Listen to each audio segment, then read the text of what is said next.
to bring it up today. I don't know if possible. I know the city doesn't like treating police different.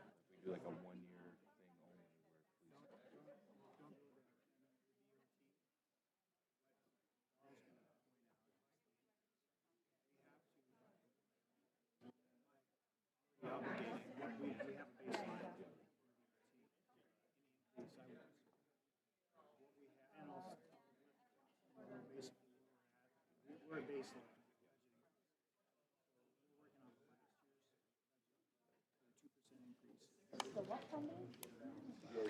Good morning. It's great to see everybody this morning. It's great to see our team. Yeah. So thank you for being here this morning. So this is a special council meeting, and it is our budget workshop. And we are going to begin as we traditionally do, and that is we're going to open in prayer. And I've asked Rick Hogeboom, Chief of Staff, to open us in the prayer and pledge. And we can stand. Let's wait till go ahead and lift it up, and then let's wait till it's on just to make sure. You can kneel. Check, Either one. check. Sounds like I'm on. You are? Very good. All right, let's pray together.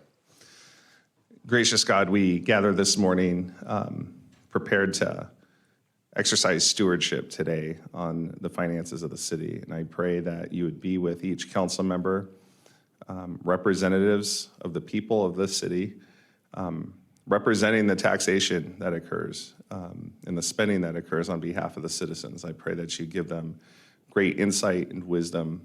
And I pray that the stewardship that's been exercised as well by all of the city employees would be on display today. And we know that there's a lot of work that went into preparing a budget, a multi-million-dollar budget to serve 100,000 plus people of this city. Above all this, Lord, we pray above the dollars and cents that you would bless this city. And we know that unless your hand prospers the city, all of our best efforts are a vain effort. And so, Lord, we pray for your blessing to superintend over all of our best efforts, and that your blessing would be upon the city. We pray for protection over the city. We pray, Lord, for our first responders. We pray, Lord, for our public works team that keeps the streets going, the water running. Lord, we pray for everyone who keeps this city beautiful and prosperous and safe. And we just ask, Lord, that you be with us. We pray for the people of the city as they go to work today, as they drive, that you bless their work. Bless the families of the city. Lord, we pray that our city would truly be a city that shines in this place. And we ask all these things in Jesus' name. Amen. Amen. Let's offer the pledge. I pledge allegiance to the flag of the United States of America and to the republic for which it stands, one nation under God, indivisible, with liberty and justice for all. Thank you, Rick. Roll call. Rodriguez. Here. Bruner. Here. Chingula. Here. Reynolds. Here. Summerfield. Here. Bauer. Here. All present. As we get started this morning, for council, you'll notice that our finance team's sitting in front of us because it's going to be a long day. And rather than standing, for department heads, thank you for joining us this morning. For our directors and department heads, we did ask that they join us this morning for these opening comments, and then you all can filter in and out based upon when you have your specific section. You don't have to sit here all day, obviously. As we get started, I would just like to mention and thank our finance team for the excellent work that they have done on the budget. It's been an interesting lift this year, and Doug may mention it, and I'm not going to talk about budget. I'm going to let Doug do that. I just want to begin by, one, acknowledging our finance team with Ed Carras suddenly being out and the best well-laid plan, which was last year to have an employee that was ready to carry it this year, which they took another job for more money after they went through the process. We have a new team sitting here with Diana and Leslie. And Chris has been here and does a lot of the behind-the-scenes work. And I just want to say thank you so much for your work and diligence.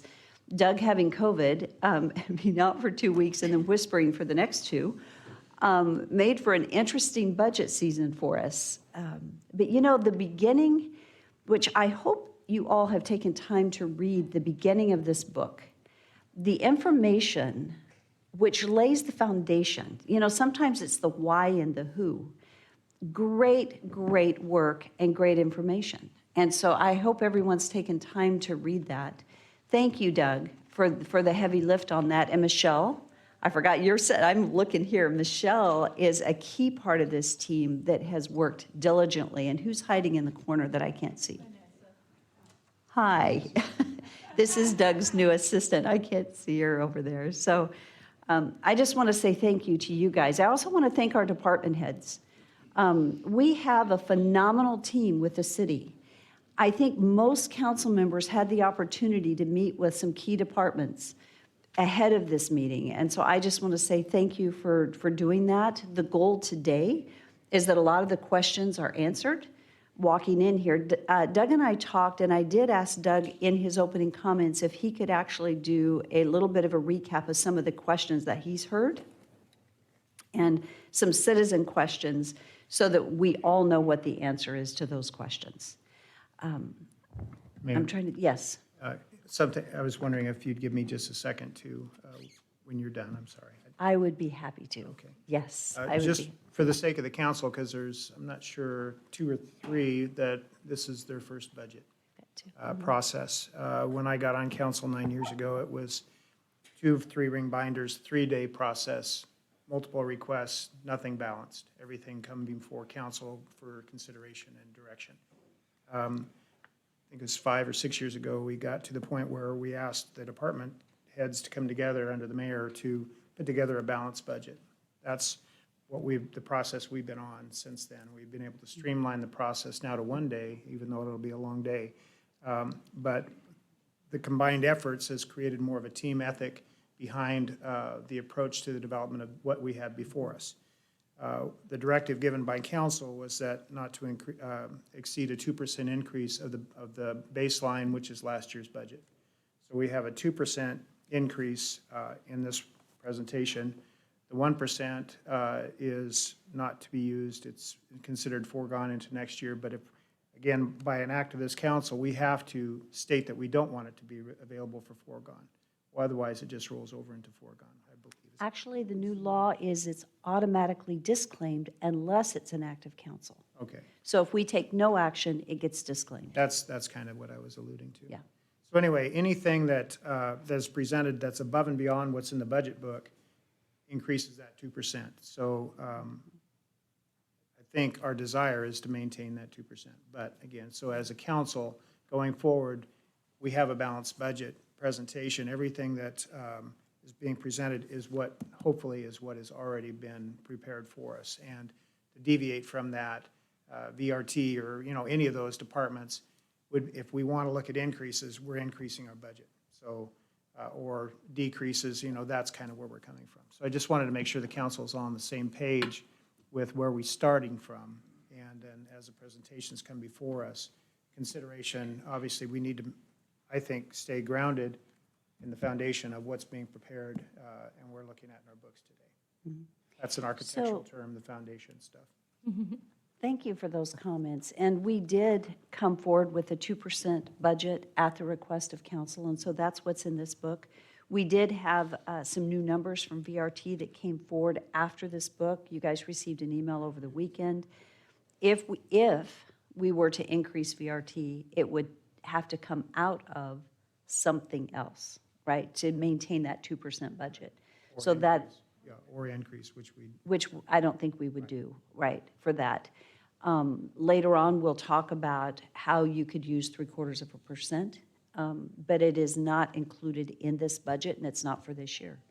So I think Doug has worked diligently. He is prepared to spend the next, I'm going to say, approximately an hour just giving you the foundation overview of where we are and what we've done. And it is, I would like to just say one other thing, and that is, and I think you all know this, that budget is the responsibility of council. There are 2 primary roles of city council. One is ordinance, which are our planning and zoning and ordinances. The other one is budget. And this council, you've done an excellent job, and I just appreciate your work. And our intent today was to come in at the request of the council at the 2%, which we have, and it's taken every department head and director to actually help us fulfill that. So, Mayor McLean, yes, if you don't mind. not at all. Thank you, Randy. I, after meeting with Doug for 2 hours, and I got a headache after that, so, and the first question I asked him, how do you sleep? This is just crazy. But as far as back as the foregone, you know, that we can use the two, let's say, for example, we want to go to 275. That helps our city a lot, a huge lot. It's only, what, about $200,000. Why should we put that in foregone? Why should we not use that to our benefit? And so I'm struggling with that, Randy. I'm a down to the bone, bare bone when it comes to budgets. Sometimes I just got to look out for everybody, and I'm struggling with that. So I don't know, Mayor. This is a tough one because we do need it, but our community is hurting as well. So, boy, help me out here. That's all I can say. Well, I will say that the budget presented is 2%. Right. So that's the good news. Right. If there were any consideration, we have a thought, if there were a consideration for more, and I'll just say it right now so we all know, it would only be that we have a COPS grant that is $435,000 that we have to fund next year. And so I think 0.75% was 287, I can't, 73. So 273,000.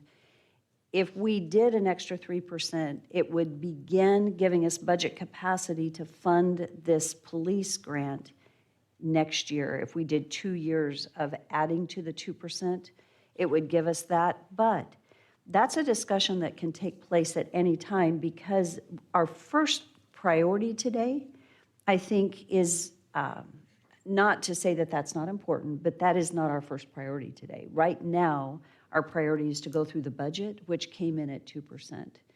And just to walk through that, the budget as presented, and then maybe towards the end of the day, we can have a philosophical discussion about how we prepare for next year. Because that's going to be, we have to come up with 435,000. Mayor, Yes. and I don't want to get off on a rabbit trail with foregone. Budget amendment, I mean, if something like that happens next year, we can look at a budget amendment to maybe fund that COPS grant. Except it doesn't put us, it doesn't put No. it in our budget capacity. Oh, okay. Once Yeah. we lose, if we don't use it in budget capacity, we don't have the budget capacity for the ongoing funding of those positions. It has to be done at this time, because that would only be a one-time out of reserves. And so the only way to capture those funds in preparation would be would be in this hearing today. And for Natalie and Dale probably understands, but a foregone tax is a tax that has not been collected. So it's an opportunity that by law, we can go back, but again, it's additional tax on the citizens that hasn't been collected. So it's not a reserve that's just sitting someplace. So we have to be careful with that direction, and by stating, well, from a fiscal standpoint, we've been awarded for our fiscal stewardship, and I believe that's what this council has provided over the last, 6 years, at least that's been observed by Wallet Hub. But the reality behind it is our stewardship, we're representing those that have elected us, and it's their tax dollars we need to be concerned about. So I don't want to go down the path of this isn't enough of the 2%, that was the direction that was given to our team. So I would like to stick on that or go below it if possible. Well, Doug, as Doug gets started, Doug's going to provide an overview, and it's in our book. But as he talks about where we're going with this, he's going to talk about where our future funding, and I think many of you are aware of that because you met with Doug and he's explained that. So where we are going with our revenues and the, I will say, concerning trend that we have. And so budget capacity is something we'll talk about a little bit today. Budget capacity is really important because as we just said, you can't pull out of reserves for one-time spend to cover a long, ongoing operational cost. So that's, anyway, we'll talk about that a little bit. But I think okay, so some ground rules for today. I think Doug's this part one is not a vote. It's strictly an overview by Doug. But I do think, Doug, if it's okay with you, I think it might be important to ask questions. Would you like council members to hold their questions till the end of your foundational? And you guys have a notepad. Maybe we should make sure, does anybody need a notepad? There may be one in our drawers, let's see. Yep. Does Mayor, anybody need- during the foundational, I think personally, that's a good time to be interactive if we can. So don't hold questions to the end of section one. Go ahead and just ask during. So are you guys good? Mayor, quick question. Are we gonna have any legal representation today? We are not. We did not ask legal to be here today just because it's strictly budget. Well, if there is a legal question, we can get that answered. We could call and get that answered, but we we just decided not to have them sit here. Okay. So I think ground rules for today, this first section is, Doug's going to do a presentation. He's going to give us the foundation. And if council members have questions, please kind of indicate. Let's stay with our normal that you would defer to the mayor to give place, but I will try to pay attention and interrupt Doug if there is a question. And then before we get started, and we can say this again, when we go into part two, you guys will notice you've got, under general fund, 1, 1, 1, 2, 1, 3, and the agenda goes forward. We will have a motion and ask for a motion on each one of those. So we'll do votes, action there, each individual action items, and we will have a motion for each one of the individual budgets as they're numbered on this list. The first section will be strictly overview, no action taken. And if you have questions, let Doug know. Doug, thank you. Mayor, one agenda correction. There is an item out of sequence that I'd like to shift under Capital Fund 2. Item 2.1 is the capital improvement budget. That particular capital improvement budget should go to the very end of the agenda. It's a little bit, that one line item, 2.1, is out of sequence. I didn't communicate well enough to Cheryl, that's my fault there. So I would put that down after 8 at the very end of the budget. Okay, thank you, Doug.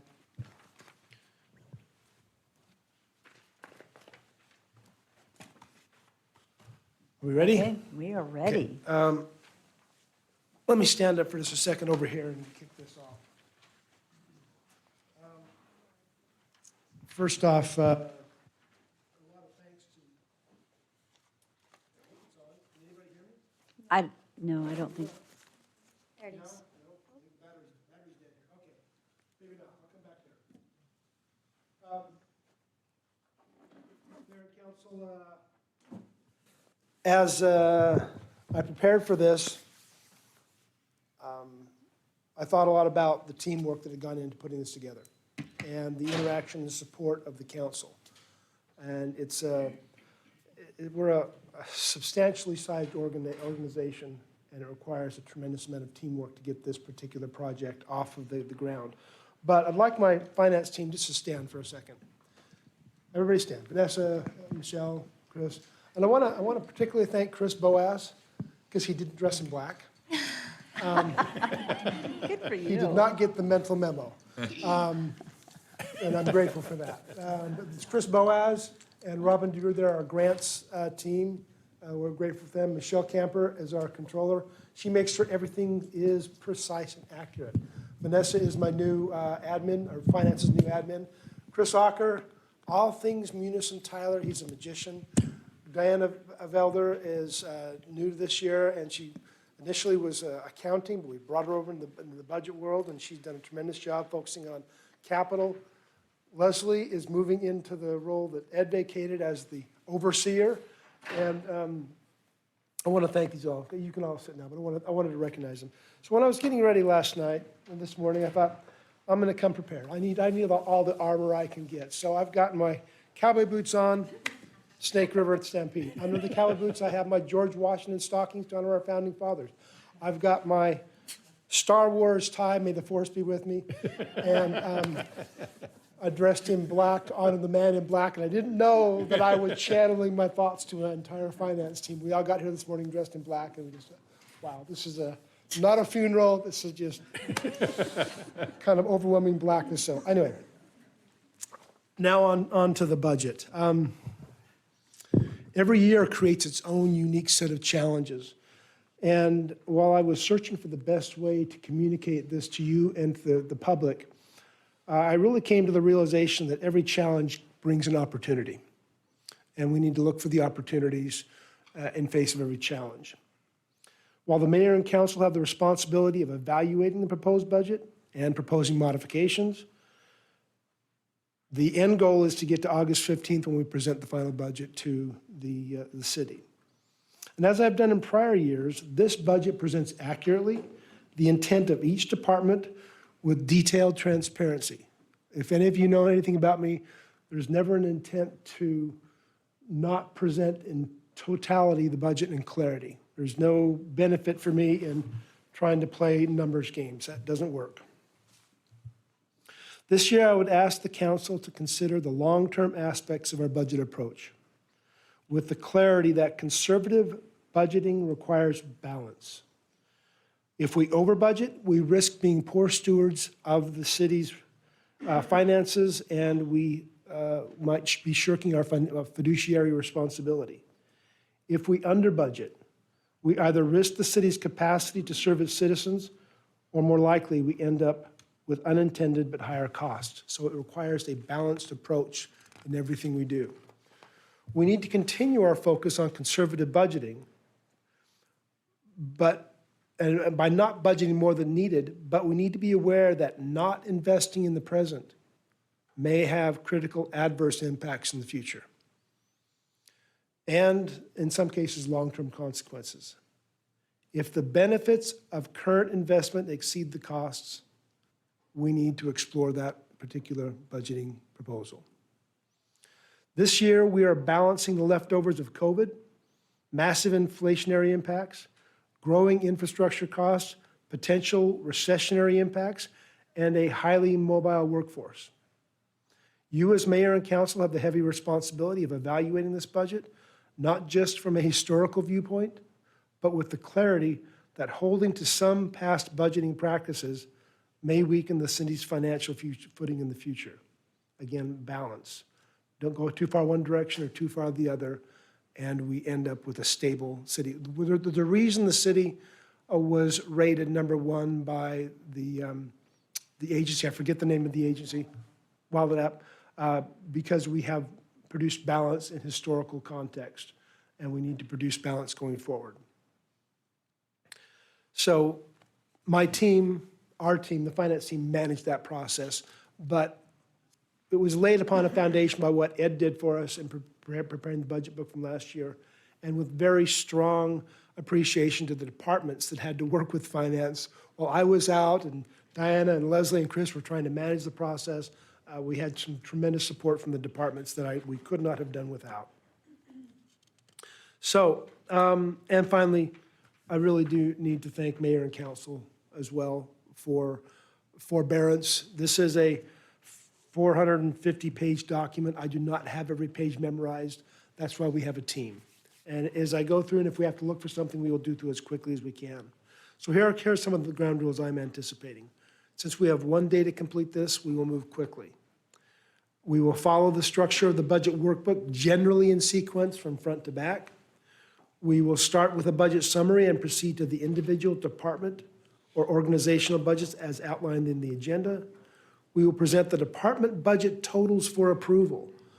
For the most part, I will not go into details unless you as council want to dig into an aspect of the budget. I'll present the budget total. I have a summary of the top 3 to 5 variances, items causing any variance that I can go into. But if we're to be successful, we probably want to focus on the top level and then look at the variances, notwithstanding any specific issues that the council may want to go into. So I'll be presenting the totals, significant variance items, and then turning it back to you for approval. And Mayor, if you want me to change path on that, I'm fine. Grants and budget discussion will be presented lastly. We'll have supporting presentations from Tom Points. Diana Velder will have some, and then Chris Boaz will have a short presentation on the grants. All right, let's go to page 24 in the budget book. Council, are there any questions about that brief introduction? Okay. Page 24.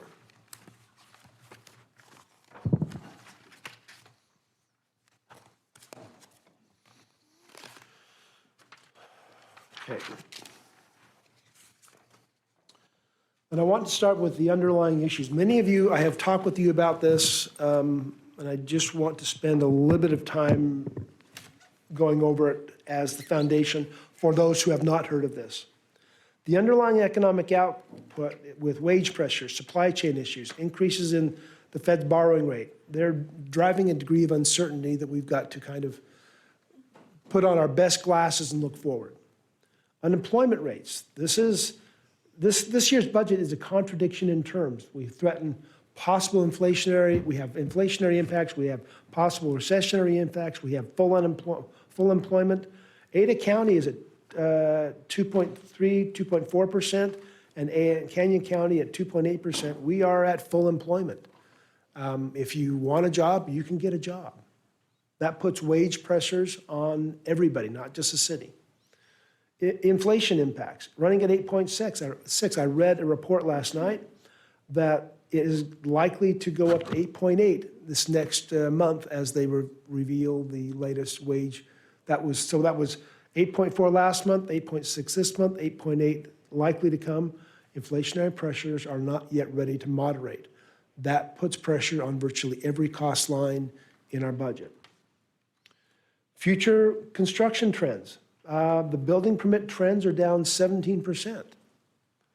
The total dollar value attached to those are up because each unit, each parcel costs more.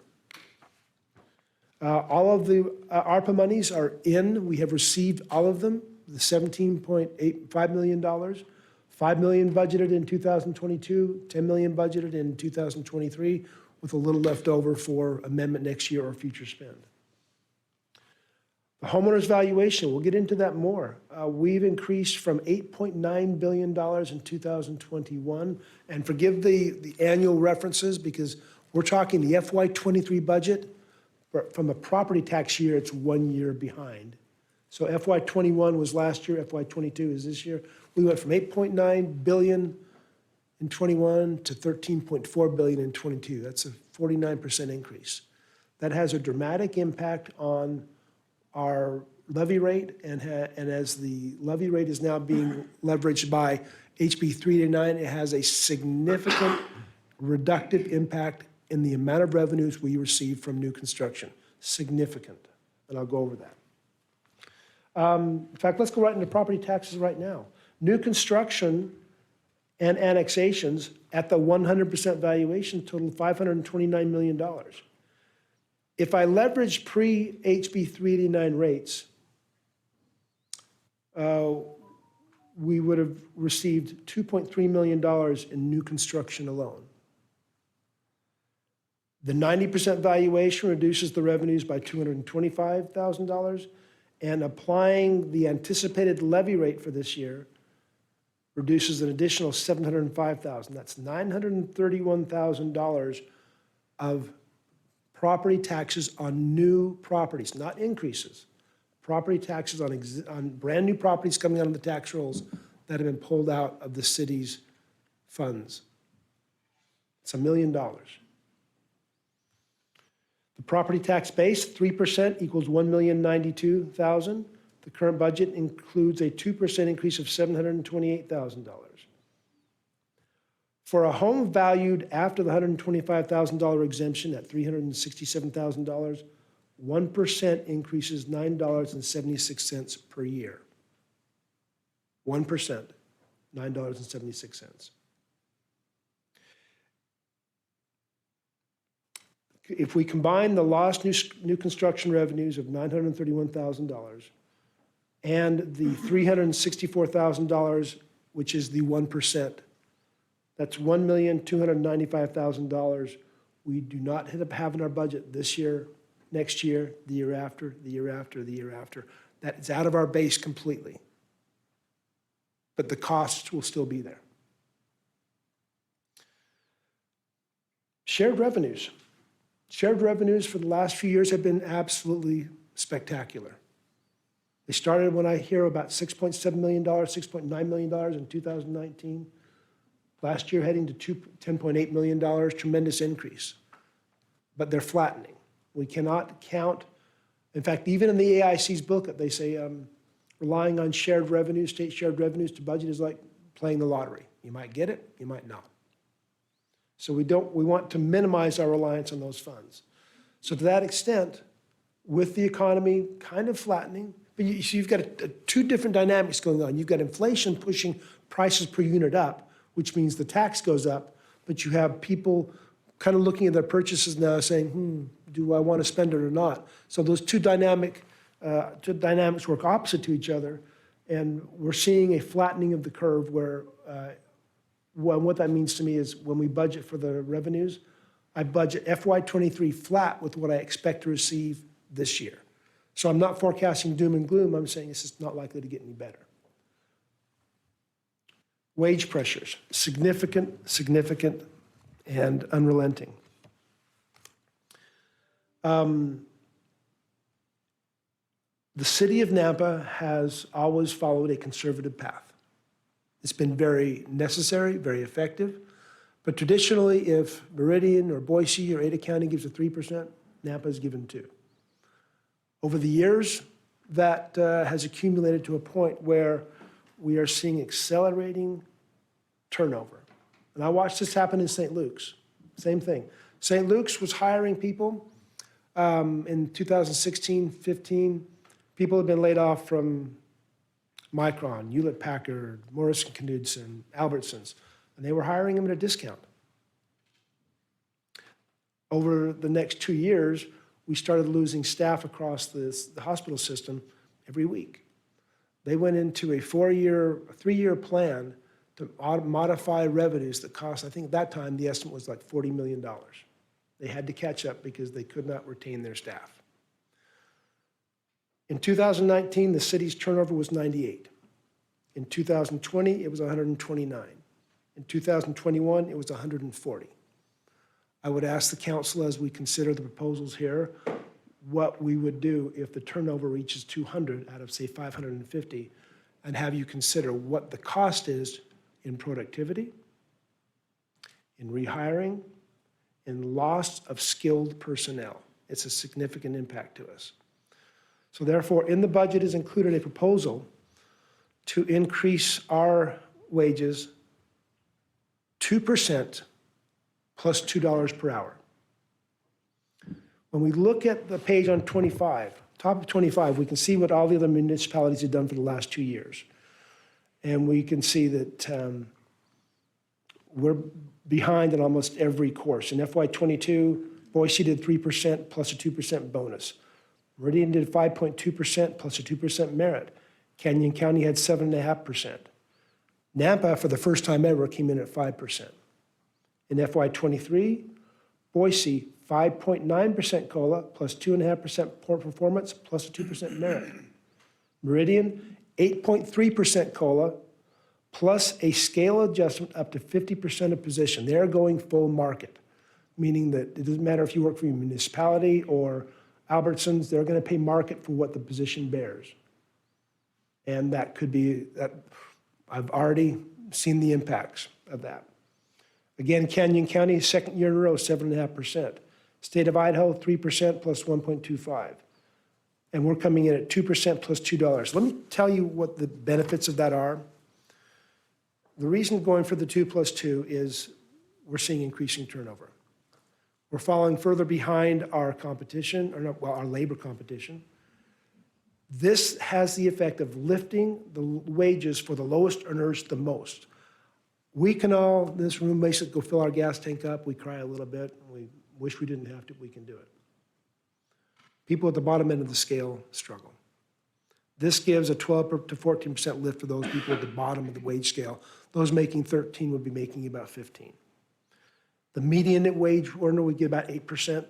That's your people making $24, $25, $26 an hour. They'd get about an 8%. And the top wage earners would get a little less than 5%. So it's a program scaled to give the most benefit to the people who need it the most. Inflation impacts are here to stay. 8.4, 8.6, 8.8, I don't know where it's going to end, but it's not going to stop soon. The inflationary impacts put pressure on our employees. If the employees have options. Virtually all of the municipalities are pushing their wage increases out this month. They're not waiting till September. They're doing their wage increases in July. They're getting ahead of the curve. We are not. That creates another inequity. Many cities in the last couple of years have issued bonuses. We have not. The productivity cost of rehiring and combining the cost of retraining and rehiring can be staggering. In the event of a recession, it's really difficult to assess the impact of Boise. We are at full employment, which means until that changes, we're still going to have a fairly solid base under us. Now, could that change in FY23? I think you'll see it softening. I don't expect a crash in FY23, but going down is the trend, or flattening is probably the minimum aspect. And if we do have a recession, that actually puts pressure on city resources. People come to the city for aid. And the cities, other cities are anticipating the same thing I'm anticipating, that our resources will be strained and stretched and pushed. Therefore, they're giving wage increases beyond what we can get. We're not trying to catch up to Boise. We're not trying to catch up to Meridian. We're trying to make an equitable pay for an equitable location, a great city in the city of Nampa. So, with that being said, let's move on to the other operational costs that are built into the system, the challenges, the pressures. And in many cases, this isn't new and it's not overwhelming, it's just cumulative. Fuel costs increased in 2022 by $289,000 and in FY23 by $247,000. Utility budgets this year are taking a significant hit, up $283,000, due in large part to an anticipated 27% increase in Intermountain gas and an average 8% increase in power. Merchant fees, not because the rates are going up, but because demographics are changed. More people are using their cards, up $119,000. Patrick and I are working on a process to really dramatically cut that in development services.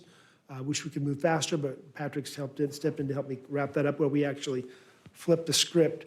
And for people who want to pay large bills with debit cards, they can have the option of either paying by check or paying the fee themselves. That will take some burden off the city. Operating supplies, we actually cut the operating supplies. We're looking for areas we can cut. And the areas we control, we will cut down. I wanted to spend just a moment talking about one of the critical costs of operations, our vehicle purchases or acquisition. I didn't need to call this out. I could have just hidden it in the budget and you wouldn't have really looked at the aggregate total. But it's significant because it represents the cost of operating the city. In vehicle ownership in 2014 for the city was 550. In FY23, it was anticipated to be around 610. That's about a 1.03% increase per annum, much less than the growth rate the city's experiencing. We're adding new streets. We're having to do more chip seal. We're having to fix more intersections. But we've been controlling the growth of fleet. Boise has one vehicle for every 130 residents. We have one vehicle every 177. But we're spending $4.3 million or $4.5 million on a total of about 78 vehicles. Now, within that are 31 vehicles we are repurchasing from the leasing agency for the police. That will cost us $315,000. But it will save over $900,000 for the next 7 years. That's that's a win. We're saving $900,000 and avoiding future lease payments. It includes 6 vehicles we're repurposing. So we're moving them to one place, it's worn them out, and sending to somebody else who may have value for them. It includes 10 vehicles deferred from FY22 because of supply chain shortages, 32 replacement vehicles, and most of the replacement vehicles are 20-year-old trucks or vehicles that are no longer, that become more cost inefficient to operate. And 9 of the vehicles are heavy vehicles for streets, water, wastewater, totaling $3.1 million. The point is, $4.5 million is a lot of money, but we're not going out and let's just buy a whole menagerie of new cars and vehicles. This is the cost of operating the city. It will not go away. It will surge and abate from time to time, but as we all know, the public commentary about streets is significant, and so most of the investment is within streets vehicles to help improve that situation. All right, that's enough of the challenge here. I also need to call out that because of our past budgeting practices, we have contingency reserves available to fall back on. Not just fund balance, but contingency. We had contingency budgeted last year, and we have some contingencies budgeted this year to help cushion any challenges we may come up with. So the improvements we've had but all the contingency reserves budgeted this year come from budget values from prior years we've accumulated and not spent. So we put something in the budget. If we put it in a contingency, the intent is not to spend it unless that particular contingency arises. And when we don't spend it, it falls back into our budget for use at a later time as approved by you, the council, and the mayor. So the contingencies I've listed, they're about a little over $2 million, are not coming from the current year revenue streams. They're from prior year and generally from the sales taxes that we have aggregated. And that's the good news. So it gives us something to fall back on. The 2023 budget by type on the top of page 26, we can see that if we look at the funds, general government is budgeted for $52.1 million, down slightly from the 53.9 from a prior. That's primarily due to that 1/4 of the fire budget we had built in for last year. And that's why we're showing a decrease, because that was $3.3 million. We pulled it out, and then we have some various increases. Enterprise funds, that went up $15 million. That's primarily the wastewater treatment plant build-out. Special revenue, which is streets, that's primarily in streets and other utilities and water, and wastewater and so forth. That's an increase in some of the expenditures for the various projects that are driven by either grants or ARPA monies. Capital projects are down, decreased impact fees. Now, this is a little bit of a path to follow. If you look at the capital projects in 2022, we had 17.9 million, and in 2023, 13.6. At the very end of 2022, and this year, last year in April, we passed an amendment that included a significant increase in spending for capital projects. So that's why you see an increase in FY22, and it's not really a decrease in FY23, it's an extension of the amendment. Internal service funds are going up 1.2, primarily because of the fleet allocation costs and other costs related to the engineering and the utility billing, all costs rolled into that one. Moderate increase. In total, the budget's going up $12.8 million. That's about a 4.6% increase. Fairly controlled for the environment we're working in. NAMPA funding sources down below at the very bottom of page 26. I'd like to point out that as you look in the percent of total column in the middle, that says how much of each funding source is going to support the city. Fees and services, that's hookup fees, charges for utility bills and so forth, 31.9% of the total funding for the city. We're using 3.8% of our fund balance to fund the city. Grants and loans, 27%, and that's up. There's grants in there. We've got a $5 million grant for the airport. We're hoping that gets passed. ARPA monies, 27%. But when we look down at property taxes, 14%, only 14% of the funding for the city comes from property taxes. So Randy, Councilman Haverfield made a comment about increases in the 2%. He is right as far as the application to general government goes. If we increase anything within the 2% that's general government, that does have a taxpayer impact. If we increase rates or fees outside, which are also part of our funding sources, it doesn't impact the property tax. So it depends on where you're at in the city. If we make an increase in the budget, it doesn't necessarily mean it's an increase to property taxes, but it will be an increase to something. So the total revenues and the total expenses match. They both increased to $12.8 million. Let's go over to page 27. And this is where I want to spend a moment. In the first page, it has the sources and uses of funds. We just kind of went over the sources and uses of funds. And I'll go over the general gov in the next page, but I wanted to spend a moment at the bottom of page 27 looking at the outlook, the declining new construction revenues and the impact it has on the city. In 2022, we used $657,000 of the 3%. That was about 1.7%. New construction came in at $2.6 million for total new tax revenues of $3.2 million. Best year we've ever had, very best. It was that, combine that with the shared revenue increases, very good revenue year. If we hadn't had HB 389, there would have been $1.3 million more in our base for existing construction projects, not a tax increase.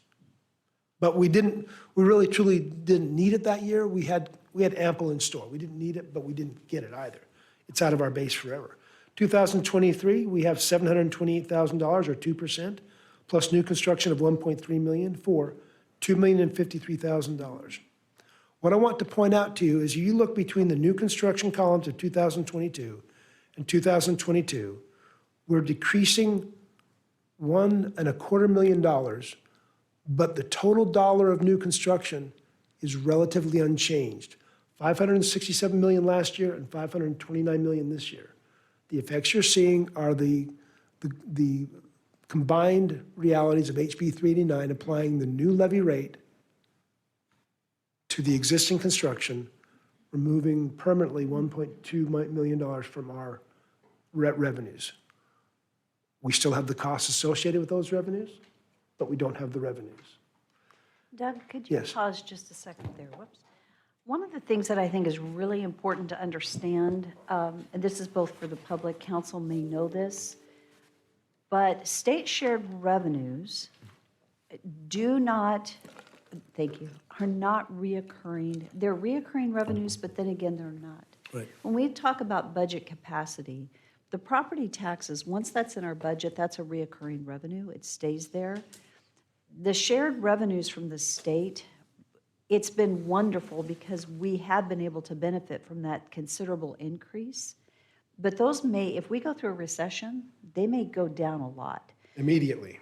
Correct. And so we've got to, the discussion we've had is what is the best practice in the percentage of our budget that is funded through state shared revenues? And so as Doug is talking about this decline in new construction, so this year, last year we left $1.3 million on the table. And even though we did a tax increase, actually overall, there was a decrease. We took less than zero. Because even if we say we're taking 2%, what we're leaving, because of what we're not taking in new construction, it's actually less than zero last year, because that was $1.3 million that we didn't take, yet we only took $657,000. I just think it's important that we all understand that, and for the public. And then this year, it's $1.1 million. If we were to take 100%, a 3% increase, it's less than what we're not taking in new construction due to the effects of the levy going down, et cetera, et cetera. So it's an interesting thing to keep in mind. So later on, when we look at state shared tax revenues, I mean, it's great because it's allowed us to do some projects, capital projects, But I just want to make sure we all understand that principle right there. It's pretty important. And we do, this is not about not being good stewards for our citizens and the taxes, but it is an interesting phenomenon that Doug's talking about because the reoccurring revenue stream that we have access to is going down every year. So, yes, Randy. Just a quick question, Doug, on the funding sources. Is the SRF loan for the wastewater treatment plant, that's not considered a funding source, is it? It is a funding source, yes. It is not a revenue, but it is a funding source. And that's, when you look back on the prior page, and I indicated that there was a $15 million increase on page 26 at the top where water and wastewater increased by $15.1 million. That's the increase, primarily the increase in the wastewater treatment plant project driving that up. So it's not when we receive it, I was just looking, comparing from the enterprise budgeted costs and for wastewater and sanitation, and then looking back down at the Nampa total funding sources, the fund balance, an increase of 3.8%. Again, that's just I thought it was just a flow-through value. So that's why I was wondering, it's not Well, retained. No, it's not retained, but both the revenue and the expense increase at the same time. Only the funding source and the expense increase at the same time, yes. So it flows through. Yeah, so Right. again, we're not keeping anything. Nope, we're not keeping. It all no. goes, No. Well, I stand corrected brief. The only portion we're hanging on to would be the holdback from the construction that's traditional, and then we pay that out at the very end. but at the end, I mean, it all nets out. Right, exactly. We're only borrowing what we need and what Yep, they've no, authorized. Good point. Really, don't borrow more than you have to. So continuing on the bottom of page 27, this year in FY '23, we'll receive $1.2 million less than last year's new construction monies on virtually the same totals. If you add in the 1%, we're down $1.5 million of revenues we could have. And this year, we can make it work. The problem is next year, it's going to go down another $500,000 in '24. It'll go down to 1.2 million by 2025. And here's the problem. When you go to the next page, keep in mind that number on 2024, where it says total new tax revenues, $1.5 million. Keep that number in mind, and let's go to page 28. Look at the top of page 28. And I apologize, the blue bar on bottom has text in it. You can't read it because it's black. It should be white, but I'll tell you what it says. These are some of the projected increases. I did a study for the police and the fire prior to the fire separating from the city, a 5-year study of what their average cost increases were. Both police and fire over 5 years averaged 5 to 5.5% increases per year. Not every year was at 5%. Some were 2%, some were maybe 8 or 9%. But the police budget is $30 million. If they increase by 5%, that's $1.5 million. The police alone would use 100% of our new construction monies next year, 100%. That means I have nothing for parks. I have nothing for the library. I have nothing for the airport, the cemetery, or streets. 100% is gone already. Now that's, obviously you as council could say, I'm not going to give that to the police, but then that poses another problem. The police are safety, they're important. What I'm saying is it's going to pose you a problem next year in determining the budget because you will not have the funds you need to move forward. Now, I'm making an assumption here that shared revenues will remain flat. They could get better, but they could equally get worse. So my assumption is shared revenues are flat in my description to you here.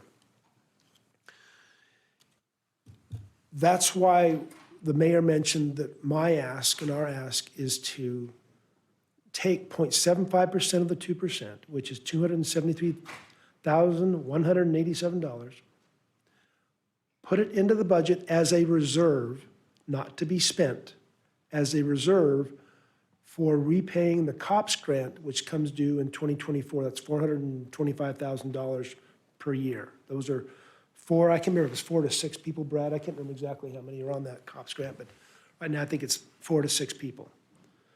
If we don't have that, and I have a $1.5 million increase plus a $424,000 COPS grant, we'll be starting to face some challenging choices. Would you please state that Yes. number again, please? The Okay. number in the black right here, Yeah, number in the black for the total anticipated is $2,009,000. So I'm just looking at some of the basic, these are general government only, just general gov. actually, I realize you were asking for 3/4% is 273. $273,187. Thank you. That's about $7, maybe $7.50 per home per year. That's about the impact. 750? Right. Give it, within a broad range.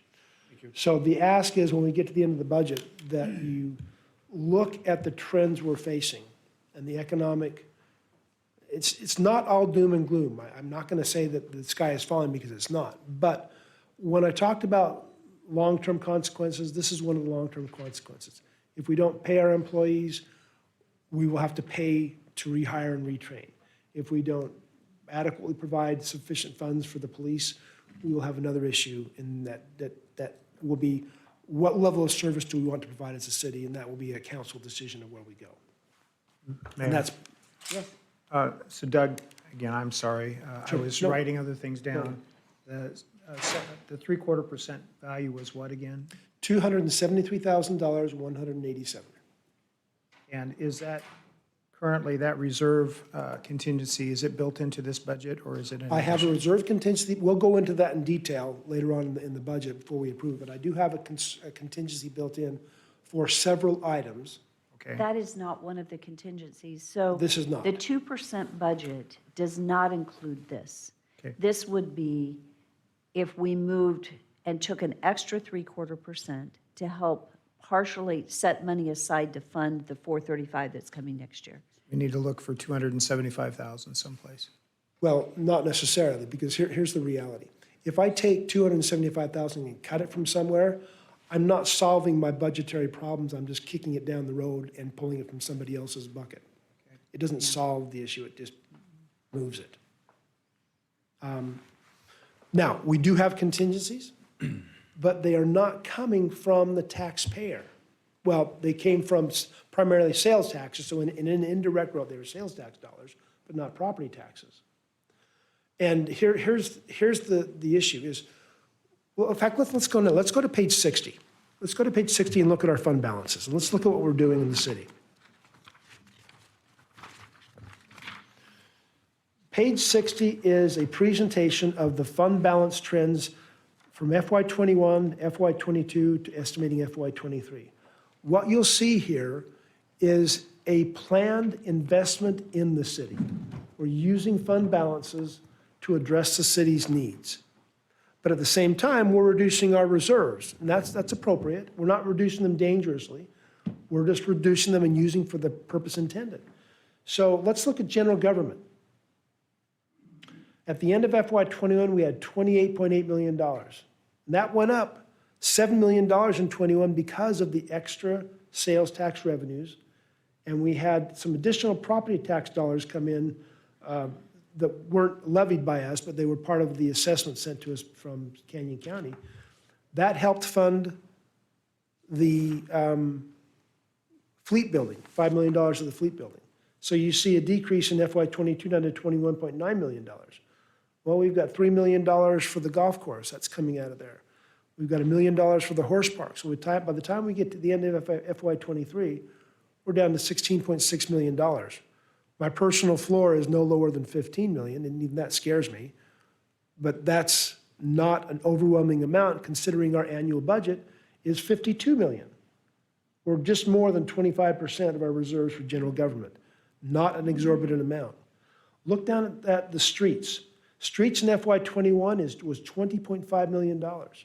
By the end of FY22, we're projecting $10 million.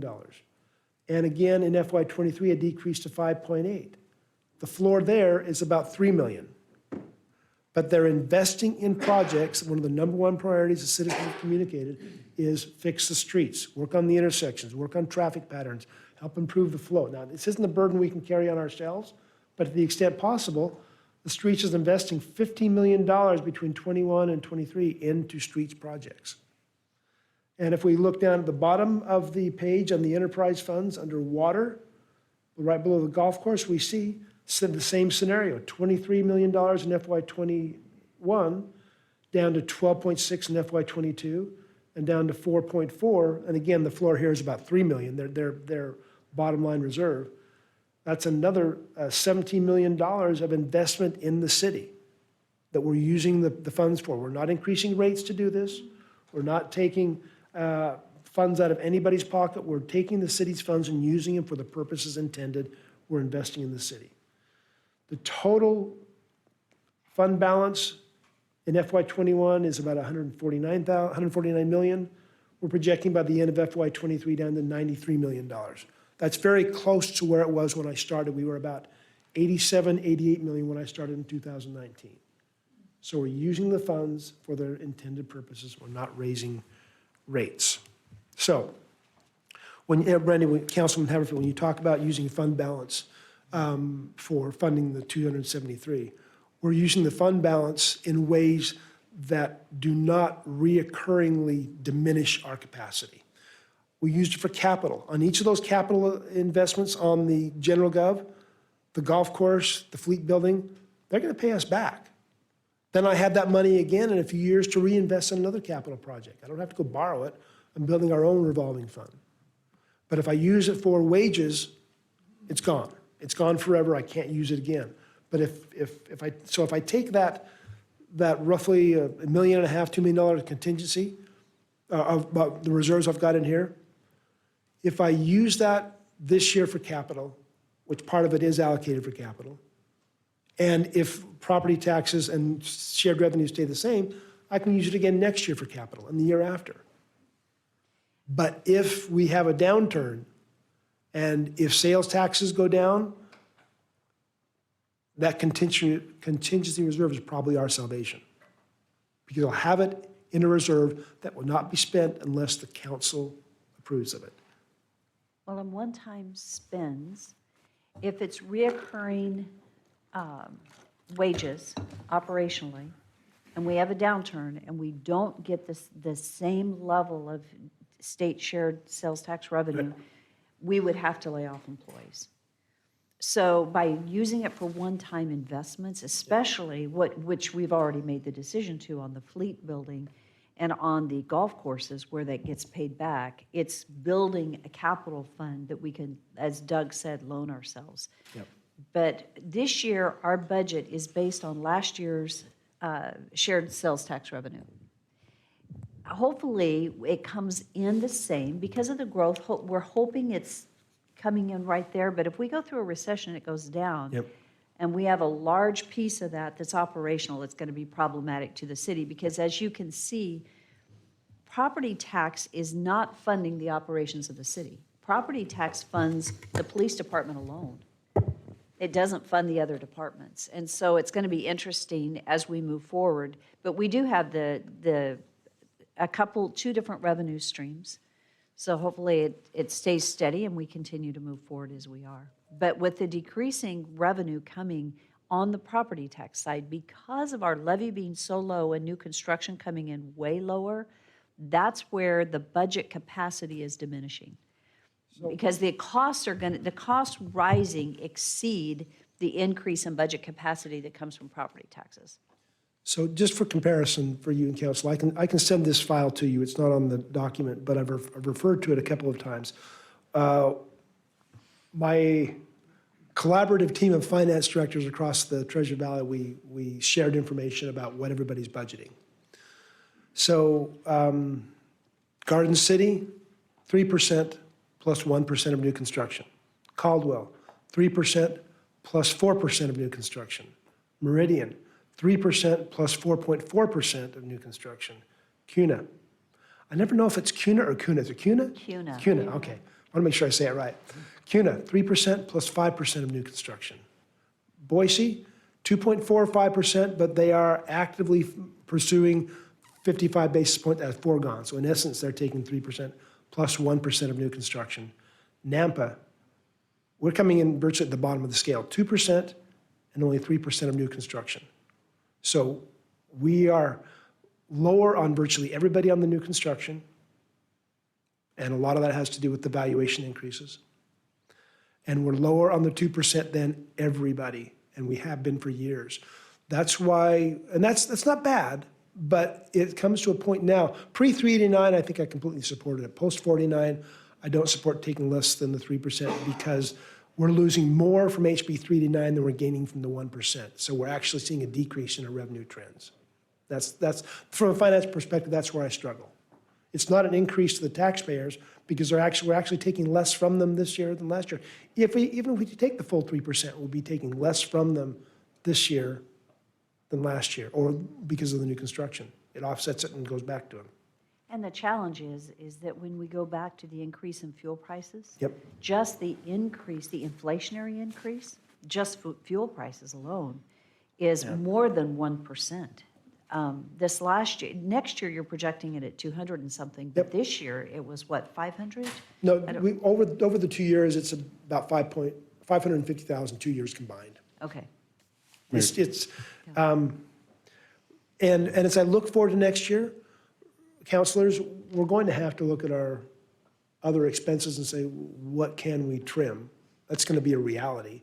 But we're not to the point where we need to worry about staffing, but we need to be looking at those discretionary costs and saying, do we really need to spend this? And a lot of times the answer might be no, especially if we come to a point when our revenues really do not exceed our expenses.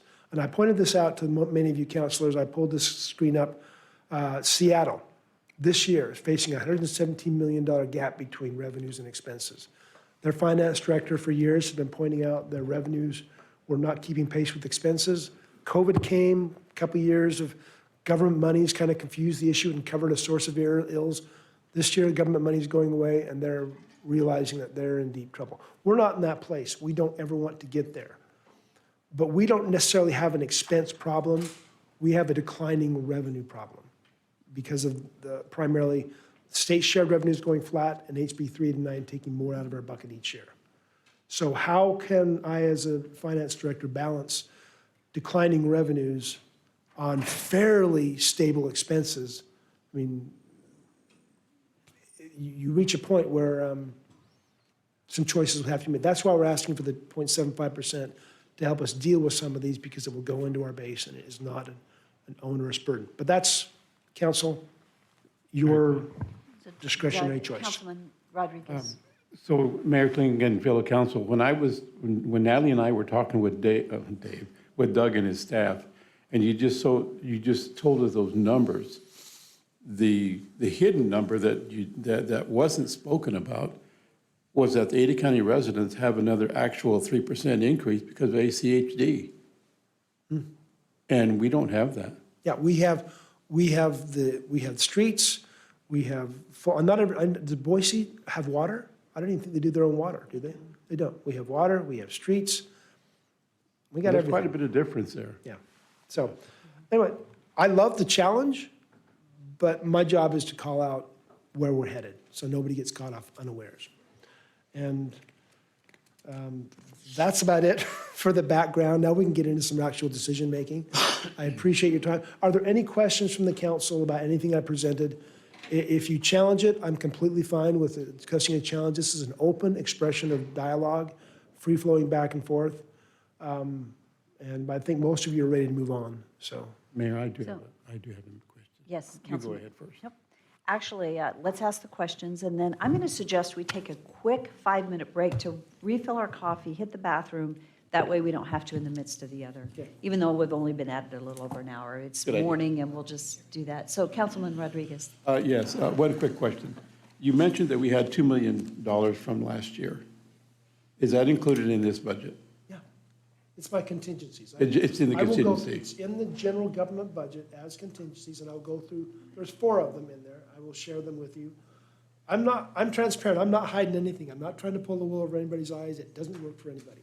Well, I'm trying to decide whether we're going to be, you don't want to use that $2 million right now. No, because it didn't come from this year. It come from prior year's accumulation. It's a rollover. And if we go into a downturn, and I've already used it up this year, what are we gonna do next year? Yeah, I got you.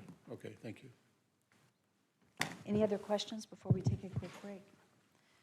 Okay, we're going to take a 5-minute recess, and we'll try to be fast. Everybody can refill coffees, and then we'll be right back.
So I think we're beyond our 5 minutes. We're at 10 minutes now. So we may want to get started. So we'll just give everybody a minute to get back in the room. I know, I don't think I have one. I don't think we have a gavel. There was? Henry, Mayor Henry used to have. It's right there. Oh. There really is one. I've never used it. Hit me on the head, it probably make a lot of noise. There we go.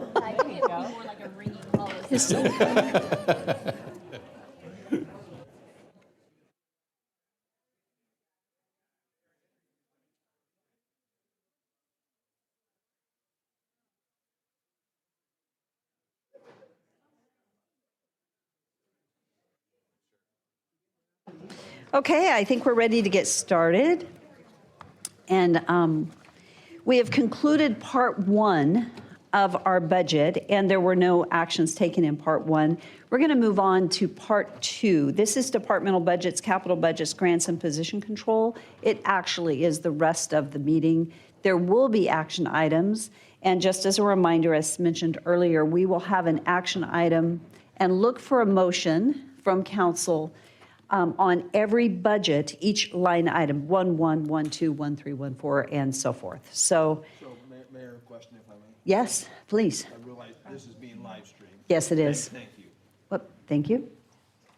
So, council meetings, normally we sometimes move very quickly. We've seen the agenda, same thing here. Most of us, I think, have seen this. Have read, yes? It's been out to the public, is that correct? Yes. So my point is, on a budget, do we need to go through all the summary of every individual budget, or are we able to have motions on the front end, and then if there's any further discussion? I think that's a really good question. You know, Doug, how I'd like to proceed, and you maybe are already there, is when for example, let's say facilities. If you could just ask if there are any questions or points of clarification that the council is looking for on that particular budget. If there are none, and you've reviewed, many of these budgets are very simple. There are certain budgets, and Doug, when we get into that budget, there are a few that there is a presentation that there'll need to be, a few comments on a couple of budgets, but a lot of these, you're right, they're very straightforward, simple. So Doug, I think I'd like to just move forward as we step into, and I can guide that, but you interrupt me. Certainly. Okay. Certainly, yeah. So, Mayor, if we can have a queue, if there needs to be a yes. presentation prior to, because otherwise I may just jump in and say, For the most part, we will not have presentations in the general gov portion. The only separate presentations we have set up will be for the capital and grant section, and that's later on. However, I heard what you said previously. However, there might be a discussion point or two on these, so I think if we look at, say, facilities on page 94, that's the first topic up. This one probably deserves a moment's discussion because it is an increase over the prior year, but most of them will be very, very flat. You know, if you have, like clerks, is a $3,000 increase, do you need to discuss that? Probably not. You just go ahead and approve it. So I will. You know, before we get started, I would like to talk about one thing. As Doug mentioned at the beginning, we are proposing a 2% increase, $2 an hour wage increase. That is built in to every single budget. So when you move to approve, I would recommend that we need to apply it across the board. Right. So if we were to go approve 3 or 4 budgets and then we come back and say, whoop, we're not going to approve that one, that becomes problematic from an employee base standpoint. So each of these budgets, the 2% that we're functioning within includes the 2+2, as we've called it, and it is applied across each operational budget that's in here. So when you do approve the budget, I just want to make sure Right, good council point. understands that you're approving that. So Mayor, to prevent any challenges or on that or inconsistencies, are we able to, on the front end, discuss that and as a council? Yes. Decide, make a motion whether we're going to approve that across the board? I think that's a very good idea. If you, yeah. Yes. So with that, let's talk about that one topic, which is our 2+2. And I'd like to start by asking if there are any questions. No questions. Is there any discussion? I do.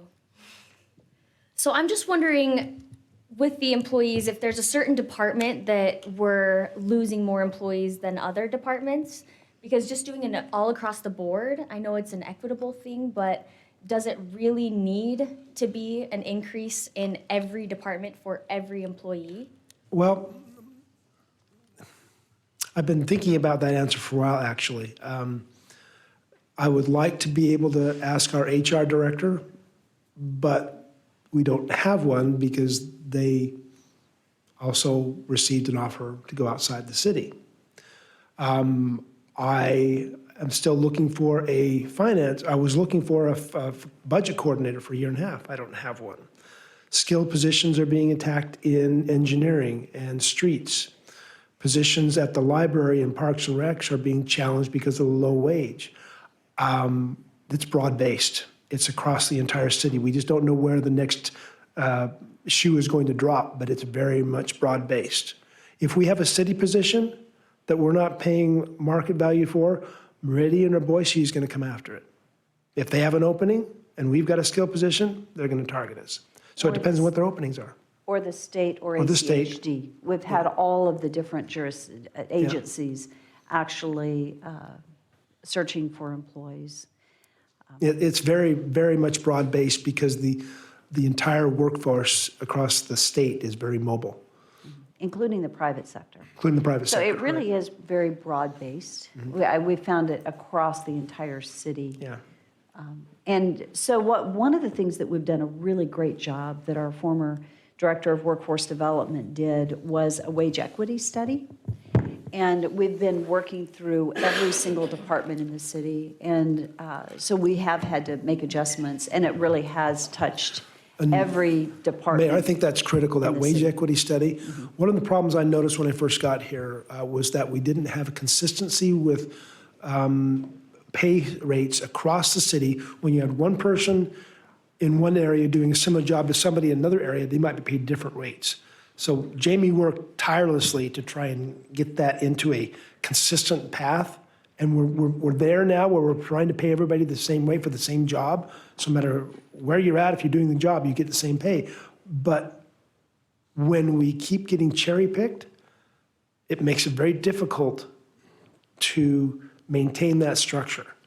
That's why we wanted to go with this approach, which, while it is consistent across its application, its impact is aimed at benefiting those on the lower end of the pay scale who need the most. So it is one approach, and it's easily defendable, and it doesn't play favorites, but it gives the benefit to those who are most in need of it. Mary Clean. Yes. So Doug, is the 2 and 2, is that separate than the medical insurance that or is that already included in this? Well, there's a bright spot, okay?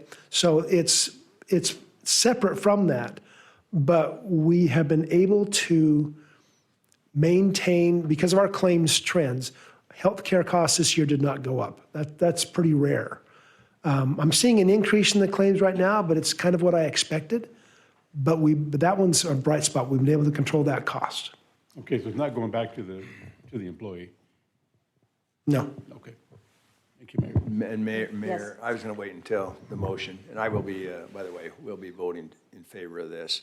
I just asked Doug, and I think that's somewhat of our discussion when we talked individually, is that, that we look at segmentation, look at this closer for next year Yeah. and so on. And Right. if we're really trying to help the lower end, making sure that's a focus and in doing so.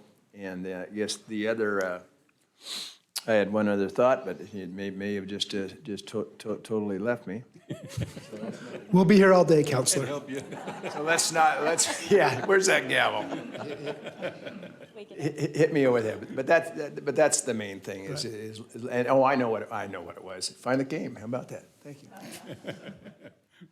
you. You told me, and I think for the public standpoint, they need to know what actually the average overall percentage is on this. Oh, sure, And sure. you was 8 point something. It's about an 8.5% average, I think. the top end of the scale is getting less than 5, the bottom of the scale is getting 13's average. 8.5%. So I think it's in, when people see that, I mean, compared to other industries and so on, that's a pretty great increase. And It is good, but it's catch-up for the years. In fact, it's not catch-up, but it's not exceeding what other cities have been paying currently, nor is it getting us up to those wage levels that the cities are paying. Understand. And the other thing that Doug said previously and also committed to me, but I want to re-emphasize, we are a different revenue structure than Boise and Meridian. We are. And we better not be No, trying to play we- that game to try to keep up with the big We- boys. We're the better boys, but they're the big boys. The outlook I presented to you for the revenue streams would be dramatically worse if we added in an attempt to overspend. We'd turn into Seattle. We're not going to do that. Okay, that's all, Mayor. Thanks for me. And we're not trying to pace with Boise or Meridian. Yep. We are strategically staying behind them to the point that we don't lose employees. It's a fine balance in that. And Yeah. we're still going to lose, I mean, the reality is we still are going to lose some. But- Oh, yeah. But be in a better place to work and live, hopefully, most of our employees will realize that. Okay. Yes, Mayor? thank you. Yes. I just have a comment. I own a business that we require skilled trades.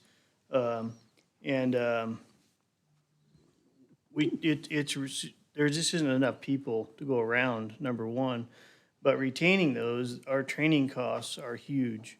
And I feel like it's the same way for the city. It is. I don't know right off, Captain Daniels can correct me if I'm wrong, but I think law enforcement officers probably $150,000 cost to the city roughly to train, and then we lose them to some other agency. The training, and you want it to be intensive in the police department, is intensive. Right. And so no different than in my business, we pay them to go to school, that kind of thing. We train them and then we lose them if we can't retain them and keep the wage there. Yep. So I'm in favor of retaining the employees. Mayor, I said I was going to be quiet, but that just brought up something. So with the association, though, we're talking, that's a separate entity that we're talking about as far, this is not. Separate. This is not a 2% and $2 for the. They have Correct. their contract, and that's So- separate. Correct. Okay. Any other All right. discussion? Councilman Haverfield? Well, I was just going to say that I think the approach that we're taking is a very valid approach because it's creating, for lack of a better term, an incubator approach where we're developing employees within, elevating them to new positions. So it's a great practice of if you can create a home-like atmosphere, create a desire to stay and be a part of a system where they're able to elevate themselves. That's, I think, a great approach. We might lose people because we've trained them well. But, again, I think we're doing the right thing by the approach that we're taking. Thank you. Yes. Mayor, I'll make the motion that we accept as a council the 2% and $2 annual for this fiscal year, 2023. And it's just important to note that we apply the 2% first, and then we add the $2 on, 2% first, and then the $2 $2, on. yeah. I would second that. It's been moved and seconded. Is there any further discussion? So a question, Mayor. Since this is across the board, what we're saying with this motion is that we're just accepting the idea, the premise going forward that each of these departments have that built into the budget. So if we make any requested modifications to any individual budget, we have to keep in mind that that stays. Yes. That can't, by virtue of this motion. So Thank you for the clarification. Yes. Any further discussion? Roll call. Rodriguez? Yes. Chingula? No. Haverfield? yes. Bauer? Yes. Reynolds? Yes. Brunner? Yes. 5 in favor, 1 opposed, motion carries. Okay, now we're going to go to 1.1, which is facilities. And that is on page 91 in our book, and we'll just try to stay right with our page numbers. And I'd like to ask, first and foremost, are there any questions regarding this budget? I do have one, Mayor. Yes. Okay, only one question, only because it's a Tyler thing. Why is facilities paying $41,663 for IT costs? There are 2 IT lines on each budget. One will be for costs allocated out from IT, and one will be for costs borne direct by the department for IT costs they incur.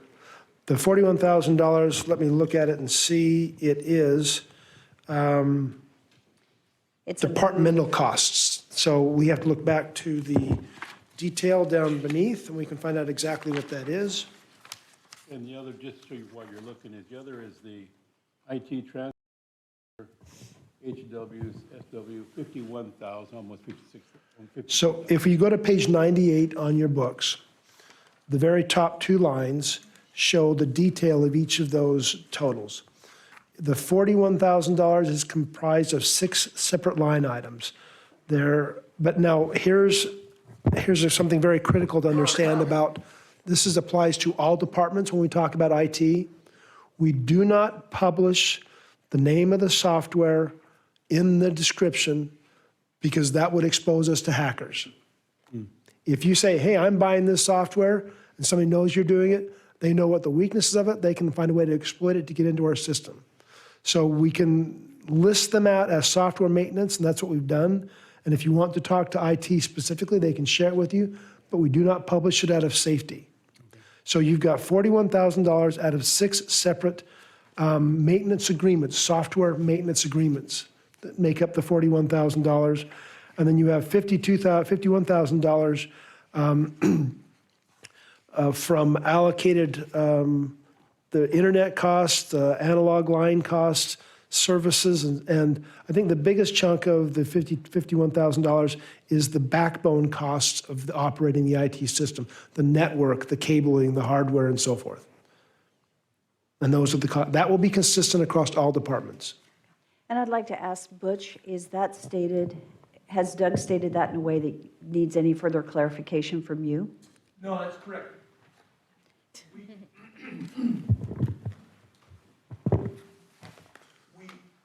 Tess, yeah, we don't include, so if we wanted to do that, there are different ways in accounting ways to do that, and you could take the entire IT costs across the city, and you could put it into our department, and it would balloon our costs and reduce equivalently in each department. But what we do here is we reflect the actual costs per person usage of software across each department, and that gets allocated out so you can see where the IT costs are distributed across the city, and it gives more clarity and visibility into what they're using. So for example, in this particular case, they have specific software that they use in their department. They get charged for it. We don't charge the rest of the city for it. And that's how that works. And that principally, you're going to see that in, this is a good time to talk about it in our first budget, because you'll see that in every budget across. There is a general IT allocation. Correct. That is the cost of the IT department and some of the general software and services of IT that gets allocated out in an allocation formula based on the number of employees. And then the other line is very specific to the departments and the software they're using. That's correct. So, Okay, follow up, Mayor. yes. So, but you and I have talked about IT here about 6 months ago, remember, when we talked about how much time do you spend fixing and troubleshooting this computer software program? Is because I know you do that a lot. But I also know you're working to streamline that. Correct. So when you are working on issues regarding the computer program, are you charging these departments or are you charging that developer, that owner of the software program? So that charge is your salaries of our employees. That's what they spend their time on in the IT department. So we don't necessarily charge that out specifically to a department. What we do, however, is we keep track of those things, and that gives us negotiating leverage when it comes time to renew contracts or look to another vendor, because now we have an easy out, because we can say you didn't deliver the services you provide or you promised to provide.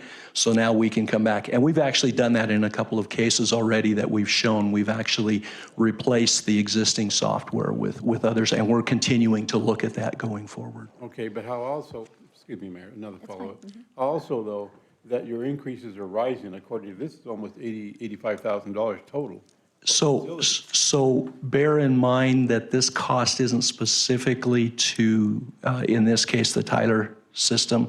It is Microsoft costs. So everybody uses Word, Excel, PowerPoint, all of those things. We had the contract negotiations with them. It happens every 3 years. And we set the cost per license for the next 3 years. Those costs have gone up. We talked about that when I came just a few weeks ago when we extended the contract signature to the end. That's a reflection of the new costs. We were able to negotiate them down from their proposal, but they have gone up. Okay, thank you. And just a real quick point of clarification, on the IT lines, there have been some shifts. So if we look at the 41,000 for '23, it's less the 26,520, which is down 15,000. So the increase is actually 15,000. Because we've got last year we had FY '22 78,000 and everything was in one line. This year, the IT is split into two separate lines. And so it is an increase of 15,000 in that department. Yes, Mayor, thank Is that, okay, good. Any further questions? Next year, it'll be more easy to understand because we'll have a full year of accounting matching up with the budgeting. So we're breaking things Yeah. down to make them more easily understood, but sometimes it takes time. Well, that's what I was looking at. Yeah, it's the different, yeah, it's presented differently. Yes, yeah. Okay, thank you. Mayor, I make the motion that we accept the facilities budget as allocated for 2023. And I'm going to real Hey, quickly. we need the amount. Yes, we do, at $2,830,903. And Doug, would you please make sure when we state the dollar amount that it's correct? Or somebody, whose job is that? That's Diana. Diana, so when we make a motion to approve the facility budget as presented, we're saying that that budget amount is $2,830,903. Is that correct? Okay. So there is a motion on the table. Is there a second? Put that back on the screen. I'll second it.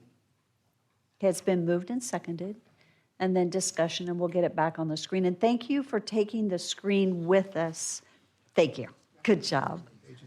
Okay, so $2,830,903. What was the value you stated, Mayor? Just make sure we get this right. 2,800,000. What's that? Oh, yeah, so let me make a correction here, a clarity here. When we're looking at these budgets, the bottom line is the excess and the deficiency. And we're not really concerned with that entirely. We want to be focusing on the expenditures line, which is right above it. And the reason I say that the excess isn't critical, because in general gov, I don't budget revenue in facilities and clerks and IT and finance. We budget revenue in the general gov fund. So everybody's going to have a negative 100% deficiency. But what we're approving is the expenses, which would be the total Total expenditure, the expenditures? line above. Okay, so $2,930,922 I will is the amend my correct. motion. I will amend my motion, Mayor, to align with $2,930,922. And I'll agree to that. Second that. Thank you. Is there any other discussion? Seeing none, roll call. Jangula, Yes. Reynolds, Yes. Haverfield, Again, I just would rather err on the side of accuracy instead of just quick motions, just as my position on council. So yes, I'll approve, or say yes. Bauer, Yes. Rodriguez. Mayor, if I could have clarification from President Haverfield, as far as on the, Maybe I So missed. let's finish our roll call vote because we're in the middle of a vote. So we need to conclude what we're at. So go ahead. Rodriguez, Yes. Brunner. yes. All in favor, motion carries. Okay, so let's go back to the clarity. So was the question related to us clarifying the dollar amount? Yeah, I mean, again, there's a comfort and there's a trust. But there's a trust but verify approach that I like to take when we're dealing with dollars that are on ours. So the motion made, as long as it's clear as to what it speaks to, the amount, then I'm okay. Well, and that was my error, because I was pulling it off the wrong line. And so in the future, we'll make sure it's off of the total expenditure Total line. expenditures. which Here's is the the, 2,000,009. When I submit a budget to the Canyon County for our assessment, I am submitting the expense totals. That's our legally approved budget, the expense totals. We technically need approval to receive revenues, but we can't spend unless we have council authority. And that's therefore what we need to be approving is the total expenditure line. Thank you. Okay, So next page on 103 is the clerk's office. so this is item 1, 2, it is an action item. The clerk's budget. So are there any questions as we move over? It begins on page 100, but the actual budget is on page, actually 104, 103 and 104, right. right? And then the detail is in the pages following. So perhaps, Mayor, as we go forward, you've noticed that the budgets span 4 or 5 pages per department. So perhaps, as the mayor's done, we call you directly to the line item detailed budget page for your approval. And you can see other information prior to that, but this is the page you'd be approving. So that's the number I will refer going forward, is that page with the line item detail. And I'm sure you guys have already reviewed these, but then the detail are in, all through the book are the pages following this proposed budget page as it goes through. Mayor, just to say, I kind of like the excess deficiency column now. Yeah, It's a minus 147. I'm looking at the clerk. She's shaking her head. Didn't get away with well, that one, yeah. She's but like, you got to go no. by the old acronym, brackets be bad. In this case, they're bad. Mayor, I'll make a motion to approve the clerk's office budget for 2023 at $457,990. And that ain't enough, but I'll go ahead and approve it. Is there a second? I'll second. Thank you. Mayor, It's been moved and seconded. Discussion. Yes, I have a Councilman question. Haverfield. So as we look at total salaries and benefits, being $5,000 less than 2022, is that what I'm seeing? Fiscal year 2023 is 381? There was a lot of change in the dynamics in the clerk's office between when Debbie retired and Shar came on and other staffing positions. Once the dust settled, the actual budget decreased. So the budget as presented then includes the 2 plus 2? Okay. Yes. I just didn't know how that worked, if it was decreased. At The any salaries point, increased, just if we look at the salary line actually increased. What decreased was PL payout. Because we had an employee retire that was a long-term employee. And so that's where you've got a decrease because of the PL payout. So going forward, do we have built into this budget the salary for a HR director? Oh, this is Yes. clerk's office. Oh, I'm sorry. Yep. I thought it was including HR, so it's not. we'll Just get there. clerk. Thank you. Any other discussion? Okay, roll call. Brunner, Yes. Reynolds, Yes. Haverfield, Yes. Bauer, Yes. Pingula, Yes. Rodriguez. Yes. All in favor, motion carries. So as we move to code enforcement, Page 110. yes. So one of the things that I think we'll note on this one, because we'll have more that come forward like this, you'll notice after code enforcement on page 110, you've got 3 different codes there. So some of our accounts have multiple, I don't know, Organization. We call it an organizations org. You within. could think of it as a department, but we call it an org. So multiple departments. Whenever you see more than one number at that top, that means we're aggregating 1, 2, or 3 departments into one total roll-up. So following each department, when you see multiple orgs, the individual orgs you'll see listed in the following pages. But they're all combined into this one on page 110 and the other ones as we move forward. You'll see one that has them all in it. So if you have a specific question on an org, we can go there. But when it comes to a motion, I would ask that the motion be code enforcement based on organization 600, 800, 2000, if we could say it that way, or as presented on page 110, so that we cover all 3 orgs in one motion. if that's okay. Oh, perfect. Okay, perfect. and then that total expenditures are listed on 110?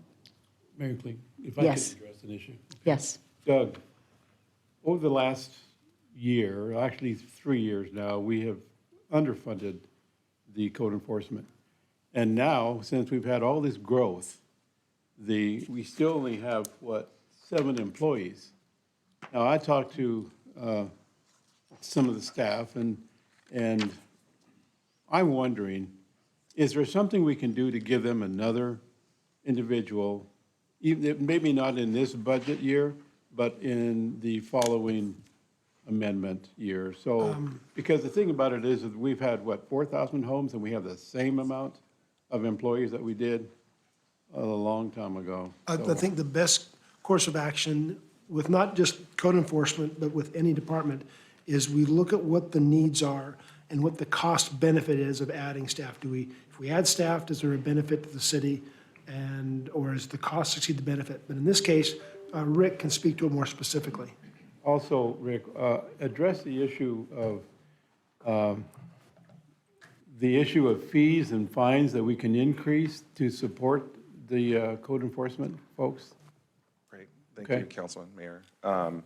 And I just want to note Kent Lovelace is also in the room and can help answer any questions. I that had a might be good more discussion with specific, Kent but the other day, but I'm concerned with that I organization. want to thank you and the council. You did approve a new position in the prior fiscal year that helped alleviate some of the burden. There is a little info sheet, data highlights, that's also on page 109, that lets you kind of track the cases per FTE as we track. In the long-term narrative, that's more an internal document, we were hoping to ask for a position, not in FY23, but possibly in FY24. So your intuition is tracking with what we would like to see potentially in FY24. You're right, there has been a lot of growth. The residential areas are spanning out. Our code officers are having to cover larger areas. So we're gonna try to get by through FY23. The 2+2 that you approved will definitely help us because we have been one of those departments, a small department. When you lose one person, it creates an enormous load on everyone else to try to cover that. We've been without a parking enforcement officer for some months now, and we actually had someone hired, and they didn't show up for initiate onboarding because they took another position. So we have been facing some wage challenges and being able, so the biggest thing that will help is to be fully staffed. And I think the 2+2 will help us try to get fully staffed. As far as fines and stuff, just as a reminder, if someone has their weeds overgrown or there's debris, when we call and issue a citation, we want voluntary compliance. They're not being fined a monetary value. We're not collecting money for their violating something. If they don't comply, then we pay for abatement, which means we hire someone to come and to take care of that, and then we send them the bill. And that's baked into this budget as well as to cover that. The only revenue that we do collect is from parking tickets in downtown Nampa. If the city council would like us to examine, I believe is it $15, Ken? Yes, for a year. $15 for a year. We also do lease parking, the city-owned parking lots that are in downtown. We lease those out. Code compliance, community relations tracks the lease rate on that. We can look at whether or not the parking tickets as well as the monthly lease rates should go up. We've tried to keep them flat, mostly going through COVID. We actually, just going to be honest and candid, we did talk about it a little bit with council. We were kind of charged with exercising a light hand when it came to enforcement through COVID. But as we've kind of come out of COVID, it might be time to reexamine what the monthly lease rates are on our customers. I'd like to see code enforcement be a little more self-sustaining. And the only way you can do that is by supplying them with their own reserve or their own, money, if you can. And I realize you can, but maybe we should do that to help them out a little bit. Councilman Rodriguez, thank you. I think that's a really good thank you, Mayor. suggestion. And thank you, Rick, thank you. I think that's, I would just jot that as a, let's focus on that this year because, and then the parking revenue is on page 116. It's only 20,000 in leased parking in that particular code, which isn't much. Our leased parking is way, way, way, way less then. Mayor, if I may, I'm going to get in the weeds just a little bit. Can I have Ken come up for a minute? Going to get in the weeds. Literally.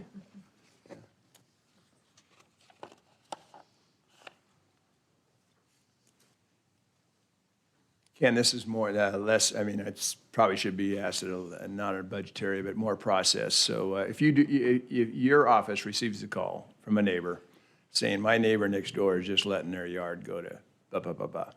Okay, weeds everywhere. And so what's your process? Councilman, the That's first thing all, we that's all. do is attempt, we have to witness it ourselves. So we go out to the property, take a look at it. We try to have a knock and talk, knock on the property, communicate with the homeowner if it's possible. The second step is we send a first letter. It's called a voluntary compliance letter that notifies them of the violation that's occurring on their property.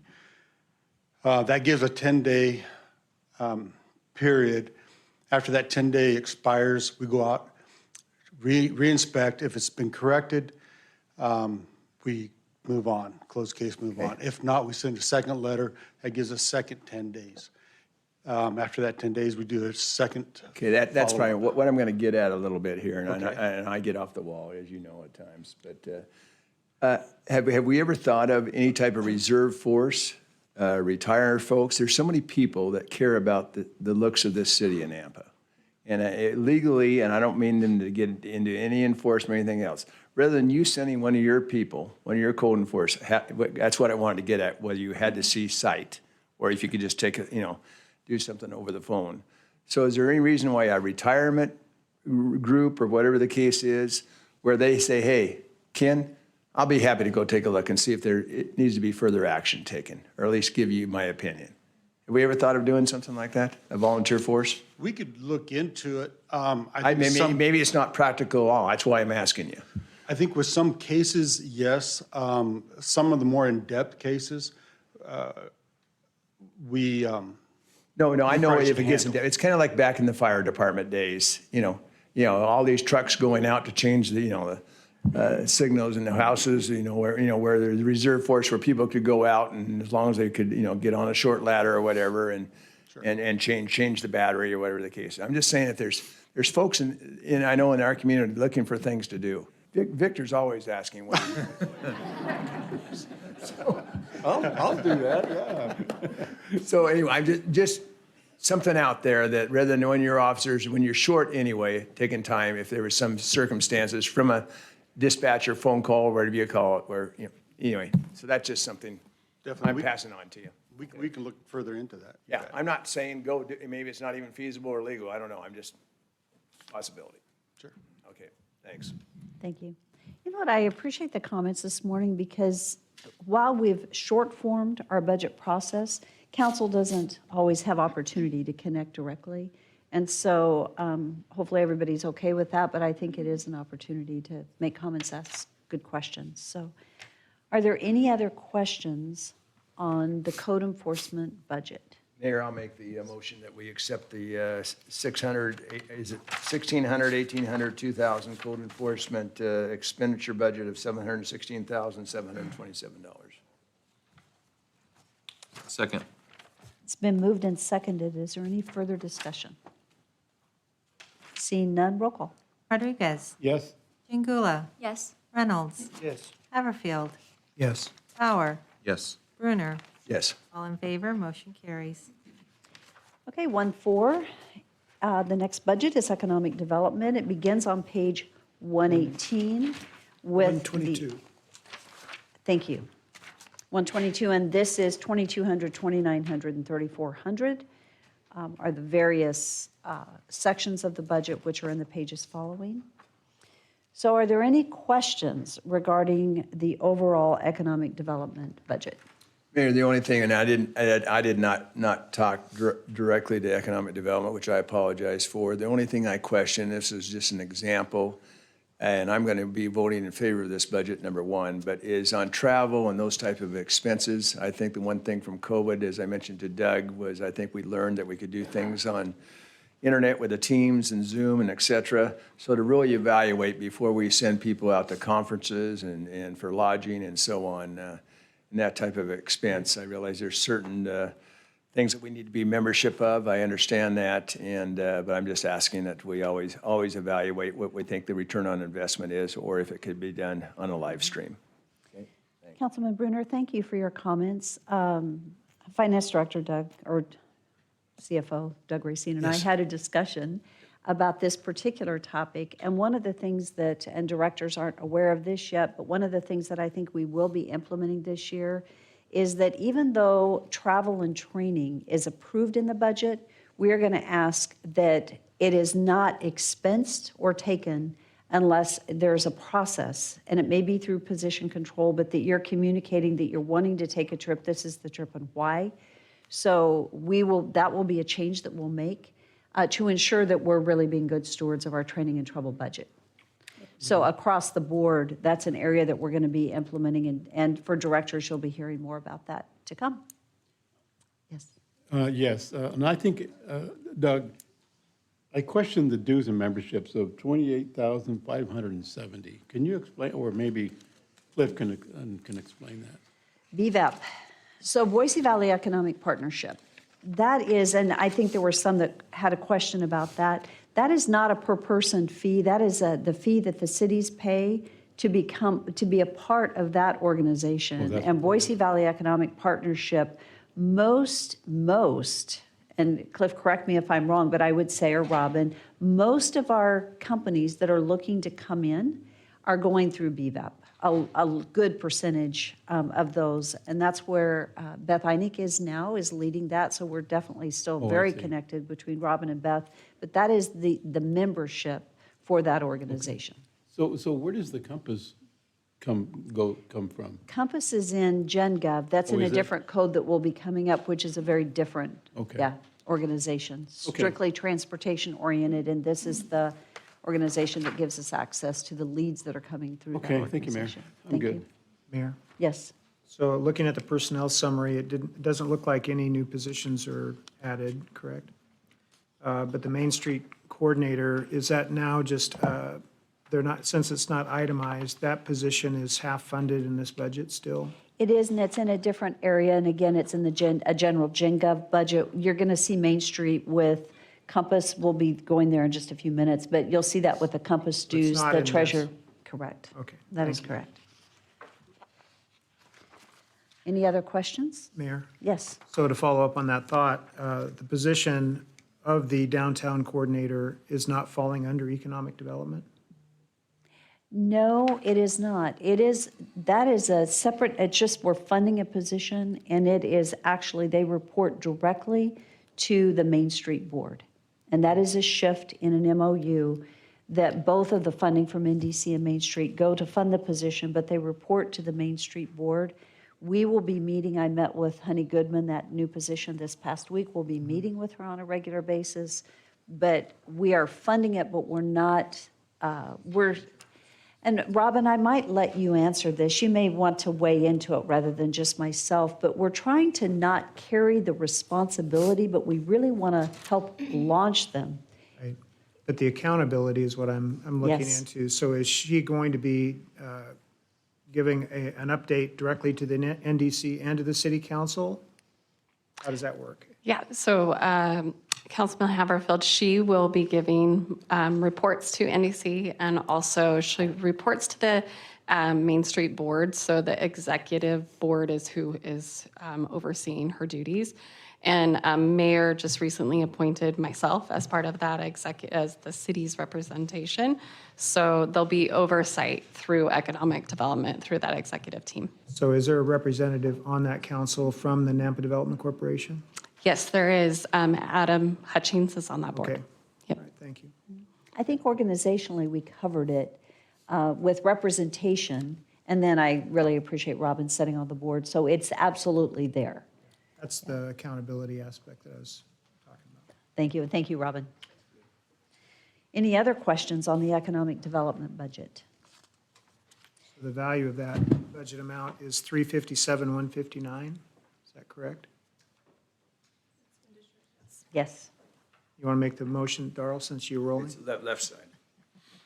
Make the motion to approve the economic development budget in the amount of $357,159. Second? It's been moved and seconded. Is there any discussion? Seeing none, roll call. Rodriguez? Yes. Brunner? Yes. Chingula? Yes. Bauer? Yes. Reynolds? Yes. Haverfield? Yes. All in favor, motion carries. Item 1.5 on the agenda is finance. And it begins on page 132, but Doug? This is finance, general government, and legal. So the finance portion, I recommend on this one, we go by the individuals and not by the summary. It will be a little distorted if we don't. So I would recommend we start at page 138, which is the finance budget. And I would note in the finance budget that there is a reflected increase in salaries, but it's really a transition of how we account for allocated services. I have Chris Boaz, who his salary is charged mostly to the departments. And last year, we had it all coming out of salaries. This year, we put his entire salary back into salaries, and then we allocate out on the bottom line. So I had two positions like that, that made my salaries go up, but my bottom line didn't increase because I transitioned their charge out to the various departments at the bottom of the financial statement. Mayor Ting, I have a quick Yes. question. Doug, since you've had trouble with retaining employees and some others left because of illnesses, Yep. is there a rollover in your finance department budget that's included in this, or there's no rollover at all? No, there's no rollover from last year to this year. We've kept a position or two open last year so that we could fill them this year, but I think we're pretty much at full employment in my department right now. Okay, thank you. Are there any other questions for Doug? Or Doug, is there anything else you would like to call out? No, I've tried to set an example, and if you look at my operations costs, I've actually cut my operating expenses from $320,000 down to $270,000, excluding labor. So I'm looking to set that standard and cut costs.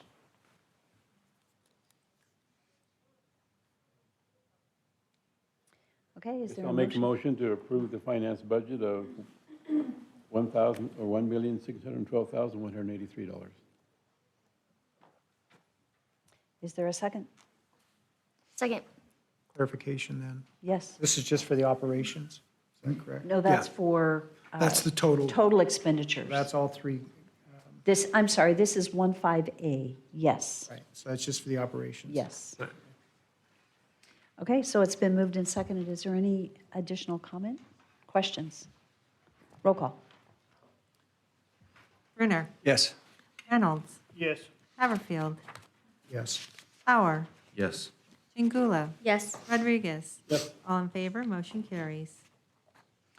Moving to 15B, Doug, this is where the dues, Councilman Rodriguez, that you were referencing are located? Yes. And I think that we do probably have some discussions that need to take place in this segment. Yes, It begins on page 141, and then the detail that you might want to look at is on 142. So Doug, why don't you walk us through this? The general government org or department, 13020, is the repository for general government revenues, for property tax revenues, for shared revenues, for court revenues and interest income. And it also is the repository of expenses going out. There are two major categories of expenses. We have the contractual services, which VRT is one. We have the dues and memberships, Compass. We have some engineering services, which are internal. And then we also have the contingencies at the bottom that I wanted to speak about. So, Mayor, I don't know if you want, we probably should just go down by line item and discuss them as they go through. I think we should. I would like to call out, and you kind of just did, but I think it's really interesting to pause and take a look at what our property tax revenue is, because you can watch the trend in property tax revenue.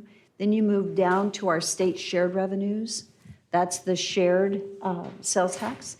Then you've got your liquor and apportionment. And so it's interesting. So that's, I mean, this is a very important page, I think, not only for city council, but also for Right. the public. It is. To be able to look and better understand the revenue streams that come into the city. And just for clarity, the property taxes shown here, the 29.9, that is the general government portion of the total property tax allocation. There will be other property tax allocations in streets, library, parks, airport, cemetery, and the GEO bond. Thank you. Okay, so with that, Doug, let's go over to the detail, especially as it relates to the expenditures. Right. So if we go over to page 142, So let's go down the list with the expenses, starting about mid-page. We've got, what do we got here? This is, hang on.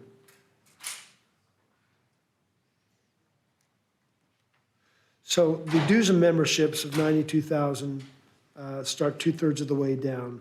That's $40,000 for AIC, $48,000 for Compass, and $10,000 for Treasure Valley Partnership, total 98. That's fairly consistent with the prior year, very little change up or down on that line. The big line of discussion is the contractual services of $669,000, which includes $97,500 for the West Valley Humane Society. That's up about to $20,000 over the prior year. We've had a fairly significant increase in costs for maintaining the animal population. And we have a maintained budget of $75,000 for legislative research, internal planning, and intern funding. And we continue to hold on to a $75,000 economic incentive should there be a need to use that. We keep that as an opportunity. But the big item in here is the $378,000 budgeted for the VRT. And that is a whole discussion. I think we probably should pause right there and move into that. hi, Mark. I was just looking for you. So as you make your way forward, why don't we have you go ahead and come forward? And then I will say that the budget has remained the same on economic incentive, legislative research, mental health funding, Southwest Mental Health, which I don't believe we have used. So that's a discussion that we can come back to, but I would encourage us to budget it. West Valley, as Doug said, has gone up significantly, and then the Main Street program at $35,000 is in here. So this is where those are. So there aren't any changes from last year to this year in those items. VRT, Mark, would you like to walk the council through a little bit of the discussions that have been taking place, the work that you've done working with VRT, just to, especially as new as you are, but thank you so much for digging into this, in attempting to find some of the answers to questions, and then we'll have a discussion. Sure. Thank you, Mayor and members of the City Council. Mark Stoyer, Director of Strategic Initiatives for Public Works. And is So- his mic on? Are we? I'm not sure. Test, yeah. There it is. that's on. Okay, thank you. So back in May, we received a letter from VRT that gave us some estimates of our contribution towards our service for the next fiscal year. There were estimates, and they presented different scenarios with enhanced on-demand services, adding a fixed route, and some other things as well. In June, we received another request that kind of gave us what their baseline request is, that included on-demand service enhancements, but no fixed route enhancement. And then there was also a number in there they called potential, which was a minimum that would be kind of a starting point for a cooperative agreement. In speaking with them after we received this letter, I asked them to refine the numbers, especially considering that what if we take out the enhanced on-demand service? Right now we have on-demand service throughout the day. They were going to add more peak hour service, and then also add on-demand service on Saturdays. No fixed route service. I was able to get a number back from them that was substantially lower. It was around $486,000 for the current level of service that we enjoy now here in the city. That's one the same on-demand service in 2 fixed routes, Route 40 and 42. That number is about 30% greater than the $378,000 that's currently budgeted. They were able to bring that down due to 2 factors. One was they received more federal aid dollars last year than they originally anticipated. So they were able to put those monies towards the capital and the service assessments, the contribution for the city, and help us out in that way. And then, of course, we took out the on-demand enhancements. So the $486,000 would be through a cooperative agreement, so that in itself could also be slightly revised as well. So that's where we're at today. If you have any questions? So, Councilman Brunner, I think you've had some questions. And I've asked him to Mark by email, so I figured And I can answer. further answers that you would be. would, just for the And I will public do that. standpoint, do you mind verbally stating what your questions were so that we have record of them? And knowing me, I'll make a little statement, and I'll try to be kind. Anyway, 5 years ago, I asked for data. We had, normally VRT representative would be in place, their director normally, and I kind of take, I'm sorry, but probably she didn't show up the 2 years, after the first 2 years, she decided not to show up anymore. But there just has not been any data. And just even to the basics of, and I'm an old timer, but I said, just even if you could just tabulate for me your ridership, your number of riders for a 30-day period of time. Just, well, we don't have the computer system, whatever, to do that. Well, how about if your drivers just even have a tablet and just check off? I mean, you're telling us your ridership is not that great. So no, that never happened. So I as a council, at least you correct me, council, I have never received anything in 5 years from data until about 5 days ago. And Well, what, we have received the ridership data, and we did have one a presentation. year ago we did? We did have a presentation, but that, Mark, can you Please speak- correct me if I Yeah. mistake. Can you speak to the data that they are collecting? Because there is a little difference between the data they're collecting, because they now have an automated system, versus what Councilman Brunner is interested in hearing. Correct. So the numbers that I presented to you all, those numbers are total numbers. And we have numbers for Caldwell, we have it also for the city of Nampa, but that's ridership numbers, how many people actually get on the bus and get off the bus, period. Councilmember Brunner, I believe you asked for specific, like out of those totals, how many customers are actually being served. And that's a little bit difficult to assess because of the method of payment. When people board a bus, they can pay cash, they can use an app, they can use a monthly pass, so it's a little hard to assess that. I did speak with them this morning, and for the on-demand 150, it's all done through an app. So they are going to try to extract those numbers for us out of on just the on-demand 150. But I did provide you what they provided me, and that is the total ridership values. And that's all that I've been able to get from them. And I've expressed this to Mayor, but what I'm trying to get at is what our cost is per person per year. And whether there's another avenue or another outlet, another service that possibly, I don't like the word subsidize, but even if we subsidize, that it's actually be less expensive than what we're paying Valley Ride for. So I realize we, there again, don't have that in place now, but it's kind of hard to get that in place to do a cost comparison if we can't get that figure. So if I knew how many actually customers they're serving per year, I can even do the division and figure out what that cost per rider is. Okay, but currently today I don't have that. So just FYI, I'm fed up. I'm not gonna vote, and the other council can vote as they see fit, but I'm not even gonna maintain what they're asking for, period. There'll be a zero, no more Valley Ride as far as I'm concerned. Okay. So needless to say, I will say that for those that do not have any transportation, Valley Ride is their only transportation. And so the question I would have is, if we did not fund, so the new funding amount, the service assessment, I think you just mentioned, maybe I printed off the wrong document, but you just mentioned the service assessment request currently is what? So currently, the latest number that we have, and that's for your general assessment, your service assessment, your capital, special assessment, and reserve. Those are the 5. And they total $486,852 through a cooperative agreement for the services that we currently enjoy here at the city, no enhancements.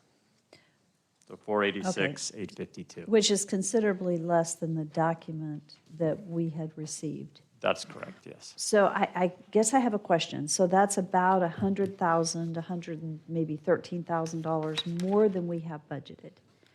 If we did not budget this new dollar amount, what change where would it, do we have any idea of what the change in service would be? Not currently. I would have to go back and get that figure. Okay, Like, for and just- example, if we take out the on-demand, how much would that reduce the number? Okay.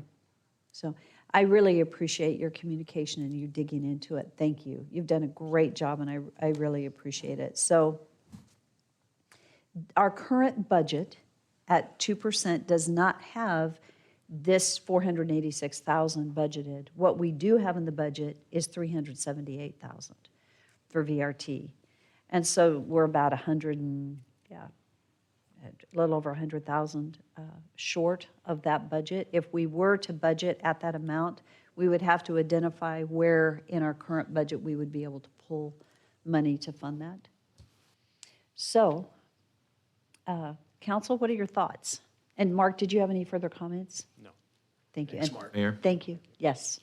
I also won't be, I mean, when police give us a budget, they give us details on stats and the cars they need and details. Every single department gives us details. So I kind of agree with Darrell, like it's frustrating not to get a little bit of details. And I think the reason is because it's not being used very, very well. And anyway, so I'll let the rest of the council speak. I'm definitely not in favor of the increase. Would like to hear what some of our other council members have to say on this. And I think our ridership, and Mark, you've probably looked at it as much as anyone, has stayed pretty flat. Would that be the accurate statement? The on-demand service that was implemented does not appear to have increased ridership. So the ridership, while the ridership is there, we do have the total onboardings, offboardings. We know what that is, but the ridership has stayed very flat. It has not increased. So Councilman Haverfield, did you have a? Well, I was just looking for the number. If you can come back up, just a couple of quick questions then. Current level of service, the 378 that they're asking for, if we were to not give an increase, there would need to probably be a cutback in the level of service because of the fuel surcharge, you know? I don't know that specific answer. to So the that, but, 378 then, as far as, are there strings attached to our being able to reduce that? I mean, are we obligated? I know in the past, we've had it tied to grants or funds. Are we at risk by reducing the amount in any way? So the current ask through a negotiated contract is 486 and change. So if we reduce it down to 378, through that cooperative agreement, there would be a reduction in some amount of service. Mayor, Council Haverfield, so we haven't taken any new grants from VRT, so there's no strings attached to this. That's behind us and in the past. So the number, the 378 number, as it's proposed in our budget, if we were to maintain that, we are still looking at a reduced level of service. Yeah. Okay. Well, keep in mind as well, I mean, just like everyone else is experiencing, increase in fuel and labor. So this is roughly 30% increase, which is, we're seeing that across the board. So if we come in with a lesser number, then yeah, there definitely will be some change in the service. Okay, and that's up to them what they choose to do then. Well, we'll work it out with them, but we'll have to figure out what that exactly is. Thank you. Mayor, off the subject, but do we have a grocery bus at all, or is that being run at all anymore? Where they used to pick up, has that totally been eliminated? That has nothing to do with VRT, by the way. I mean, that's, We have one. Yes. so that is taking people to the grocery store and as On Saturdays, still. I just had, and it's my fault, I hadn't heard about it for about 6 months. I know different individuals were driving the bus at one time. Yeah, of course. So the answer to the question that was not on mic, just so that for clarity for those listening online and for the record, was that we will look it up, but to our knowledge, it is running. And that is a nonprofit really that's working on that to ensure that people can get to the grocery store. And it was just running once a week previously. But our understanding is that is running. And I guess the other thing, if you dig into this any further, and this council votes to go ahead and give them another go, find out how many of these are to jobs situations. Could you ask them that? There is also transportation to medical doctor appointments. Right, so that is a separate service. So you do have a service for that Saturday grocery run that was taking place. There are services to provide people transportation to medical appointments. Right, St. Luke's is which providing that too, right? And I think St. Alphonsus possibly, and then there may be another service provider. So it's difficult because just as we are seeing, even if we kept the same level of service, the cost of labor and the cost of fuel, although these are, I believe they're natural gas versus gasoline, but just the cost to maintain them, their employees were way underpaid. They had a very difficult time, so they had to do an increase. So there would be an increase just in that alone without, Mayor, yeah. just for clarification purposes, then the 378 is the same amount that was budgeted last year? That's correct. Because there isn't any detail hardly at all, and that's kind of where we're struggling with the packet. And to Darrell's point, we really haven't seen a whole lot except for what showed up outside of this budget presentation. So I'm wondering from a budgetary perspective, I see 2 or 3 avenues you could take. One, you can completely exclude the $378,000 from the budget and strip it.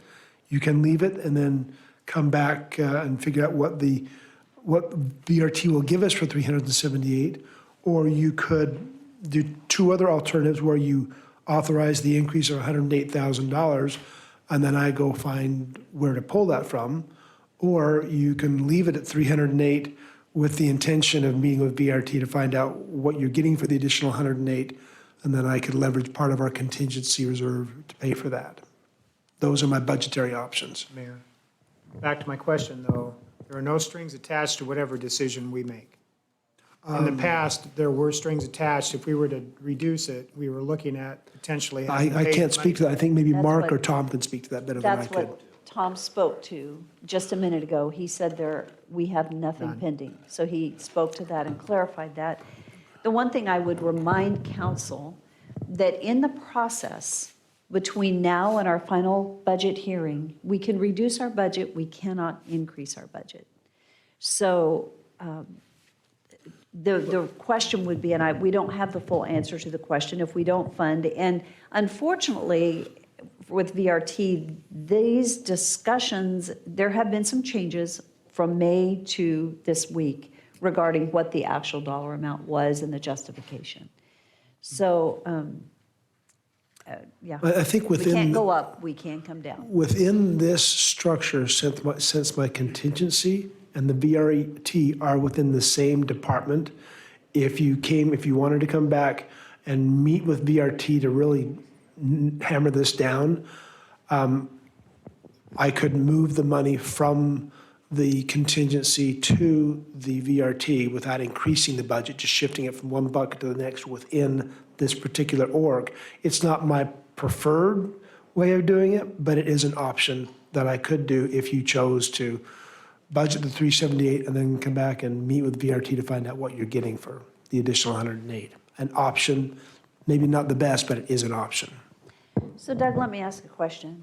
If we authorize the budget of 378 as stated in the budget, and we know that we have the contingency in the budget, could we come back to council, even after the budget's totally approved and we're down the road, we could choose to take an allocation out of our approved budget to fund VRT at this 486 requests following this council budget decision, because it is not going to change the budget that's going forward. It would be reallocating it, and it could come back to this It would be council. moving within one bucket within two different accounts. So we're not increasing, we're just saying, we'll take it out of the contingency and we'll put it in the VRT, or not, as you choose.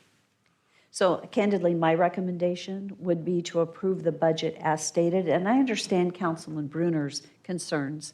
I think that I don't feel that we could, as a city, eliminate public transportation. And I understand your thought about, do we identify an alternate? I really appreciate the fact that I know Jeff Barnes has moved over into the water side. Mark, I thank you so much for lending your expertise and focusing on this. It's extremely helpful to us. I think that we will have to talk about what we do, but we can do that if we just move forward with the budget as it's proposed without the increase.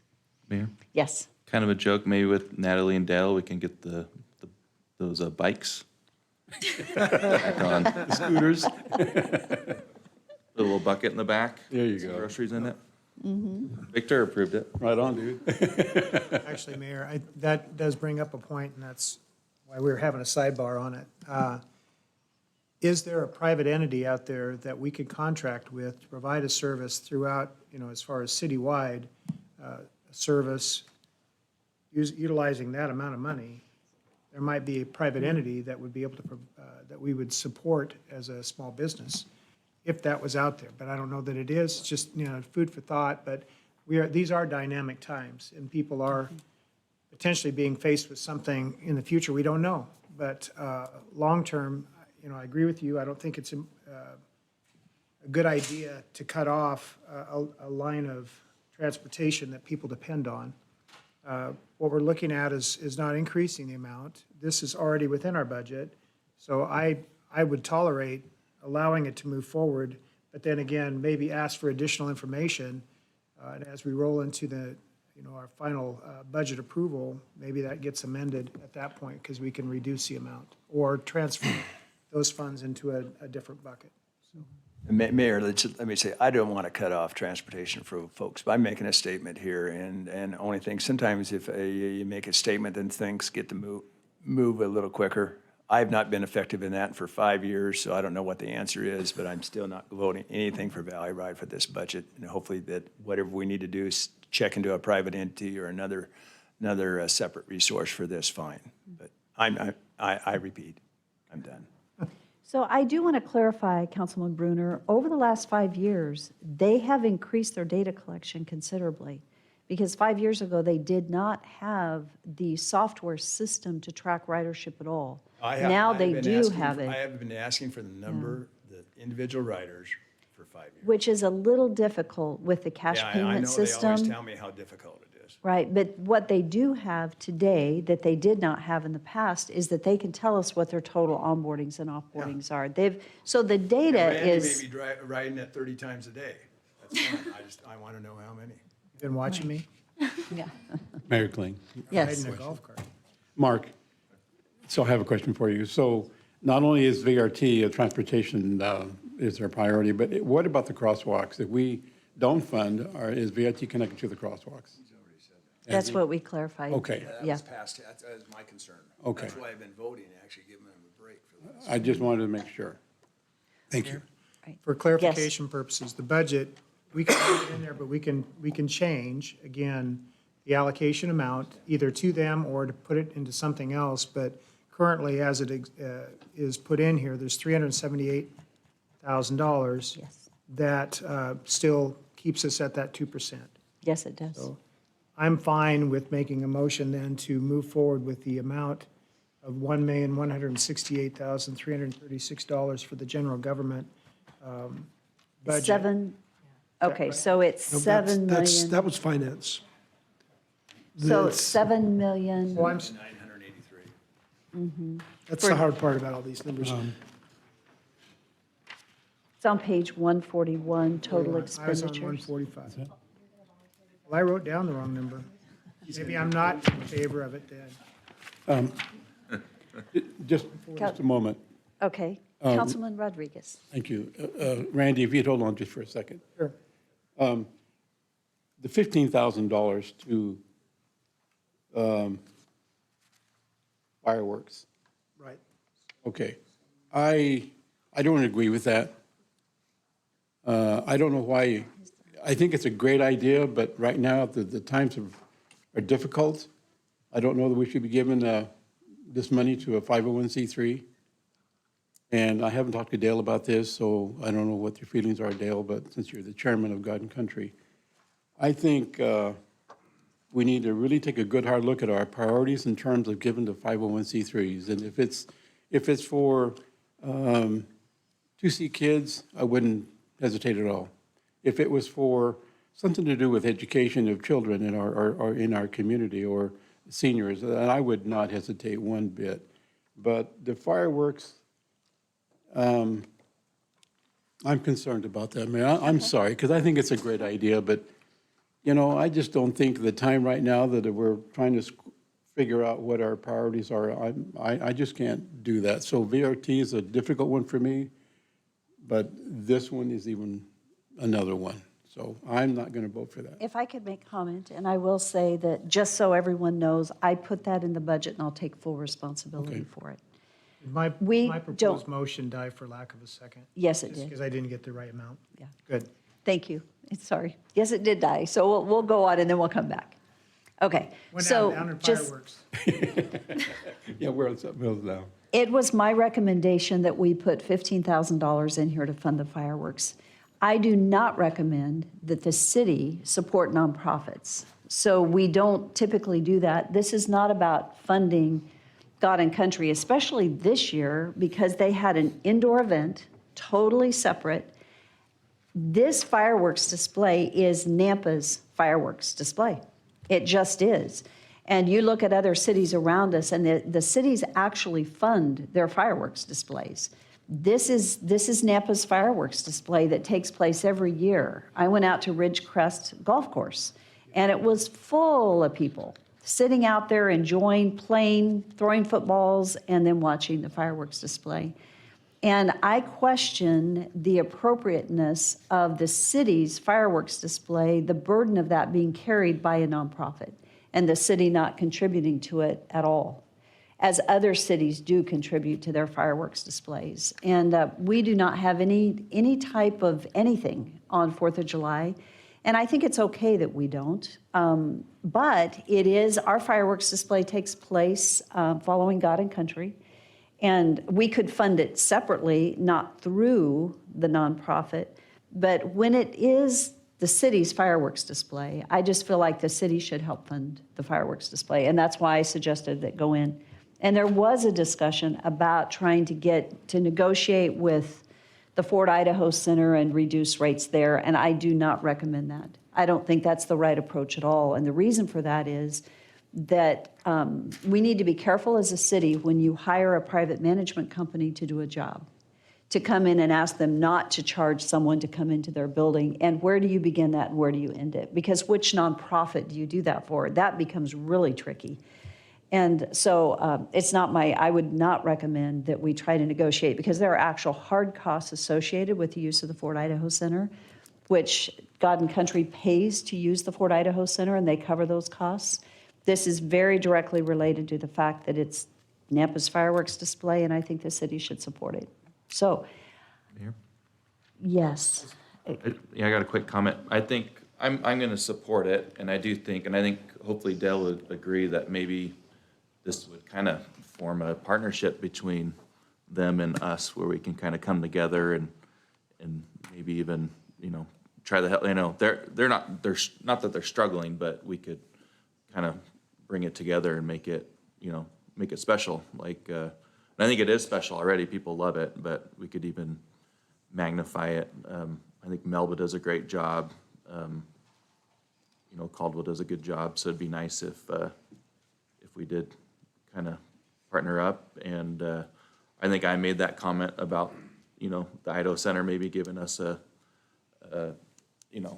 half off or something to help decrease the cost of the tax. If the taxpayers are going to pay for fireworks, that they could give us a night or something off, so I apologize if that is bad. But I just wanted to start the process of coming together and start talking and getting creative and coming up with some ideas, because it has been a special event for Nampa citizens for years. Well, Mayor, Thank you. Could we, Dale, speak. Councilman Reynolds, let's give Councilman Reynolds the opportunity.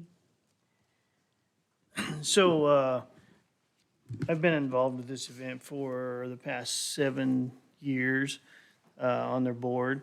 And, we just completed our 56th year here in Nampa. And it's, the fireworks are a big expense that we do. Everything we do is 100% donations. And the comments from the citizens has always been, if we don't, like last year, for example, we had our donation capacity was greatly because of COVID. We did about an $8,000 fireworks show, and the public just completely hammered us because they said, "Hey, this is Nampa's fireworks." We get people from, I think the estimate is around 50,000 people that sit outside of the Fort Idaho Center to watch fireworks. That don't even come into this event. And the fireworks are shot from CWI's campus, just so everybody's aware of that.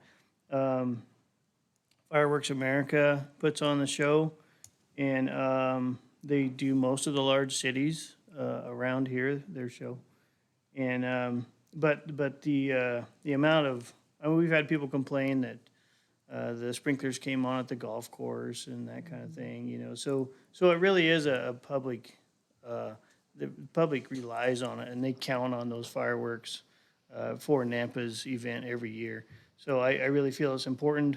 Donations are hard to come by, and we've reduced our budget from $85,000 to about $32,000, and this year it was squeaking to get by. We put on a $12,000 fireworks show out of that $32,000 budget. And, it was about a 23-minute show, which was the public. We didn't get as many complaints this year as we did the year before because it was longer. But I feel it's important to have that fireworks, whatever it's tied to, is Nampa's event. And I know the years that we don't have those, haven't had fireworks there, for those of us that endure the subdivision fireworks, it was worse on the years we didn't have fireworks at the Idaho Center. Councilman Rodriguez. thank you, Mayor. Last year, I think this council approved $50,000 for the lights, Christmas lights for downtown, right? And I approved that, right? Yes, those were donations from Republic Services okay, that we right. reallocated to them. That's correct. Yes, Okay, it was and- not any taxpayer dollars. Okay, thank you. Yeah.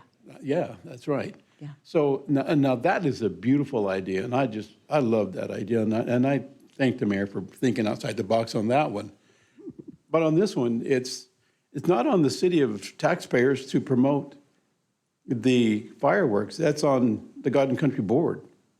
And so, even though I enjoy them and I always give to the God and Country, always, to help support that.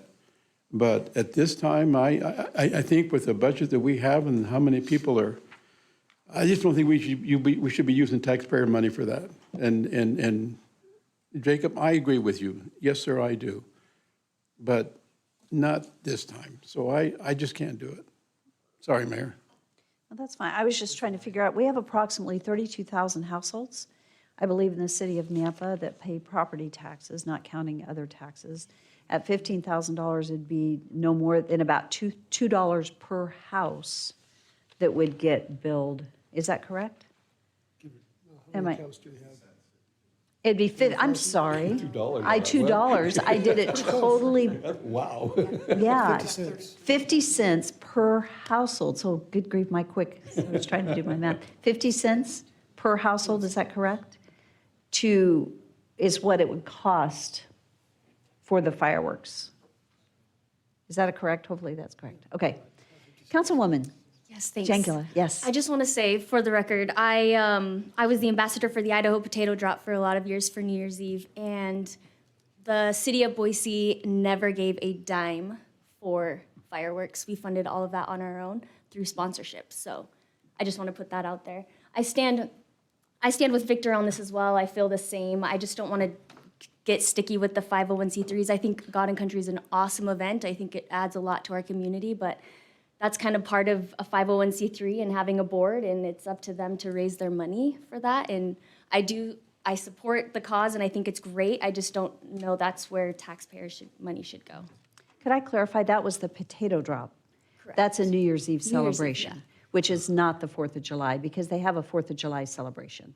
Oh, I'm sorry. I was just speaking for city fireworks in general. So you're Okay, speaking I would to need just to, the 4th of July celebrations, Melba, Boise, the various That I don't cities know. that are, I just want to make sure we're talking the same thing, because the 4th of July celebration that Boise puts on, I'd need to clarify. We did some research about a year ago, and I believe that several of the cities have funds towards their fireworks, but Potato Drop is a different event. Gotcha. Yeah, that's a privately That'd be managed worth event. looking into for sure. Yeah. Okay, Councilman Haverfield, and then we should probably move on. Well, I appreciate the conversation on this, although I think, agree with the premise that we need to separate ourselves from the God and Country Rally as far as a city, we benefit. Their efforts have been obviously applauded for 56 years. We have In God We Trust on our wall behind us. So I think the statement is strong. The idea that as a city, we shouldn't be promoting them, in a sense, what we're doing is, I think we've been taking advantage of their generosity over the years by allowing the 4th of July display to be on a day other than the 4th of July. And I just asked Dale, is there any reason why the God and Country Rally has to have a fireworks display? They don't have to. So the first time that it doesn't happen, the first people that are going to hear it are going to be us, because people are going to be upset that the city's fireworks display didn't go off. Now, Idaho Falls, I think, is where Melaleuca is. They have considered one of the finest fireworks displays in the world. I mean, it rivals Paris, it rivals everywhere. It's all private donations.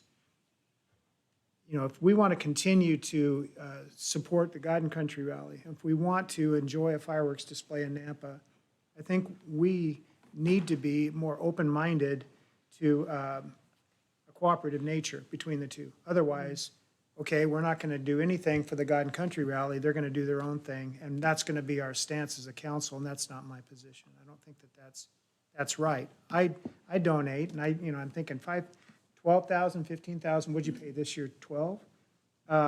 If it's a stated amount and that company comes in and they provide a show, I'm all forward helping, but, again, I'm going to age out in time, and there's going to have to be people coming in behind us that want to pick up that mantle and run with it. So I think we better start looking at a solution instead of obstacle. And what I'm hearing is, I don't want to support fireworks display with tax dollars, but the city benefits from it. But anymore, unless we put a restriction on the illegal fireworks that are going off everywhere, you can just look over your shoulder the other direction and get as much of a fireworks display as you want. So I'm not sure that I totally agree with the premise that we need to just cut off the God and Country Rally is because it's a 501(c)(3). I think it's been an ongoing partnership we've enjoyed for 6 years. So my motion still stands. The amount has changed to $7,983,281. If I don't see a second, then you want to amend the amount, you can do that. Okay, so it's been moved to approve the general gov budget of $7,983,281 as presented. Is there a second? With no second, motion fails. So what is the will of the council then? Here, I'll put out a motion, and then we can just keep moving on to the third or fourth motion. I'll approve a total, Mayor, of $7,605,281, and that is omitting the VRT amount of $378,000. Second. Say that again. It's eliminating the 378, but not the 15? That's currently, where I stand. So that would eliminate any funding. It would leave fireworks in and eliminate any funding to VRT whatsoever. Again, the comments on the VRT is if the amount was left in there, we could always roll it into something else later on, but if we reduce the budget, is it your intent to use that money someplace else? And under the 2% cap, or to reduce the 2% long-term? You could label it a mass transit budget and then come back to it and say, I mean, we got VRT contract through September 30th, I take it, right? I don't recall the exact date, I have to Their look at it and see. fiscal year Well, is, so I don't know, I would have to look and see what the date is, if it would end altogether. Mayor? So, hang on just a second. So as a matter of procedure, we're having discussion before we've determined if there is a second for this motion. There was a second. Oh, that's right, you seconded it. I'm I'd sorry. like to make Thank you. an amendment, because I would like that funding to go, help me out here, somewhere. A mass transit budget, or? That's it. Okay, so then the question would be if Councilman Brunner, you were the one that made the motion, and Councilman Bauer is suggesting, I'm fine. I'm just dropping the VRT segment of, okay, so that it goes to a mass transit. not designated to VRT. Okay. So then, actually, you're seconding it, but we need to, then the budget would be back at the 7,983,281 with the change being, That we're just dropping the allotment to Valley Ride Transfer. Changing the designation. changing. I will agree to the $7,983,281 with that amendment. Second. Clarification, Mayor. Okay, yes. I'm not voting for the 15,000, so, but I do approve the motion. So now what? Well, you would not approve the motion, and if the motion fails, then we come back and figure it out. So you would not vote for the motion as it's been moved and I seconded. agree with Darrell, that I want to approve. Okay. You're just not going to approve the other, so you would deny the motion. Okay. And then we'll see how many actually votes we get in favor or opposed to, and then we'll have another motion if it fails. All right, thank you. Okay, so it's been moved and seconded. Is there any further discussion? Mayor, I did want to just point out that the 35,000 for the Main Street program is in this budget as well. And we did state that, Right. yes. Okay, What was the term you used as far as for the change in, from Valley Ride to mass transit? Mass transit budget. any other discussion? Seeing none, roll call. Rodriguez. No. Chingula. No. Reynolds. Yes. Haverfield. Yes. Bauer. Yes. Brunner. Yes. 4 in favor, 2 opposed, motion carries. And I appreciate the discussion. I totally respect and understand your position on that. Thank you. And you know what? We will get you, and I'll have staff actually, if staff could go back and find the research on the cities that fund fireworks, that would be beneficial. I'm sorry, I don't have that in front of me right now. Can we take a short 5? Well, we finish legal. Legal will be super quick and be done with Yeah, this one. Let's do legal. Okay. So Legal on we page did 145. approve 15A, 15B, and we'll move on to 15C, legal services on page 145. And then we'll take a short break. So actually, are there any questions? Mayor Kling? Yes. Are these legal services for Wharton Lakey law offices? There are Yes, three and they're on page component- 146. Go ahead. Three components. Borton Lakey at approximately $25,000 a month. The Canyon County Services at approximately $55,000 a month. And then a reserve of about $195,000 if there's a lawsuit and we need to fund it. And that was on page, You know, Doug, one of the things on page 146, and if we could correct this, we do not have this, we've got the civil, you see, we don't have the county in there, and so the county isn't really called out anywhere. It does have, they all fall under legal fees civil. It's in the total. I'm not sure what's showing up on the page, but it's in the total. That's part of the, because I'm not sure it didn't print. It's there. It's part of the total of $1,168,000.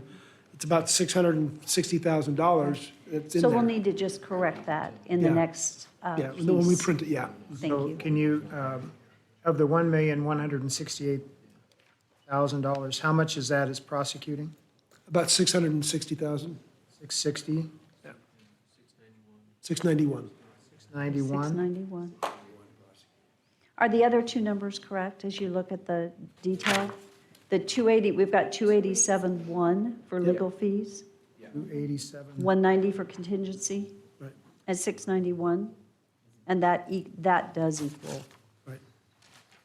So for prosecuting services, it's more than half. Yes, oh, yes. Mayor, I would just like to make a recommendation that we revisit our prosecuting services that we're receiving in light of some, well, I won't get into it, but I think it's probably time that we reconsider to put out, just make sure that we're getting the best value for our dollars. Okay. That's So just- I'm looking back to Chief Huff because he is the one that actually interacts predominantly with the prosecuting attorney. It's with their office. And I do appreciate the fact that Chief Huff is having consistent dialogue with our prosecuting attorney and looking at that contract. And so, do you have any comments, Chief? You would need to come speak in the mic.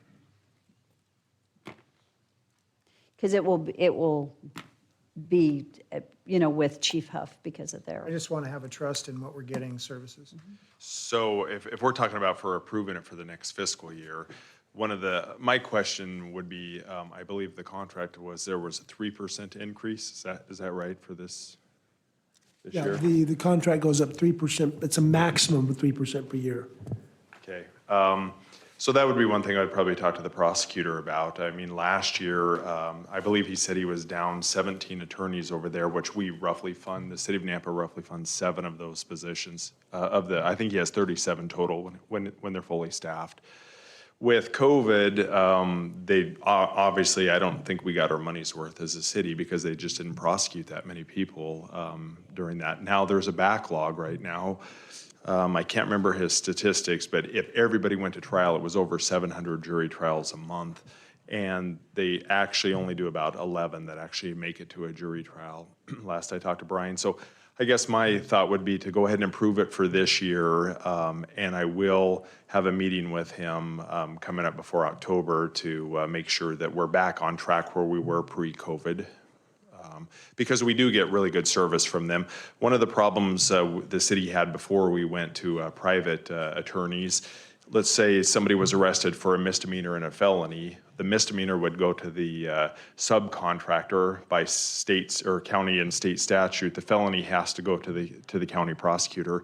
So then you had 2 attorneys working on one case, and what would happen normally was the misdemeanor would be pled out in exchange for the felony conviction. And there's just a lot of dead time in between 2 attorneys working on one case. Where right now, the way that it's set up, the county prosecutor takes the full case, and then he has the authority to make the deals before it goes to a trial, to either dismiss one or to, basically the case isn't getting looked at twice by 2 different attorneys.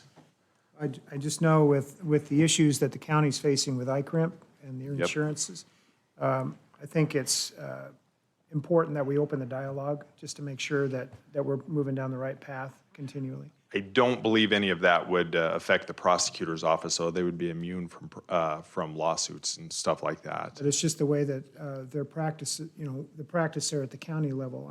Correct. I would like to know a little bit more to make sure that the inactivity, what you just described is not affecting the issues that they're having with ICRIMP. I don't believe it is, but I will reach out to the sheriff and to the prosecutor, and I will get back to the council on that within the week. Mayor Blaine. Yes. Joe, while you're doing that, and so we fund about 7 attorneys, correct? I believe that's what it And is. so what I'd like to do, now we're big enough, the city, that the Canyon County Prosecuting Attorney should designate 7 or 5 attorneys specifically for Nampa. That's what we need to do if we don't do the RFP. And We don't have that. Right now, you just throw a name in and someone pulls it out of their hat and. Not necessarily. So we'll have there'll be a specific attorneys working with like the Family Justice Center that deal with the person's crimes. Each of the patrol division has attorneys that they'll come in, I believe is it every 3 months or so, and give us a law update, talk to our patrol officers that are dealing with the misdemeanor stuff. Honestly, when things are clicking well and we didn't have COVID, it is the best thing, I believe, for the city to have a contract with the prosecutor's office, just because it really is one-stop shopping there. However, that being said, I think we do need to look at it as far as some of the wages and stuff that we're paying them right now, because quite frankly, without the city of Nampa, they cut that substantially over there. So we're really in the driver's seat for the city. But I do have a good relationship with the county prosecutor, and I hear your concerns, and I will definitely look into that with the sheriff's office. Thank you. I appreciate the chief and his relationship, the work he does, and the oversight that he provides. Thank you for the comments today, because we do want to make sure that we're getting the best. Again, it just comes back Thank to you, Chief. the mantra of trust but verify. We want to make sure that what we're doing ongoing is in the best interest of the city and the taxpayers that we represent. Fully agreed. Thank you. Mayor, just a Yes. question, and I really appreciate the legal that we currently have as far as from the council and from the city standpoint, but do we have a best practice as far as most municipalities when we put out that out for an RFP or whatever, as far as looking at, is it 3 years, 5 years, or is there a best practice? For For we haven't done a which- legal RFP for a while. For as far as putting something out, as far as legal counsel, as far as cost. Well, now, let's separate between Borton Lakey as our. I'm not Right. talking about, I'm talking about Lakey. Right. Border, yeah. I'm You're talking, We made the change a couple years ago. right. Yeah, are we evaluating council services on a set standard time, or do we have a time? That would leave to the mayor to answer that. Rick, can you remind me? Thank you. I think Rick had a comment. Just real quick. The So, term of the agreement. Yeah. For Borton Lakey, I would have to refer back to the contract. I believe we did a 3-year with 2 one-year renewals. I'll have to confirm that. That would go up to 5. And they're going to be in their third year? They would be, entering their third. And just as an FYI, they did not request an increase in their budgeted Right. line items. No, So I it stays the appreciate same. what they're doing. I just think it's always For good. for to- prosecution, I have not, one thing that we would have to do kind of as a takeaway from this conversation is to review, I don't know what the terms in the contract are. Maybe Chief Huff can speak to whether or not there's a set time with a not to exceed. As a brief other note, we're kind of unique as a city, us in Caldwell, in contracting out services. Almost every single city As throughout the internal. state that has more than 15,000 people has in-house legal that does all of the above, or does some partial partnership with prosecutorial services. Meridian's kind of unique in that they have in-house legal and use the city of Boise for prosecution, but have in-house for legal. So we're kind of unique. So as far as best practices for RFP, I think 5 years should be kind of a cap. So, I just needed a reminder. I don't know, I didn't know how we were set up. All right, thanks. Mayor, Thank you. quick Yes. question, either Rick or Doug, I don't know. How is that monthly retainer for our city attorney? Does that cover, the monthly retainer that is posted here, does that cover all communications? Or if I or another council member emails or calls to ask a legal question, is that are we charging the city? Generally, that covered? that goes to Borton Lakey as part of our contractual services, with the exception of the wastewater treatment plant, which has a separate legal agreement for the build. But almost everything else falls within that agreement, except where specifically prohibited. And then, yeah, Go very ahead. quick follow-up. So in our monthly retainer, we negotiate 135 hours a month, and it covers all services up to 135. Some firms have specialized services and they bill out at different rates, but we negotiated everything is covered under 135, and then we pay an hourly fee beyond 135. And year to date, we've only exceeded the 135 a couple times, and they've waived it for us. So Mayor, if we happen to exceed that this month, will you charge Councilwoman Jangala for calling? I called Todd over the weekend. I wanted to make sure I didn't charge No, the you're city. good. Please, I mean, It of was course, in relation to this. be a good steward, but no way, if in question, please use legal services. That's what we're there for. And if if you want to know where we're at, we don't have it's not like your cell bill or cable bill where, I mean, I can check a week left, but we've not been in a place where we're trying to check how many hours and then avoid calling legal services. They're there to provide a layer of protection for us. So, but yeah, be mindful not to, unnecessarily involve them. If there's information that you think city staff can provide, I would say that should be a first recourse, and then go to legal as a necessary recourse if city staff can't provide answers. So, yeah. Thank you. Thank you, Rick. Are there any other questions? Okay. I would stand for a motion to approve the legal budget as presented. So move, $1,168,336, is that correct? Yes. It's been moved and seconded. Is there any further discussion? Seeing none, roll call. Rodriguez? Yes. Jingula? Yes. Reynolds? Yes. Bauer? Yes. Haverfield? Yes. Brunner? Yes. All in favor, motion carries.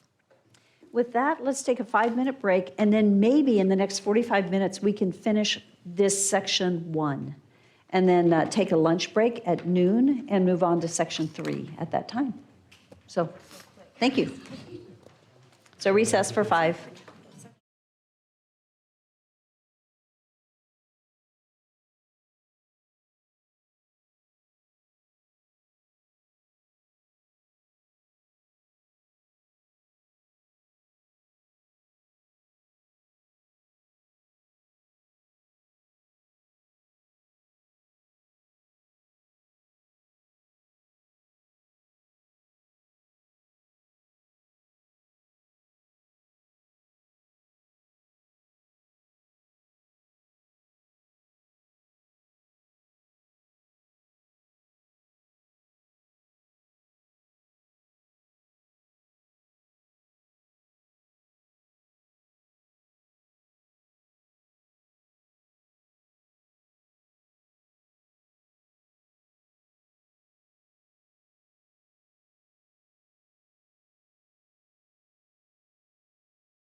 Have to use the gavel. Shall we go? Yeah, there we go.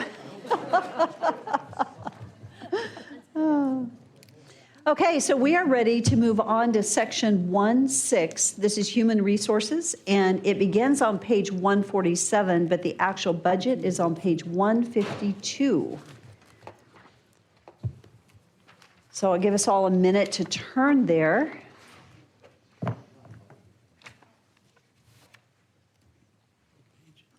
$152 is the actual budget.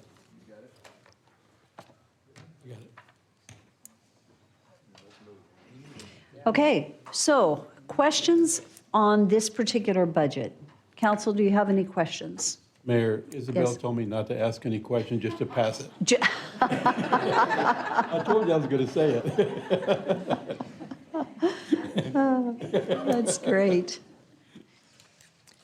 I guess I'll make a motion to approve the human resource budget of $974,685.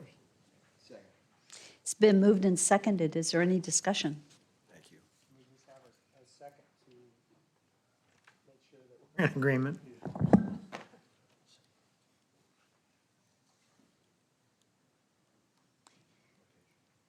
$152.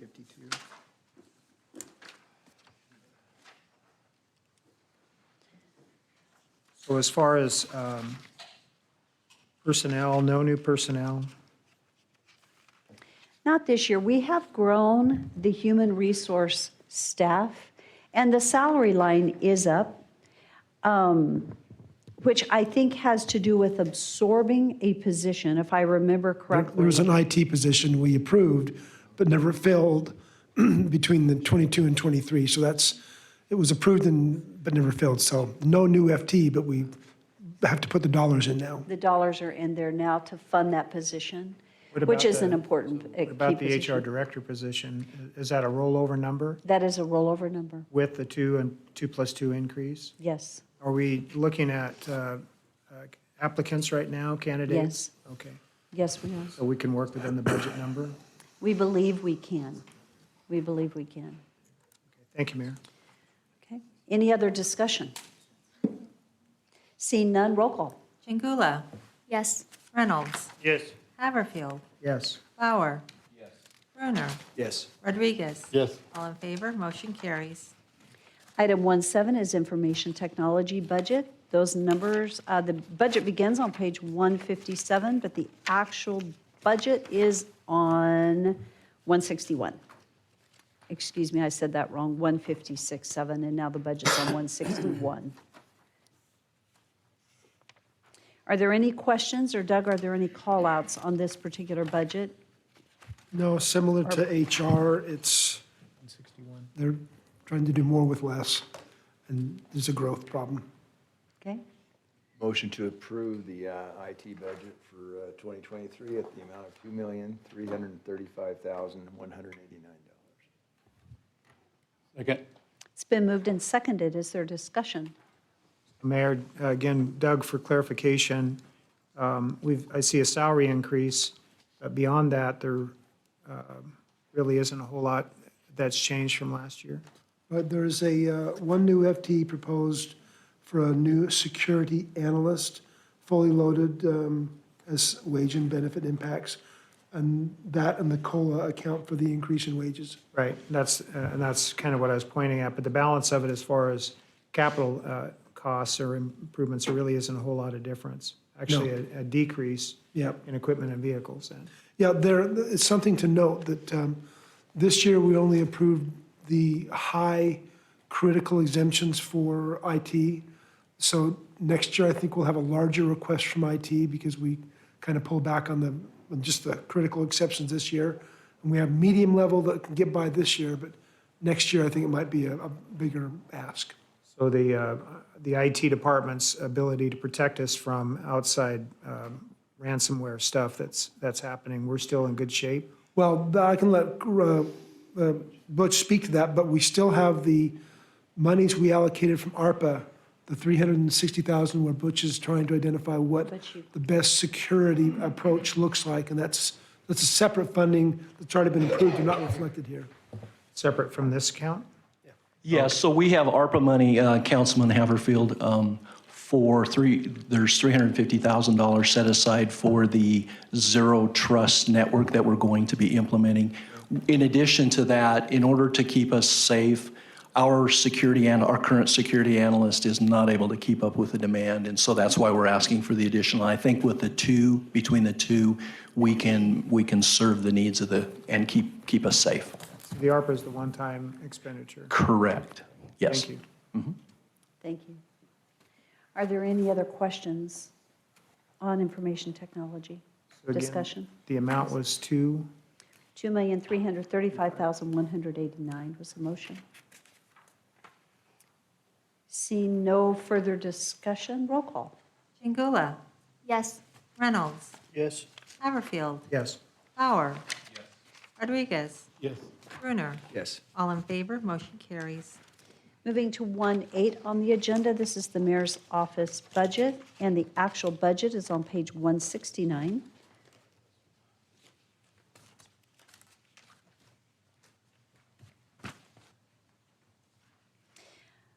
And primary change on this would be just the 2+2 effect on the salaries. That's it. Yeah. Yep. Come on, somebody better up the mayor. Let's go. So the budget amount's on 169, is that correct? 169 at $595,954. So moved as presented. Second? It's been moved and seconded. Is there discussion? Mayor Kling, Yes. this is another one that I really took a good hard look at because of your employees, your staff works 24/7 about as much as you do. And I wonder if there's something we can do for them in terms of overtime or some kind of, something, because they put so many hours in. Are they salaried, or is this, or not? With the exception of one, Jonica, Citizen Support, she is hourly, everyone else is salaried. Yeah. And so, you know what, we have amazing people that work very, very hard, and I They do. appreciate them a lot. Could not do my job. You know, when you elect a mayor, I will say you elect the office of the mayor because it isn't the mayor.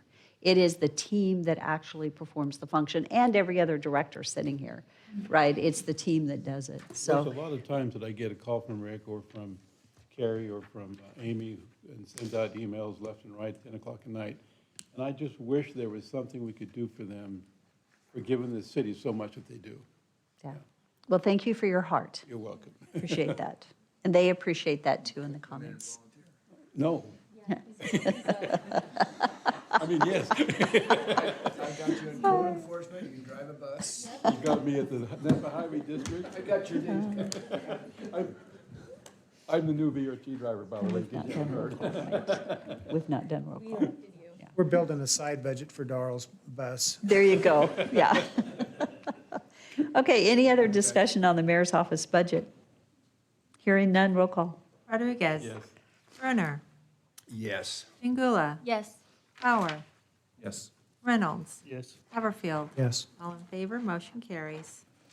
Moving on to 1.9 on the agenda, this is the city council budget that begins on page 172. The actual budget is on page 175.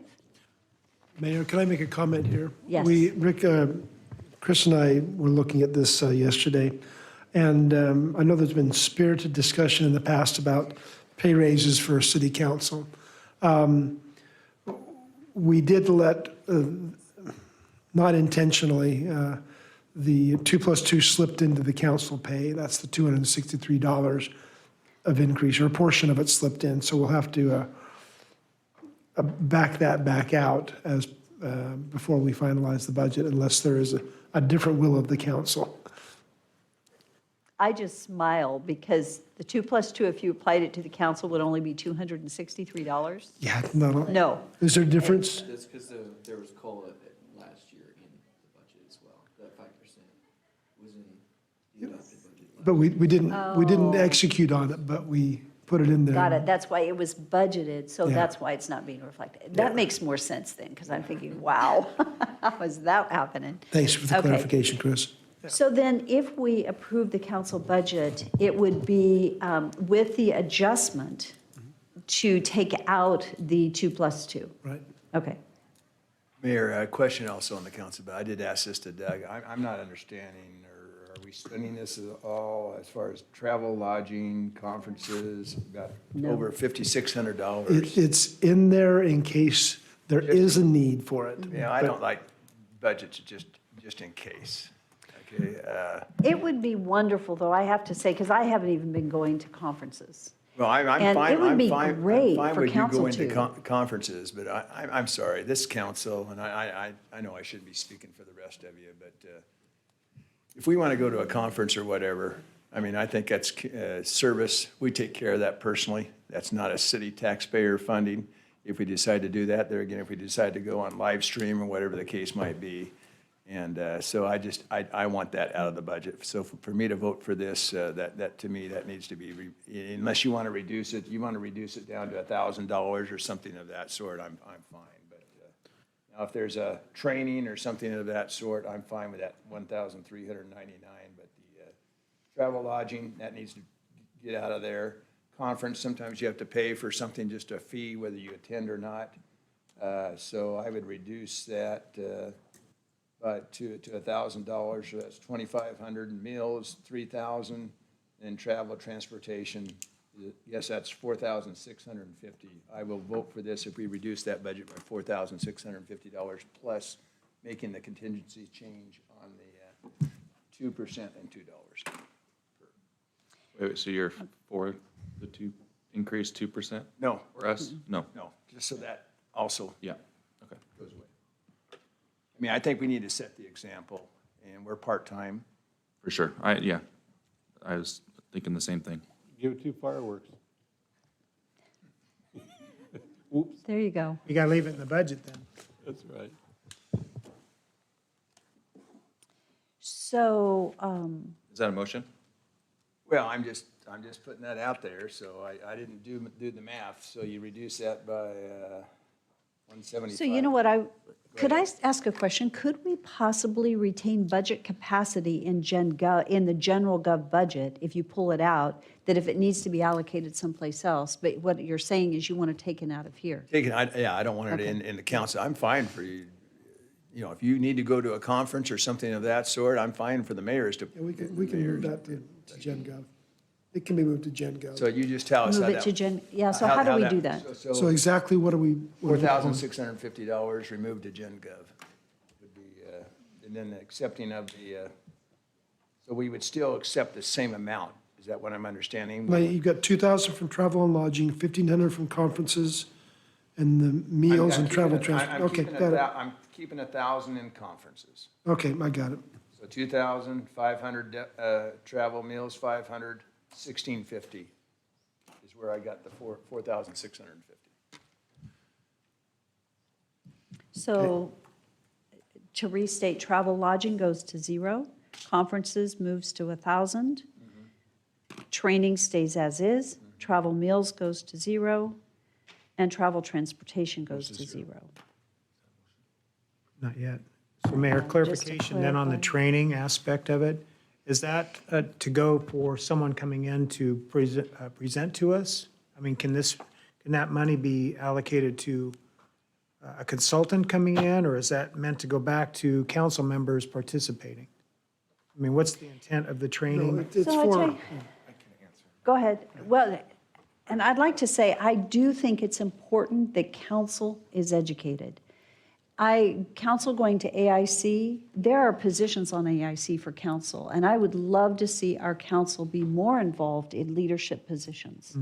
Association of Idaho Cities, many of the leaders and people engaged are city council members. We are one of the few cities that had 0 representation from city council. I'm just, again, is this meant to be a reimbursement back to a council member? So I just. It's that's to why I was cover asking. the costs, the Of them actual attending, costs of right. them attending, And I guess that's why. which would it's- eliminate that. In the past, I'm not sure if any of this has actually been used by a council member. Real quick, Mayor, Council. Yes. So and I understand, as Councilman Bruner suggests, is to keep the training piece in and eliminate the others. This is built, as the mayor says, for AIC-related events.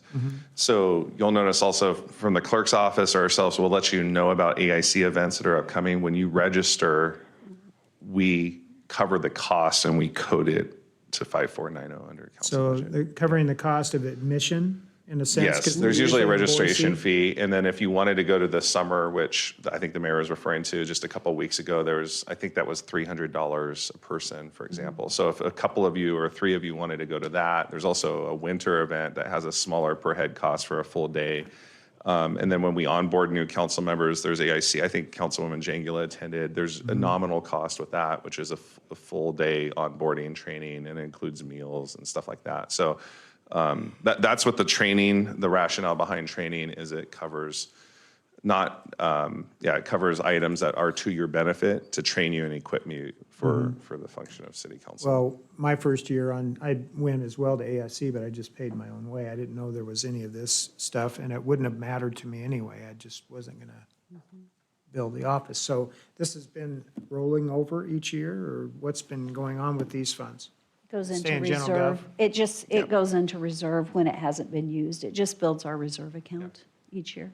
I'm fine. Another conference that would be great if council wanted to attend is the tax conference that happens in It might be December and January. That's Association of Taxpayers of Idaho. So there's a lot of opportunities like that are like a full day registration that includes costs. And so the logic there is you just let us know you want to attend. We handle the registration on your behalf out of the mayor's or clerk's office. We code it to 5490. The 5492, which is mileage, that's just if you wanted to drive to Boise and back, that's up to you whether you wanted to submit the mileage reimbursement. But the best practices across the board is to provide mileage reimbursement for travel expenses. So if we delete the 500, then we've deleted the opportunity for reimbursement for travel. Is that correct? My understanding, and I think Councilman Okay. Bruner kept the mileage in. I think he pulled out the travel transportation. The logic behind the travel transportation is more for airfare if you're traveling out of the city. So I think that went out. I kept the training, 1,399, and I reduced the conference from 1,500 to 1,000. But travel, well, that's meals. Mileage is in, I'm sorry. You Yeah, you didn't touch separate. mileage, so we're good. Yep. Oh, we're he good. took Okay. out transportation. Travel, took- transportation, and mileage are two separate line Two items. separate lines. Yeah. Mileage is at the bottom, $500, which is just the reimbursement when you're attending things on behalf of the city. Yeah. And shame on you if you get reimbursed for that, guys. I don't know what that the runs price into of gas. Yeah. Okay, so. I'm fine. Again, Mayor, Even with the only reason I ask these questions is for clarity, so that in the future, we're not going to be the same council. There's going to be different people. So That's once you right. strike these things out, it'll take an act of a council then to add them back in. So, and that probably won't happen, I would imagine. Hope not. You never know. And then let me just clarify, I'm speaking to council here. This is part-time. I'm not speaking to anyone on full-time out there as far as staff and directors and so on. I mean, that as far as you need to be reimbursed, for these type of things. You're working for, just like if I'm working for my job would NNU. So my philosophy is, though, part-time is a different ballgame, and that this council should not be accepting those type of things. So I have a question. One of the things that we just talked about at the beginning was on training, conferences, and travel, was leaving it in, but we don't utilize it without authority to utilize it. Should we treat, because when you take it out, you do lose budget Can capacity. you trust all 6 of us on that? What do you think? I think so. And one thing, I haven't looked recently, but previously in the Boise budget, I believe there was a consent agenda item which was approving travel on the consent agenda. And that's something we haven't done as a city. And that would be a good practice. It's a little bit more work, but that would be one way to track travel. And it would come before council, so we have to plan in advance and get it on that agenda if we're planning to travel. And that way, the council is fully aware, and we're approving via consent agenda, and you could always pull it off the consent agenda if you chose to discuss it. But Darrell, maybe, do we have a motion and a second? Is that correct? We don't? No, we don't. Okay, we don't have a motion yet. The other thought would be to leave budget capacity there, but have it in an approval state, just like every other travel, so that we don't lose budget capacity. So that then council members that come in that really need the training, we don't have to figure out where to get the budget. Because once you lose it, it's gone. And I did leave, Right. I was leaving some there. I guess the only thing is I realize the amount, not the amount that's philosophy, but, if there isn't, having to just hold it in there and then we just have to roll it over. If there's a good, proper use for that 4,650 in general gov somewhere else, I would like for it to be spent. That's my, That's what your thought is, okay. So what is the will of the council? Which way do we want to go? Well, it really doesn't matter to me because I haven't gone anywhere in 5 years and I don't want to unless there's, but I agree with the mayor. I think we should just leave it in there. If we use it, we don't, we just roll it over. The way I look at it. Just in case that we do have an opportunity to go somewhere on behalf of the city, it's there. you're going to have a bus. With $500, I might get the CUNA for A gas. scooter. It's a scooter. Scooter. It's a scooter. Problem solved. Yeah. I'll take that as a motion then, Victor, that Yes, I'll approve the budget. I'll second the motion. So it's been moved and seconded that we approve the city council budget at $175,986. No. No? Oh, I'm sorry, less the 2 plus 2, the $263 that are included in the salaries. Chris will give me the exact number, because it's a little more than that. 171,554. But we just moved, we did not take the 4,000 out. We It's- approved the budget as stated. You're reducing the 2 and 2. It's the 2 plus 2. It's about 4,000. Well, 171 what? 40. Because the 2 plus 4,400. 2 is in both 22 and 20. So the well, $263 is not correct. So the Right. budget, the 70,000, could you give us the new number for salaries? For just salaries? Well, the 2 plus 2, or the change taking- on the salary and benefit line. Yeah, taking the 2 plus 2 out, it's going to be about 4,431. Chris, something doesn't look No, right that's there, not on that, right. because that puts us below FY '21 actuals. Give me the numbers. It's, Okay. um, Oh, yeah. There's like a yeah. change in actual He's council right. pay. So just, It was like 43, something. yeah, So we did, we did. How about I just say minus the 2 plus 2 in my motion? Let me ask a quick question. From a clerking perspective, do we need to be approving exact dollar amount? Or can we ask for a motion to approve the city council budget of $175,986 less the impact of the 2 plus 2? Yes. Well, How's that? I can give you the exact dollar value. Okay, so let's go back to the exact dollar value, Come back to what Chris said, give the value again. exact dollar. 171,554. Sorry, One- could you repeat that just a little bit yeah. slower? 171,554. Okay, so I will amend my motion to approve the city council budget of $171,554. and who provided the second the first time? Randy. I'm going to not, well, I'll second, but I need to ask a question then. Okay. How can it be reduced by 4,000 when the salaries, the difference between fiscal year '22 and fiscal year '23 salaries are only $1,000? Chris has the explanation. If you, I think this is what it was, if you go back in time to '21, there was a challenge on, or a proposal to increase the wages for the council that I think actually got into the paychecks before it was brought up to the council. We had this big process going back with the clerks to readjust the amendment for this specific issue where we were talking about mayoral and council pay. If you recall, it was separate from the budgetary process. And we'd approved something and then after it was approved, we came back with further discussions, no, we don't want to pay that, and so we had to back things out. And some pay had already been issued, I think, at that point in Does time. Victor need to reimburse you? So the $69,753 amount should have been less, is what you're saying? Okay, so that's why it's different. That's enough for me. Right. So, It was just really quick. So a reminder that a resolution does have to be passed with a fixed dollar amount for the mayor and the council salaries. I think what Doug and finance team's explaining is that they prepped that budget with the 5% COLA in. You chose to accept a fixed dollar amount that did not include that. So that's why the difference is. to avoid that confusion again, then, the 171,554 is what the motion was, and my second, so. Okay, so it's been moved and seconded. Is there any further discussion or clarification needed? Seeing none, roll call. Turner, No. Jingula, Yes. Reynolds, Yes. Bauer, No. Haverfield, Yes. Rodriguez. Yes. 4 in favor, 2 opposed, motion carries. Okay, moving on to the police budget, which is 110 on the agenda. It begins on page 178, and the actual budget is on, the final number is on 183.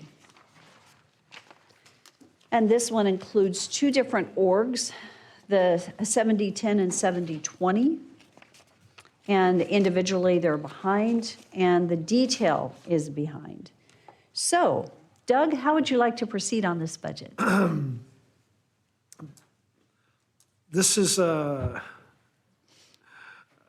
of a difficult to unpack budget. Not that it's problematic, it's just there's a lot of things going in and going out. If you recall in FY '22, this couple months past, we included an amendment to true up budgeting for healthcare and other costs, and that helps close the gap. But you still notice that during the year, we have, it's a $2.8 million increase, less the $1.3 million use of fund balance. So the current increase for this year is $1.5 million, which is 5%, which is what we're experiencing on an average basis. So the increase this year is consistent with every year increase we've had for the last 6 years. It's in different components, so it's an average number, but the total is more or less correct. My challenge here is that this budget will continue to grow in future years. And what's excluded from here is the COPS grant, because that is done and paid for by the COPS grant. It's not reflected in this budget. It's reflected in the total budget, but not in the police department. So at the beginning of the session today, I asked for a consideration where we might come back and add 0.75% to pay for the COPS budget that will come due in 2024 and in 2025. I don't know if it's the appropriate time to bring that up, but I do want to make sure there's a distinction between what's in here and what's not in here. Thank you. And I was just going back to the page that showed that our Gen Gov property tax revenue for FY '23 is 29 million, I gotta find it. $29,900,000, give or take. It's a $1.6 million increase, of which almost virtually all of it goes to police. And our FY '23 police budget's 31,394,000, which shows us, and that's the thing we've got to watch as we move to the future, is that we are living on shared sales tax revenue from the state. That's what funds most of not general government, because property taxes, but it's a scary thing. You realize that where it is. So, and then the other thing is, we support our police. We have such an amazing team. And so I don't mean to do a call out. It's just a factual budget piece. That if someone were to complain about an increase, we have a 5% increase. Is that right? Is that what you just figured, just about 5? Roughly, once you If you back look at out our the amendment, property- yeah, you back out the amendment for last year, this year's increase is at roughly 5%, so it's in line with what my expectations. It's in different buckets. We have increased fleet costs, we have increased fuel costs, we have increased health costs, but it's in keeping with expectations. Right. That's a 5% increase in their budget, but the overall, a 3% tax increase for the entire city is about $1,050,000. So that's really important to call out, that this is 5% on this increase right here takes 100% of the Gen Gov portion of property taxes. The Gen Gov portion in prior pages was, I think, $1.6 million. That's how much I gave Gen Gov. And 1.5 is going to police. So the rest of the increases are being taken care of by shared revenues and transfers and allocations. And transfers and allocations are when we charge other city departments for city services, when we charge utility billing and fleets for the services of the mayor, the council, the IT and finance. Those are the transfers and charges. But with the coming years, those increases are going to be less prolific. So Mayor, I'm ready to make a motion, so let me just check on this reserve, this .75. That does not need to be in this motion, is that correct? I think you probably have two separate motions, one to approve the budget and then one to come back. We're approving here 70-10 and 70-20 together. Right. Okay, so I'm going to go ahead and make the motion. And all surveys that Amy has done such a great job with, it says safety is number one. And our police are doing a great job and appreciate that. And I wish they could hire more police officers. I know that's a challenge, but anyway, my motion is to approve the 70-10, 70-20 of the Nampa Police Department budget for fiscal year 23 at $31,394,218. Second? Mayor? It's been moved and seconded. Discussion. Councilman Bauer. Yeah, I just, I think we've been approving a lot of development over the past few years. And I just want because we can talk to council, but I just wanted to make a statement. I think my parents may have lived they don't live in Nampa, they live in South Meridian. I think they would have lived in Nampa if the crime rate wasn't so bad in the 90s. They wanted to get out of here, so. That's when you were growing up. I know, but I didn't live, I was moving back and forth, and my parents moved here twice, and partly, the crime was terrible. There was a drive-by shooting when I was at a friend's house in the 90s. So I just, the police have made Nampa such a special place, because from a business owner, I see 300-400 people a week. They're all new move-ins. We're getting really quality people moving in here. I know we got struggles from city and budget perspectives, but we're really getting quality people in here, I think, because of our crime rate is lower than it's ever been. And I think for me, this is my number one priority, is that we have the best police department in the state. We really do. You go talk to Meridian Police, Boise Police. I treat hundreds of officers, a lot of Boise police officers. Now they're jealous because we have a better run police department than Boise. And that's never happened, for the last 20, 30 years. We have literally the best police department in the state. I can say that. And many other departments would agree with that. So I just want to make sure we keep that going, that we continue to have the best police department in the state. And I see some funding challenges with 389. And so I just get scared about the future if we neglect it. I don't want to get our crime rate, because it's already going up. Inflation kind of causes it and stuff. So we got these vehicles and grants and stuff. So that's why I'm talking to Doug and Randy, and I just think we need to, going forward, if there is a recession, we might have to make cuts otherwhere, but we need a strong police force here in Nampa to keep Nampa the way it is, because it's a special place. Thanks to them, and thanks to a lot of people. Thank you, Councilman Bauer. I agreed. Councilman Haverfield. And I'll kind of piggyback on that now that you mention it. I just recall I was coaching baseball in the 90s and football as well, but we had a state championship game at Rodeo Park, and we had the picture of the team that we had created, and the next day, maybe it was 2 days later, there was a drive-by shooting, and one of my players' picture was pulled off of that photograph, and on the front page of the paper, he was shot at, and he was hit, but he wasn't killed. But still, we've seen a tremendous change since that time period. all due to our law enforcement. I mean, the graffiti, the stuff that we saw downtown, the tagging and such.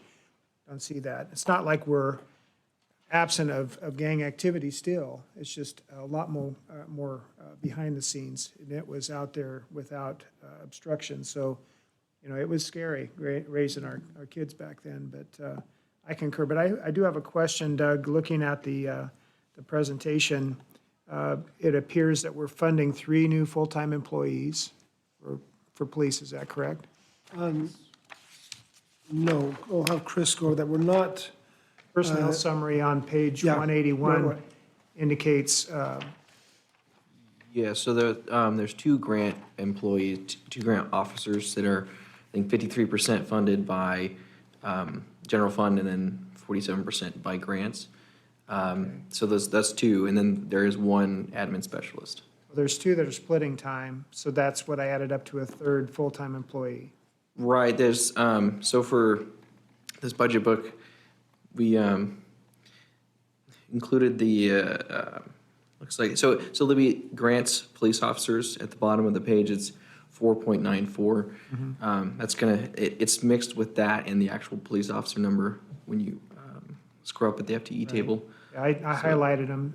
There's 2 full in positions, and then there's a part-time and a part-time. Those That are- add up to a 3rd. since they're funded by grants, correct me if wrong, we're reflecting the FTE count here to include positions funded by grants. So we're not going up 3 positions. It's just we're reflecting it in there from the grants that we had prior. The only other thing that caught my attention was the overtime pay increase that we're budgeting of almost $400,000. Let's talk about that for a minute. I think I'm glad you called that out. In conversations that Ed and myself had with Brad and Joe in prior years, the decision was made this year to reflect the likely actual expenses of overtime in order to be accurate on the budget. So the increase isn't necessarily an increase over it's an increase over last year's budget, but not over last year's actuals. So we're just reflecting where we're headed. I was just, again, it'd be nice if we got to a point where we're not paying overtime and we're paying direct salary to a position. Councilor, I would more or less agree with you on that. I think that's a separate discussion we need to have with police. They have a different view of overtime and a different reality of overtime than you do with HR or finance or anybody else. Well, if we And could that's, speak to that, and I'd be happy for someone from the department, chief, to speak to overtime, but overtime will never be eliminated. And the reason for that is that anytime there is a testimony that needs to be taken, they've got to go to that, and that's typically overtime. So you'll never eliminate overtime. But Brad, you got the straw. Would you like to speak to us? Yeah, if Brad didn't take so many vacations, there would not need. If I didn't take so many vacations, I probably wouldn't be working here. Mayor and council, yeah, overtime in Councilman Haverfield, it's one of those things where it just is the reality of a 24/7 business that we just can't get away from. And a night shift guy doesn't go to court at night. I remember Night Court. It was a great TV show, but it's not the reality of Canyon County. We barely go to court during the day since COVID. So it's just the harsh reality of it. If we increase staffing, we're going to increase overtime again. That number that you're seeing in your book now is really, I think we pounded really hard to get to what's actually probably going to occur in this year's budget. What we've done in the past is we've run lower amounts, crossed our fingers, worked as hard as we could, and still ended up where we budgeted for this year. And part of that is we currently have 13 open patrol positions and 3 open dispatch positions. That's and what I so thought. somebody's Yeah, constantly working those. I saw $256,000 that was attributed in an increase to overtime, and why can't we use that to fund a new position? Because the problem will be when we hire those 13 officers, about half of them will be working at night, and they'll have to come in during the daytime at court. And so it's just one of those inevitables. And I've had a lot of conversations with a lot of you about this, and the mayor specifically, and you just have to, at some point, it's just like yeast and bread. It's what makes it work. And you just have to accept that fact and say, okay, but we are doing our due diligence to be better about how we use our overtime where we can. We went to a new payroll system last year, and that system is kicking out way better data for us to be able to articulate what's being spent on canine overtime. Because, they're supposed to leave an hour early for the purposes of taking care of their dog. That's Fair Labor Standards Act. How many times a week are they having to stay that extra hour because we're short on help? Or because the calls for service are just that high? So we are looking at all that, doing our best. But I think that just the realities of that number is the realities of where it's going to have to be. So It's good enough for me. I just wanted to ask the question. and I'm trying to get a lot of steps in today, so I can walk back and you can answer the question. I can come back up. Or Is it vacation time or is it? It should be. Chief? Nope. Councilman Rodriguez. Are you done? I'm sorry, yes. Okay, just an idea, just a thought. The cost for gas, and I know that's a difficult subject right now, but $385,000. And because you patrol the streets, and I get that, I know all about that, but I think we should step a little farther into this whole gas thing. And I've looked into it, and I think if the police department and Doug, or the entire city would go to a different system of purchasing gas, we could get a discount for it. And I think, have you looked into that? Have you thought about that? We have. I sat on a committee with Doug Adams, and quite honestly, this is Doug's area of expertise, not mine. So I don't know if Doug would want to come up now and talk about that. I think that's more appropriate, but that work has been done. Well, I think we could hopefully we get a discount somehow, somewhere. Yeah, It's the investment. Mayor and council, currently, we purchase fuel under the United Oil contract at the point of sale agreement where we get, I think, a 6-cent and 7-cent discount for gasoline and diesel respectively. In our new fleet plan, we have in the scope of work a bulk fueling site that we would own and operate for our daily operations. With that, the main bulk rate comes in at about 7,000 gallons. So if we purchase fuel in greater quantities than that, we get about a 25 to 30 cent per gallon reduction in cost. That's the general idea. Oh, okay. Yeah. Okay, thank you. That's good. Thank you. So this number is a true number then, 380 discounted price. Yeah, I mean, we drive about 1 million miles a year, and we don't really drive the kind of miles that encourage good gas mileage. So that's right where I think it needs to be. Okay, thank you. Mayor, just an education question. So with this at all, and I'm not suggesting this, but are we parking, like especially for speed control and so on, parking more than rolling? Well, there's always a portion of their day, if they're observing, I did happen to areas of- see I hadn't seen a Napa police car parked in a long time, except at night when they're doing, but they actually parked, in Old Paul's there on 12, just kind of not totally hidden, but a little bit, and seemed like more like the old days where they just, gun you. And what a radar. Well, we see more of that since we put out the description of your personal vehicle. I don't think we've really changed our tactics that much when it comes to traffic enforcement, but it's not realistic to park cars, and quite honestly, when it's 105 degrees, if you park your car and shut it off, you can't survive anyway with all the gear they have to wear. So, I think we do the best we can, and the circumstances are what they are. So. If that was even happening at all. No, previous administrations had that conversation about parking cars when fuel was approaching $2.50 a gallon. That's not something that Chief Huff's ever discussed with me, nor do I believe he ever would. Okay, so, thanks. Any other discussion? I just have one question, Mayor. Yes. Do you guys do group ordering when it comes to clothing, attire, the gear that you guys need to save money, like buy in bulk? So, no, we don't. However, we work with 2 local vendors. They're, both of them are in Boise. There aren't any local vendors in Nampa. They bring in all of our equipment specifically that we use, and so there is some price breaks there, but we provide money to each of our individual officers and staff to maintain their uniforms after the initial hire. And believe me, they're thrifty when they look for what their next piece of equipment is. They'll shop online and they'll shop for ways, but it's just very difficult. We don't run a quartermaster system where we would be issuing out uniforms on an annual basis. We issue out the initial uniform and equipment, and then they're required to maintain it. They're given a $1,000 each year to do that. And I think they do it fairly well. If we see equipment that's getting rough or outdated, we'll tell them to replace it, and they go do it. So, but that's a tough thing. I think the best we can do on that one is that they shop very well for themselves, so they can maximize those dollars for their equipment needs, because they buy second weapons and all their other gear, their uniforms, boots, all those types of things. It's an expensive costume to wear.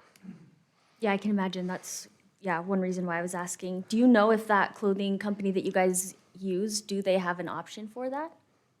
For group purchasing? I don't know that we've ever looked into that, simply because the way, part of this is contractual with the association on how that clothing allowance is distributed annually. So we don't, I guess as administration, we don't have as much control on that. But I do think that right now we are, for the price that we pay each year, which is large, the cost of equipment, no matter where you shop to buy it, it's expensive.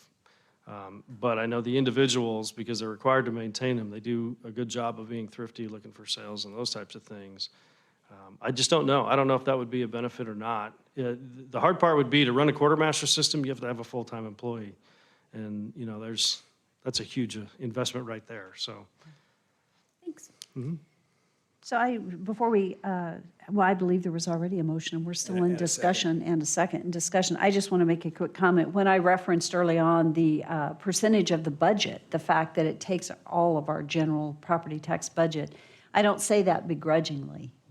I say that as a matter of fact because it's important for our citizens to understand when they're concerned about our increase, that just the increase to keep our police force running is more than a 3% increase in tax increase for the city. And, but we have a population that totally supports, I want to say they back the blue. We support our police officers. We have a wonderful organization. We have great leadership. We attract the best. And I think we can all be very proud of that. And what we look forward to doing is actually filling the open positions that we have. And then ensuring that we can retain those that are funded through the grant when the grant runs out.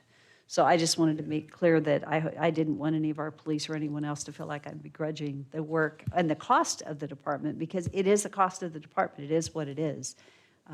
Anyway, with that. Mayor, I'm going to prolong this just a minute. Can I have Chief Huff come up? And I'm sorry, I did hear a couple of stomachs growling, so for lunch, but you told me something the other day, and you don't need to name the other police department, but what you're doing hiring, you're keeping to your standards, where there's some other local police departments have changed their standards. I think from a public standpoint, that just needs to be heard, how we differentiate from other municipalities. Sure. Like I said, you don't need to down the other, however you want to handle it. I won't go east then. Don't get on Darrell. Or west. So one thing, and that's part of the overtime budget, like Captain Daniel said. Our employees would rather work shorthanded and get the right people to be police officers for Nampa Police. Hence, like you said, we're 13 down right now on patrol, which is just a little under 2 full patrol shifts. So obviously we have a lot of overtime right now on that. But as far as our standards, we're still doing polygraphs there. We're doing thorough background investigations on our folks. Drug usage at a lot of departments across the state is 12 months or no more than 12 months. You could have, smoked marijuana or something like that, where the city of Nampa, we're keeping our standards high. If you've ever used methamphetamine or heroin, don't even apply for us. Where at other departments, they're giving, I guess, now to fill the gaps. And we're scared that what that'll look like at departments down the road, and these are people that we're hiring that we want to keep for 30 years. And we don't want to pick up problem employees. So we're only getting the best of the best, quite frankly. We graduated 7 new officers last Thursday, and I believe we have 9, is that right now? 8 for our academy that'll start in September. We run a police academy with the city of Meridian. We believe they have the same values, the core values that we do, and they have high standards as we do. So that's why it's a little more expensive to do that, but then we're able to form and mold that employee the Nampa way. It's not just a generic, state of Idaho police officer.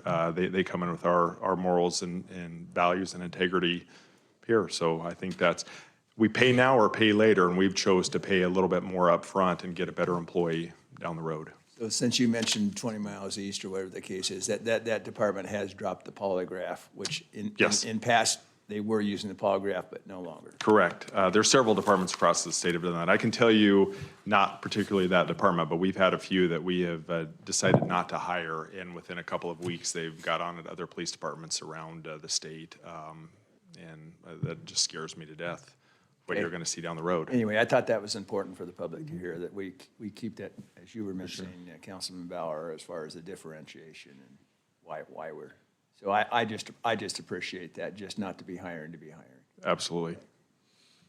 Thank you. And Mayor, may I ask Doug a question? Yes.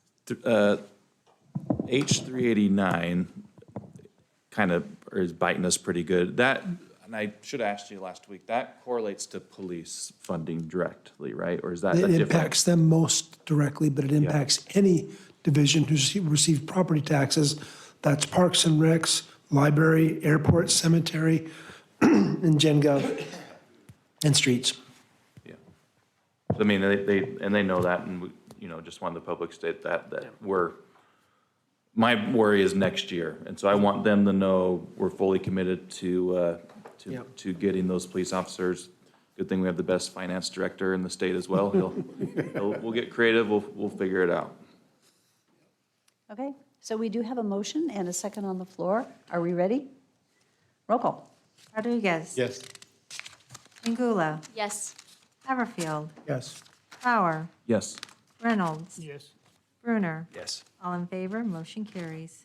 I would like to quickly get through 111 because it's part of our general fund budget. It is your Public Works Administration, and the budget can be found on page 200. Actually, 201 is the end of it. So are there any questions or any call-outs, Doug, that we need to make on this particular budget? I think we have a couple new positions That's the main. in major streets call-out. administration, and I think that's one area that you're going to see. I think that Tom had the opportunity to visit with many of you. Is there anything or do you have any questions on this? Councilman Haverfield. Well, I did have a conversation with Tom, and in light of other department needs, as far as we're seeing some of these projects being constructed, and the ability maybe for our Public Works Department to partner with other departments to maybe provide a service that, instead of outsourcing it to consultants or other outside design companies. So I've already made my point made to him, and maybe it'll come up later in conversation as we look at some of the other budget items. But I think when we start looking at the need for more employees, and if we have dollars going out the door that maybe could help fund those positions by internalizing some of the effort, instead of outsourcing it, we can provide and groom future employees for the city, utilizing the dollars that are being potentially spent for consulting services. I would be all for that. That's great, thank you. Any other comments? What is the will of the council on this budget? Mayor, I'll make the motion to approve the Public Works Administration amount. And is that the amount on page 183, Doug? 201. 201. 201. Okay, so I got, And it's up on the screen if you'd rather. okay. That $1.4 million. Yeah, $1,423,250. Second? It's been moved and seconded. Is there any discussion? Seeing none, roll call. Rodriguez. Yes. Brunner. Yes. Angula. Yes. Bauer. Reynolds. Yes. Haverfield. Yes. All in favor, motion carries. So we are going to break at this time. When we come back, we're going to start with section 3.1 streets. Will be first on the docket as soon as we come back. Mayor, could I We ask didn't, go ahead. one question? If you would prefer, we have a little bit of general gov capital that we can cover in the capital section. That's not material. I don't know if you want to address the, since it focuses more on the police and general gov, the 0.75%, if you want to address that now or at the end of the session. Well, so what you're suggesting is the Gen Gov, which is under 2? Was that Gen gov's under 1. General gov is what we've just been going through. correct? But, so you're saying the capital, which is number 2, that we moved to 8, there's a portion of that that's Gen Gov capital that we could cover when we come back, and then Right. we'll push the other over. Right, Okay, I'm happy to do that since it's somewhat Right. related. right. It will take place after lunch. We did not talk about how long the lunch break is. I know we want to push through the day as so quickly as possible. Should we do 30? 30's good. Can we be back in 30? That's pretty short, but we're going to keep moving. Okay, 30 minutes, so we will resume here at 12:40. Thank you.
Okay, so I think we're ready to get started. And Doug, I just want to come back and revisit capital.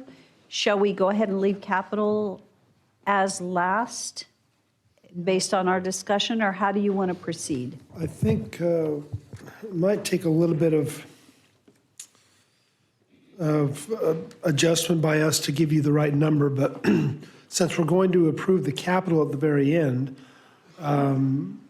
I think we should be approving the total operating expenses less capital as what we're approving right now. So I'll have either Chris or Diana will give you the exact number to pull out the capital so we can save the capital specifically for approval when we go through the projects.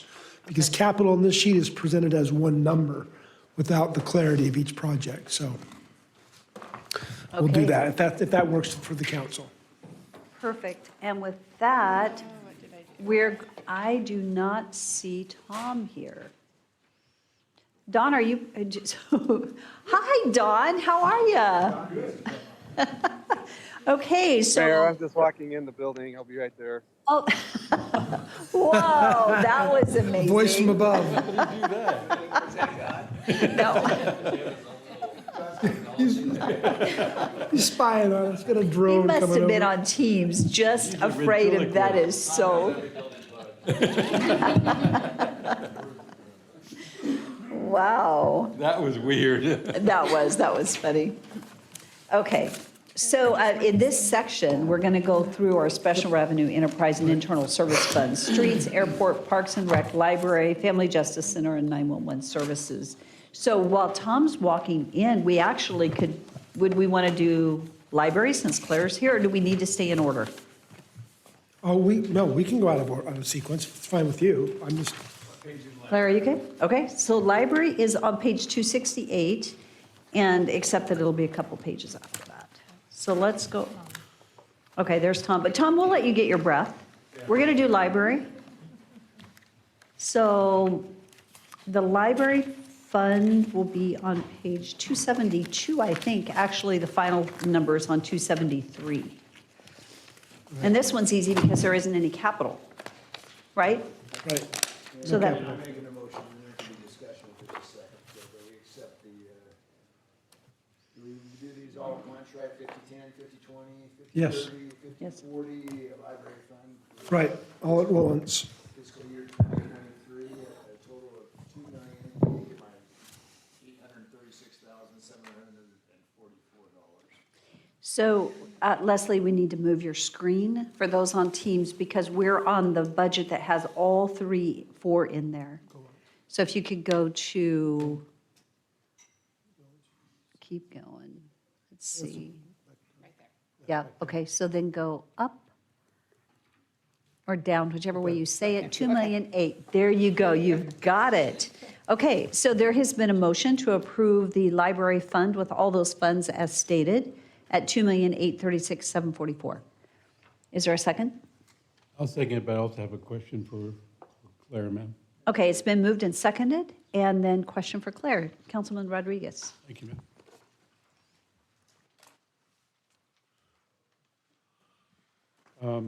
I been assigned the liaison for the library and board of trustees, and I sat with her a long time talking to Claire. And after sitting with her, I felt bad because I think I'm fine.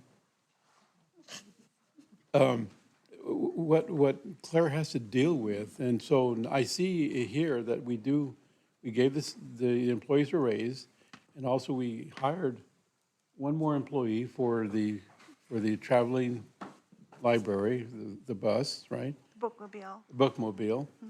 And so, but I wanted, I had told Claire that we need to fund the budget for the library a little more. They bring money in, they're not self-sustaining, but we got to figure out a way to do that. And I would think, do you have any idea how we can increase your budget and make it a little more, and make it better for our community? That's the big question. Well, we're doing all we can. We always look for grants continually. We have a foundation, we have our Friends of the Library, so we have several resources there. And, we're an educational institution, really, is what we are. And so, for instance, this bookmobile, if we get, the bookmobile is coming. We got the grant for $208,800, and we've got additional funds coming from our foundation to manage it. And this is like a branch for this community. This community has never had a bookmobile, and this is in lieu of a branch. We're going to be able to travel throughout the areas that really need us and provide services and Wi-Fi and all kinds of great things. Now, as far as funding, doing more, that's not really what we're about. I don't know how we would go about that, except supporting further our foundation and any fundraising opportunities we have. And we'll look for those, and we do now. So, and you're also on our foundation. I appreciate that, and so you know how all that's going. And they're all very committed people and wonderful. And we're all about service to the community, educating, having things available. We're also cultural. I see we're designated here as cultural. I appreciate that. We're always trying to get money to add more art and different things throughout the building. That would never come out of taxpayer dollars. That would be additional grants and donations. So this is, I thank you for appreciating what we do for the community. It's certainly dear to my heart. And our employees, thank you so much for that 2 plus 2% raise. We have some of the lowest paid employees. Just a few months ago, we had people making $9.56 an hour. So for my staff, who is very hardworking and wonderful group of people, I thank you all very much. Thank you. That's all I had for you, Claire. Councilman Rodriguez, I would like to share one thing about the funding for the library. We haven't been able to increase our funding as fast as we would like, constraints. But this year, we added $187,000 in new property tax monies that we gave to them out of the money we got. And we also gave them additional $160,000 of transfers from General Gov to the library to help fund the bookmobile and their raises. So we gave them more this year. It's probably never going to be enough, but we're trying to meet that need with the library. Another volunteer opportunity. I was just going to say, Victor can drive. You don't want me to drive it, I'll tell you that right now. Yes, and Claire, that is something that I wanted to point out. Thank you, Doug. That's something that we have never done. Yep. And so now we're going. It's true, and I know we have support from Doug, and I know the mayor supports us, and I know several of you do, and just anything we can do for the community. That's what we're a service to the community, and so we appreciate everyone and everything. So, thank you. Doing a great job. Thank Thank you, you. I'm really excited for the bookmobile Yes. because for kids that maybe otherwise aren't getting to the library, you're creating memories, right? I remember the bookmobile, and it was cool. You go to school, you go out and you get on and look at your books, and it was just a cool thing. And I'm just excited for the children in our community to have access to that bookmobile. So Mayor, I know, Claire, we've probably gone through it. So how many stops, or how is it? Well, we're just defining that right now. So So you're we're gonna going to go decide to on certain schools. We're working okay. with the schools to see what's the best time to go there, what would be best with parents being involved. We're going to parks, we're going to go to city events. We're going to go to different neighborhoods. We're starting our timeline of where we're going to be, and we'll have certain spots we maybe go to once every 2 weeks, and people Okay. can put items on hold and pick How them up, fun. and we'll have programs, and it'll be amazing. That's great. It's not like an ice cream truck. But Yeah, well, Mayor, soon. you got my thunder. I was going to say, if we can combine ice cream sales with the bookmobile, you're right, that we would can attract the make, kids we big can make a time. lot of money. You're right. Good idea, I Yeah. like that. But I do have a question for Doug. yes, go ahead. I heard this, maybe secondhand, I'm not sure if it's true or not, that the money that flows through us back to the state, as far as some of that is supposed to go to arts. Back to the state, what money? Well, I'm not sure if it's out of tax dollars or whatever it is, but we're supposed to be getting some allocation back from the state for arts, for displays and different things. Are you aware of that at all? I don't get any money back from the state, other than the shared revenues we've already talked about, which sales tax and highway district revenues, that's I'll follow mostly it. through with this with Arts and Historic If Preservation. there's money, I'd like to know where to go find it. Well, and that's it. I mean, if it hasn't been coming back when it's there for Yeah. that specific need. Certainly. Or opportunity, I just need to be aware of Oh, it yeah. and. If you do, petition share it for with me, we'll chase it down. Okay, thank you. Thank you. Okay, so we have a motion and a second on the table. Is there any further discussion? Mayor, what's the amount? $2,836,744. Which is that on? Page 273. Oh, wow, yeah, I'm way off. Okay, any further discussion? Seeing none, roll call. Changula. Yes. Reynolds. Yes. Haverfield. Yes, for $2,836, or $836,744. Is that the right amount? Okay, Yes. thank you. Bauer. Rodriguez. Yes. Brunner. Yes. All in favor, motion carries. We're going to move back to 3.1 on the agenda, and this is the streets budget. It begins on page 207, and the actual budget page is 210. Yes. So, Tom, do you have a presentation on this, or this is the, do we have a presentation on this? I think was the presentation more capital, though? It's capital. I think this, so his presentation was made for the capital, and this is the operations side. So this We is welcome his comments at any time, but So just going back to the discussion that we had a little bit ago, capital, when we approve this budget, finance, we're going to approve the operational budget. The capital portion of this, we're going to do at the end. And so you'll see we have 6 million in capital expenditures of the 16. Total operating expenses of 5,709,000, and then you've got your salaries and so. So what's the total amount? Diana has that.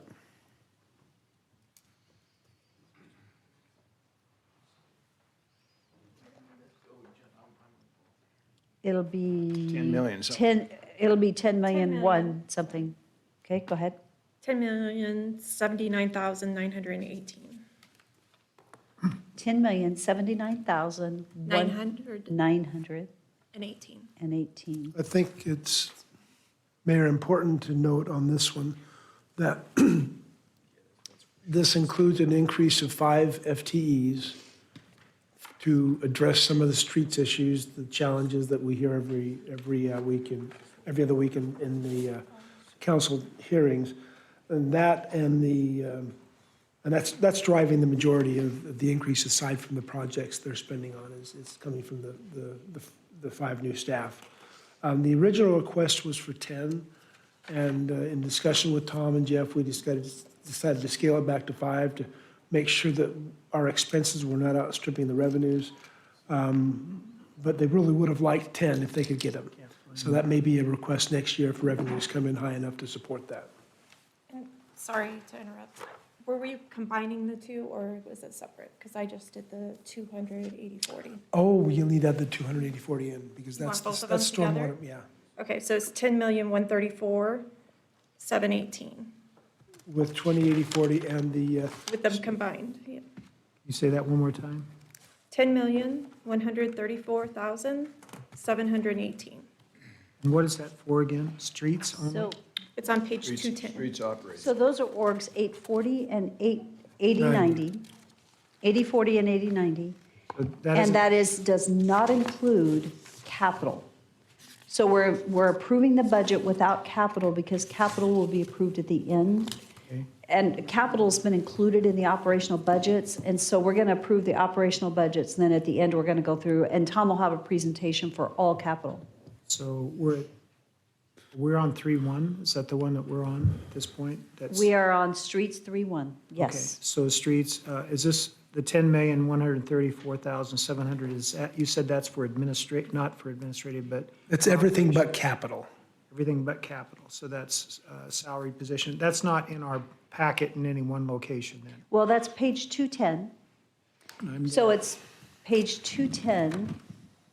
If you look at that budget, which is the second page of the budget, you've got 209, and 210, you go down to that total budget, which are those two orgs, and 16,892. 210, and you just take the capital out. $16,892,000 less the capital. On 211? Page 210. Very bottom. I'm going to go ahead and make the motion if there's discussion. Anyway, Okay. we accept the 80/40, 80/90 of the streets budget for 2023 with the amount, at the amount of $10,134,718, which does not include capital expenditures, which will be considered later in the day. I'll second that. It's been moved in, okay, so Councilman Rodriguez. Don, would you come up, Don? So what's the starting pay for these new employees? I don't really know right Chris can now, look but it up, the new I think would be, they're different positions, they're not all the same. So we would have some probably around the 18 and a half up to 22, 23, somewhere in there. Chris will Mayor get the and council, exact number sorry. for you. Does this include the 2 and 2? No? I don't Yeah, know that either. it will be, well, the intent is to budget our employees at the wage we want to pay them, including whatever raises will be given to those who are as of record of 10/1. Thank you. So what we have done is gone through a wage equity analysis to get the streets employees up, because we have been having people want to pick them off and hire them, because we have great employees. And Don, you've done an absolutely outstanding job in training, in safety, in planning, in your ingenuity. It's been absolutely excellent. So we hope you don't retire too fast. I'd love to have you here. So, I'm at my rule. yeah. But you're all being really nice today, so Don't let your wife influence you too much. Right. She may want you to keep working. it's actually the other way around. Uh-oh. So with these new employees, are you going to be able to provide them with vehicles and equipment? That's going, on the other side of this budget? Well, part of that is part of the budget request too for operational is the equipment. With 5, you're going to need some transportation too, so, and that's actually covering both streets and traffic. So a couple of those are going to traffic. They're not just for street maintenance, but we got signal stuff that we need to take care of too, so, So a couple of these will be on the signal side. yes. Now, I always said that you only needed one to go to a signal, but actually. One's a signal, one's a maintenance tech, but the maintenance techs Right. are falling underneath the traffic folks Right, I think you should always have 2 when you go fix and repair those, right? You should, just for safety, because you're up in the air, somebody needs to be, and that's part of the dilemma we've had, and part of our request is a new bucket truck as well, because we're getting to that point. We got about 80-plus signalized things here now in the city, and so when they go out, we're getting to where it's tough with one truck to respond to everything, and so you do need 2 people just for safety. You got to have somebody on the ground watching that traffic, and in case something happens with that truck. And they have been hit in the past. I don't know that we've been hit, but I know that people do hit them. Yes. Okay. Mayor Don, that's why some of us have been promoting roundabouts, so we don't have to have that many signals out there. But we do have streetlights on all those roundabouts, so. Well, that's true. That's right. You know, They're half not, a they're dozen of not those. quite as high though, right? So, Thank you, Doug. yeah. Okay, are there any other questions? Mayor? Yes. Just for Or discussion? clarification purposes, what we're looking at is streets operations, and the reason why we're taking out capital expenditures as far as in the line item is what, again? Well, Doug and I have talked about this a couple of times. It's a little confusing to have capital in the total, because we've got to go through, and I guess what we could do is stop and do capital with every single budget. Or we bring capital back and do all of capital when we've approved capital. Doug, maybe we leave capital second, we approve capital, and then we come back and approve all the operational budgets, and then we don't have to be doing the math. I'm fine with every way. We can. It's an I interesting can move either process, so way. I think maybe we need to go back to capital, because I think this is going to be confusing. Okay, and Mayor? What? We do have a motion on the table. So Thank are you. So are we we'll asking come to- back. To amend, to go ahead and pause on the motion until we get to capital? No, I was just looking for a clarification why it was presented to us this way, but now we're doing the math to amend it. Is there a duplication in the capital expense side someplace else, or is that amount No, accounted for? the reason being is because when you talk about capital in the public works, it's a significant amount of money. And we want to provide the council with the opportunity to question the projects as presented. But right here in this total, it just shows $6.7 million. So we don't have the detail here to go through that. It's back in the capital section.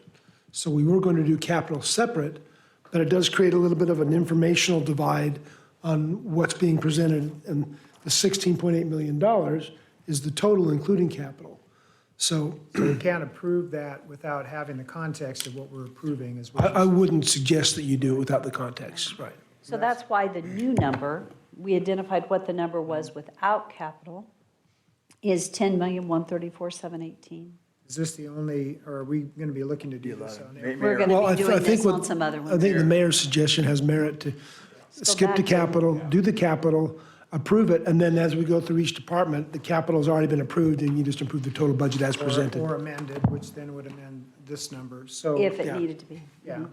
So could we withdraw the motion on the table? I withdraw. I'll second. Okay, so the motion on the table has been withdrawn. I think I would recommend that we go to capital. And let's just go through capital. Councilman Haverfield? Okay, so the reason for that then is we'll go through and look at all the projects, determine if they're all valid. And then, once we get back to this point again, we'll already know that that number has been accounted for elsewhere. So it's not a duplication. That's correct. Okay. Yes.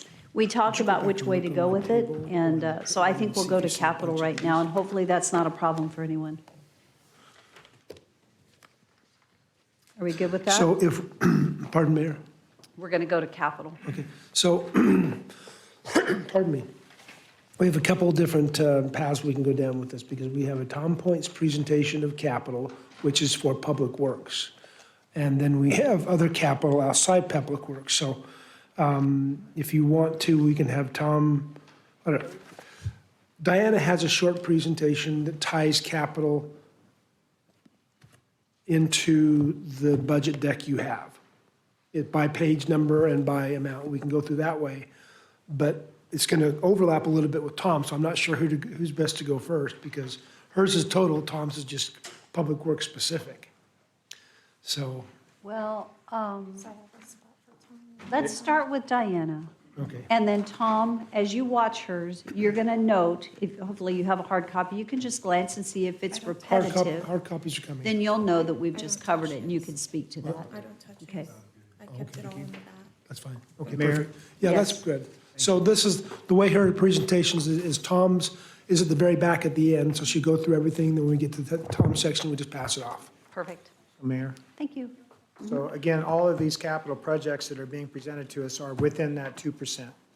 Yes, but Yes. keep in mind, clarity, that the 2% applies primarily to general government and its total spend, whereas streets, public works, utilities are external and they are funded by fees, not the 2%. Okay. We aren't, again, the presentation was based on the original premise, and that's what, Yep. we're not deviating. Same premise, not deviating. Doug, are those fees going to be on the table? Each department, like water, wastewater, will have their fees that are budgeted.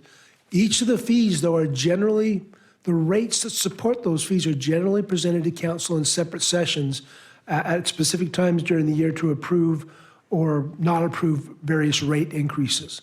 But the rates that have been approved are built into the budgets here. So Doug, when you say generally, I want to make that very clear.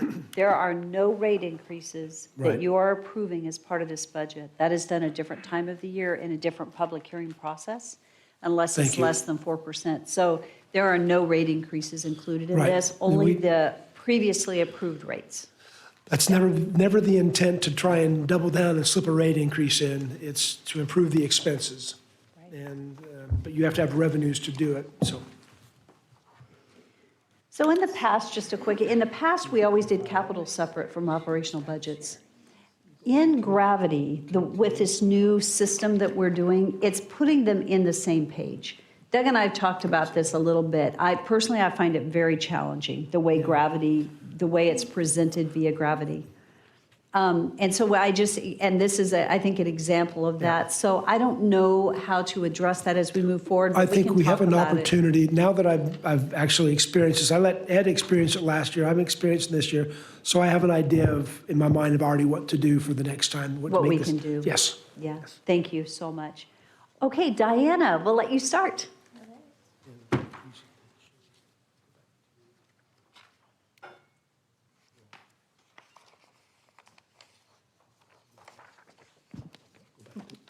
As it says, this is on page 450. It actually begins on 453 is your, kind of your, And I'll have specific page numbers as we get into it. as we go through. Thank you. You can go ahead and get started, and then she'll catch up with the presentation because we can see it. Okay. Thank you. Thank you. The first or second page kind of just talks about our capital preparation. As we started going to the departments, we were asking what their capital expense was looking like. So we were asking for anything over 10,000, land, buildings, structures, machinery, equipment purchases, any kind of improvements that extends the life of a current asset.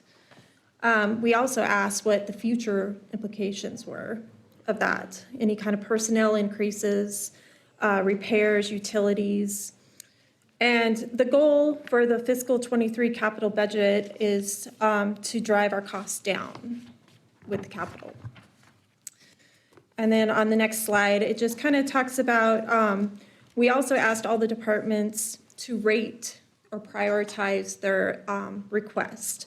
And so we had different ratings, 1, public health and safety, rating number 2, infrastructure, 3, strategic goals, 4, economic development, and 5, quality of life. And with that, we put together the 2023 capital investment and replacement. You can see I have the arrows kind of showing you where the increases are. Public Works went up a little bit, grants. Impact fees went down, enterprise fees went up from last year. Building and facilities also went up. Parks and Rec stayed the same from 2022. Private venues went down, and police and 911 went down.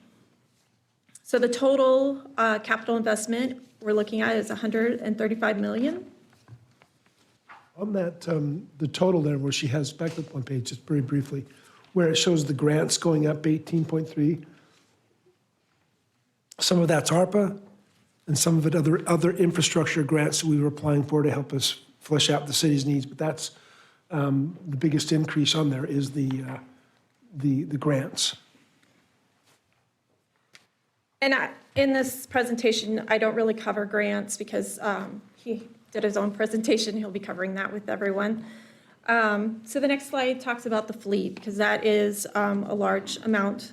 There's 4.5 million in vehicles and equipment for the capital, which is 3% of the capital budget. Vehicles right now are being replaced at a 20-year life cycle.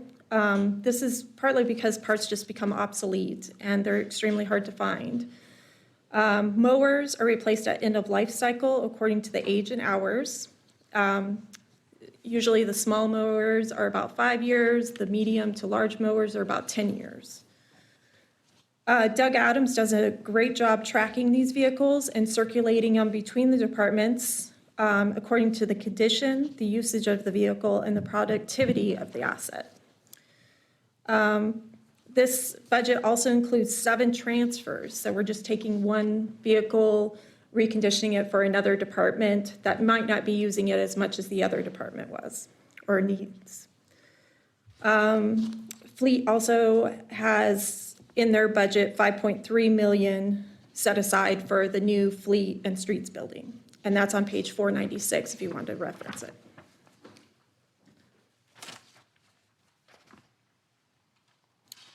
So the first part, if you turn your pages of the budget book to 471 and 472, we provided a list of all the vehicles and equipment being replaced. Currently, there is 1 airport vehicle. You'll see there's 3 building vehicles, a cemetery mule, a code enforcement vehicle, engineering vehicle, 3 facilities vehicles, 2 IT vehicles, 13 parks and rec vehicles and equipment. That also includes a dump truck at $35,000, a mule at $9,500, and 2 mowers at $35,000. We have 27 police vehicles, which includes 10 of the canceled order from fiscal 22, and 13 leases that are being converted, which will save approximately $1 million over the next few years. We have a public works admin vehicle, 2 rec center vehicles, and then we have, I don't know what that one is, 10 streets vehicle, including a $250,000 sweeper, a $275 water truck, and a $375,000 loader.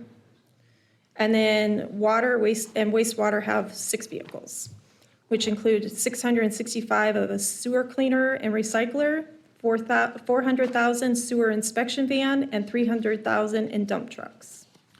Hey, Mayor, can I interrupt you? And this is, there again, off the subject just a bit. I had this question for Doug, and he said it's not policy too. So just confirmation with all these vehicles, and I realize we're not talking about the wastewater ones and so on, but these vehicles are kept on city property. They are not driven home at night and back. That is correct. And so there's accountability from department to department regarding that? Yeah, I think the only one that possibly take vehicles home are the police department. Because it's on rare, not often, but there's been citizens that have mentioned that they've seen a city vehicle parked in a driveway. Maybe that, I don't know, maybe it's going home for lunch or something else. But I'd have to ask Doug, but I know that one of the technology he has available to him that would like to try and enforce more is the concept of him holding the keys and the people coming to him for the key to the truck every day and then returning it at the end of the day. But that's... And like I said, I'm just mainly with city and gas prices and so on. I just think we make sure. Thank you. Clarification.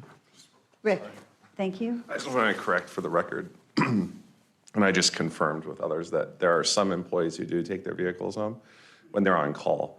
So they might get dispatched from their homes rather than come in and get the vehicle to go dispatch out. So Don can speak to some on his crew. I think water, some in the water as well. So that's a rotation basis. Yeah, I can't speak to how they rotate, who's on call, but they're nodding yes. So, To me, that's understandable. Maybe that's what people are seeing, but it's not an ongoing month after month. Well, we also have facilities, we have building, and so I'll tell you what, Darrell, Councilman Bruner, No, what that's we will fine, do, and Rick, if you could make note of this on my behalf, let's do just an audit, and we'll have department heads let us know. That way we know that we have an audit of which vehicles could be going home and the reasons why, outside of the police department, and I think it's a good point, right?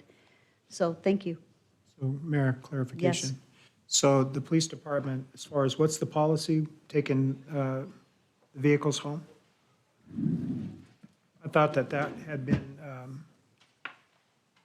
know it was policy 9 years ago, 10 years ago, but I thought it changed. As far as distance, you mean, or? Yeah. I don't, is it, I could look that up and get back to you exactly what the mile radius is on that. If it's a K-9 officer or something like that, I think we do have some that live outside of Canyon County that take their cars home. There's nowhere to, put the dogs in the meantime, so they have to use that K-9 car to transport them home. For me, and administration, we do drive our vehicles home. So that it's available to you in the event of a call. And I can see that at your level, but, and then if we have law enforcement officers that are living outside of Napa City or city limits, and they're driving into Ada County. Correct. They're driving Napa vehicles and leaving them I at their can home. get you that. Can you give me about 30 minutes to get you that? I'll let you know exactly who does live outside of Nampa City and why, if they do, why they take their cars home. If it's, K-9 or a school resource officer, whatever it may be. I don't exactly know how many people do right now. I just remember having that being a topic of discussion 8 years ago under a former mayor, and, you know, that was something of concern of being misused or abused. Yeah, we've cut it down substantially from what it used to be, but I can get you those exact numbers. And, you know, like our narcotics officers, they do take their vehicles home just because of their call-out status. I don't believe, unless I'm wrong, am I missing something on the patrol side of it, that why a patrol? So shift changes then, as far as, So those patrol vehicles stay here, except for the canine vehicles, they would go home with the officer. But yeah, the marked vehicles are driven 2 or 3 times in a 24-hour period. yeah, and that's what I was more concerned about, is I thought those were staying, right? The shift changes. Yes, those, they stay at Nampa Police. Okay. Well, that answers my question. Okay. Thank you. So we will do an assessment and get it back. And just department heads, I would like you Take yours home. to provide the information to Chief of Staff Rick Hogaboam. Those of you sitting here, I don't want it individually going to council. Let's assimilate that information, get it into one package, one document, and then we'll get it out. Thank you. Yes. Mayor, Councilman Haverfield, one other quick thing is our traffic units, guys and gals assigned to motorcycles, they have a vehicle for wintertime and they have the motorcycle for summertime. They do take those home, but they start their day from their house. So they start their shift from their house every day. Those would be probably one of the few marked vehicles you would see at home besides K-9.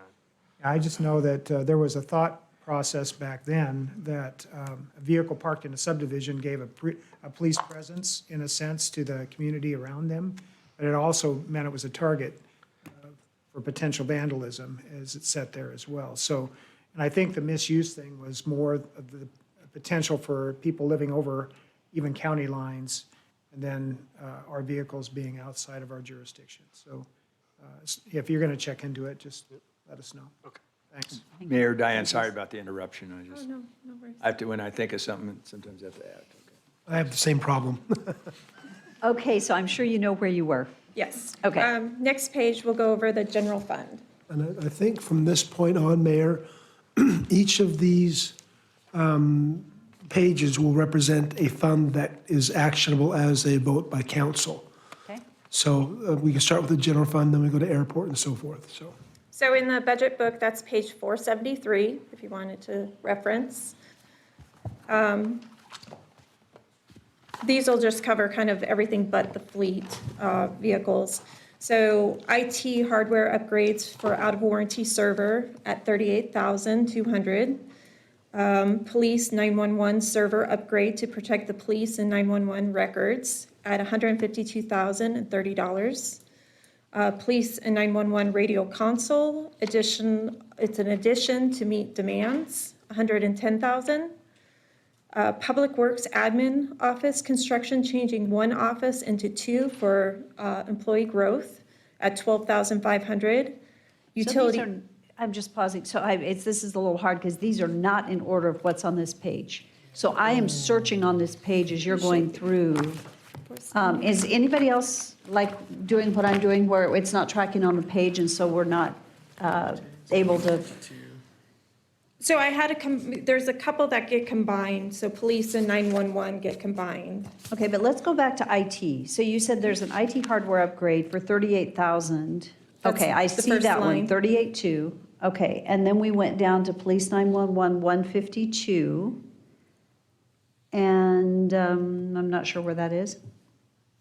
So the police will be the 45,610 Okay, on page 473. And then also the 106,420 down lower for the 911. okay, so you're going to need to do that because what we're doing is, we're not that's seeing what any I of those like. numbers and it's really Okay. confusing. So, thank you. Okay, so then the 911 is there at 110. Mayor, Yes. does it make sense for them just to go through, instead of using this, to just use what's in our packet? I'll correspond with it, yeah, we'll go down the line. Mhm. Just put it on the Okay. packet, make it easier for you, and then. Yep. So the next line, the 12.5, that's your office rebuild, changing the one office into 2 for employee growth. And we've already talked about the SUV. So, okay, hold it. Where's I see the SUV at 28.5. Where because we just did, on your sheet here, we just did public office admin construction. And then so are you going to follow not off of this sheet now? I'm going off of, I think per Randy's discussion, I think she can use her sheet to start, but I think for your sake, so we don't From confuse now on, we're you. going to go off the book. Let's go off the book. Okay, so thank you, okay. Sorry. No, that's good. I was just, it was hard to, Yeah, it was let's- really hard to follow. This is another learning experience for us, and I apologize for it. Diana's done a great job, but we recognize that what works for us sometimes doesn't work for you. Yeah, thank you. Okay, so we have gone through 109. Okay, so where we haven't covered yet, can we go back then if we're going to work off of page 473? Let's start at, we've got the total vehicles at 109. I don't think we did that one, unless I'm missing it, which is towards the top of that page. It replaces Unit 824 Ford Ranger. right, the 2005 Ford Ranger replaced with the pickup or SUV for supervisor. They're taking that vehicle and moving it to recreation for $29,000. And then replaces Unit 816, a 2007 Ford Focus, replacing with a van or for a custodian. And that vehicle, the old vehicle, will move to IT for $40,000, and then replaces Unit 801, a 2008 Ford Ranger. And that will replace with a van for custodian and move the old vehicle to IT for $40,000. And you'll notice these three vehicles that are being repurchased and repurposed are not quite 20 years old, but the needs are such that we can still gain value from them by putting them in other departments. Mayor, I have a question, and the other council, of course, does not have to agree with me. Are we going to go through every one of these capital items and read through it? I mean, in our packet, I marked it. What's your preference? No, I marked when I went through, if there was any question I had or wanted to, I put a star by it.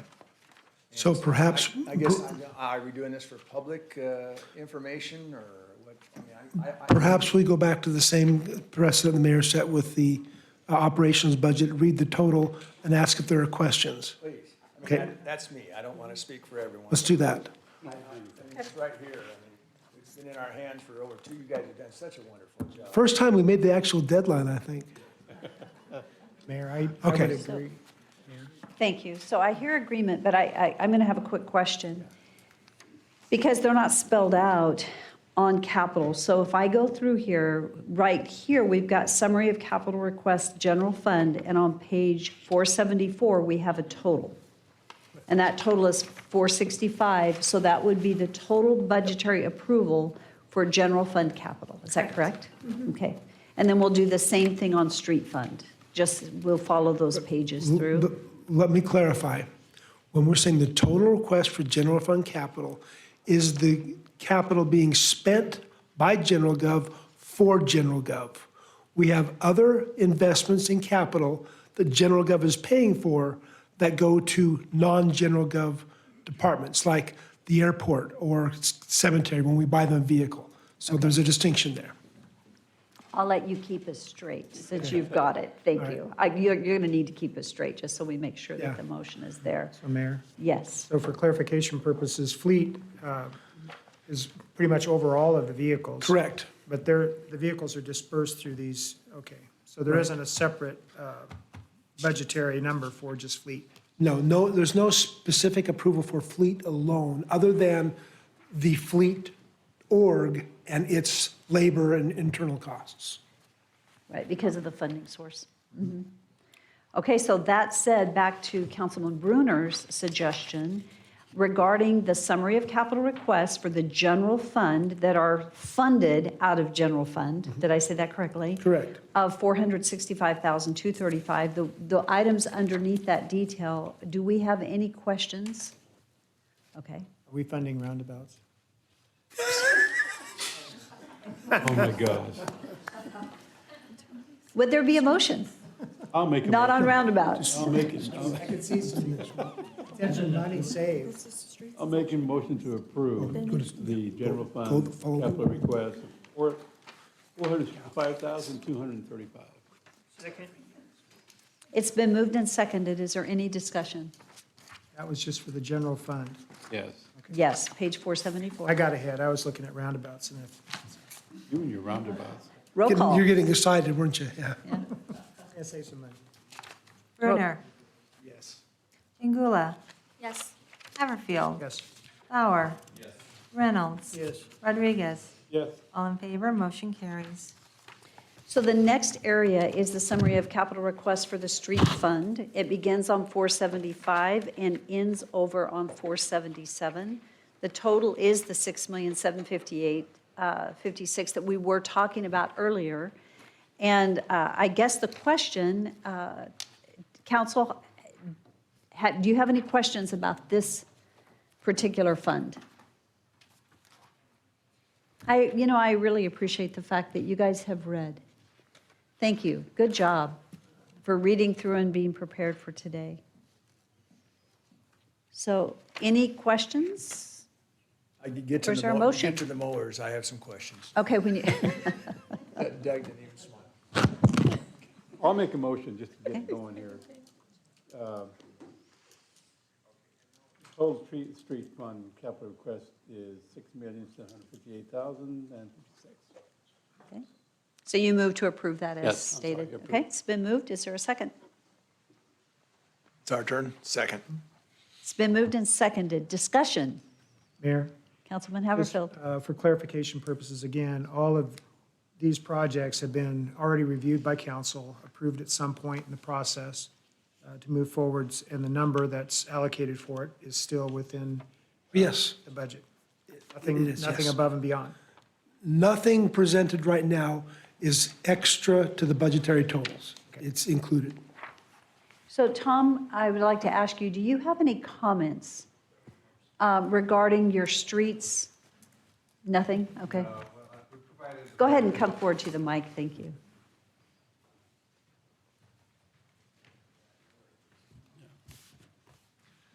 Mayor, council, so the presentation that we put together, we went over last week with you on our one-on-one sessions, and the information's in the packet, so if you have any further questions, I'll be glad to answer them, but I don't have any additional comments at this point. And just for a point of clarification, the PowerPoint that Tom did share with the council will be included in the minutes for the public, so the public can see the same thing. So it'll be in the minutes following this meeting. Okay, Tom, thank you. Great job. Appreciate it. Okay, so there has been a motion and a second to approve the Streets Fund as noted. Is there any further discussion? Roll call. Chingula. Yes. Reynolds. Yes. Haverfield. Yes. Bauer. Yes. Brunner. Yes. Rodriguez. Yes. All in favor, motion carries. The next item is on page 478. This is the Airport Fund. The total amount in the Airport Fund is $392,500. Are there any questions? So that the blue is the proper? Yes. Make a motion to approve the $392,500 for the airport capital improvements. Second? It's been moved and seconded. Is there any discussion? Mayor, could I add one clarifying comment? Yes. In the airport capital is an item for the second from the bottom, $250,000 for grant match.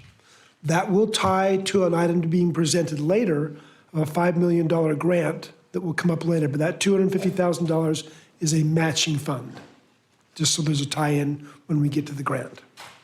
And that the grant has been approved? Not yet, but it's one of those that's very likely to be approved. When done so, it'll come to the council. Okay, Monty, come to the microphone. You have to come to the microphone. Unfortunate report. Sorry you don't get away from coming up here to the microphone. And it's good to see you, and thank you for your work. Hello, Mayor. Hello, Council.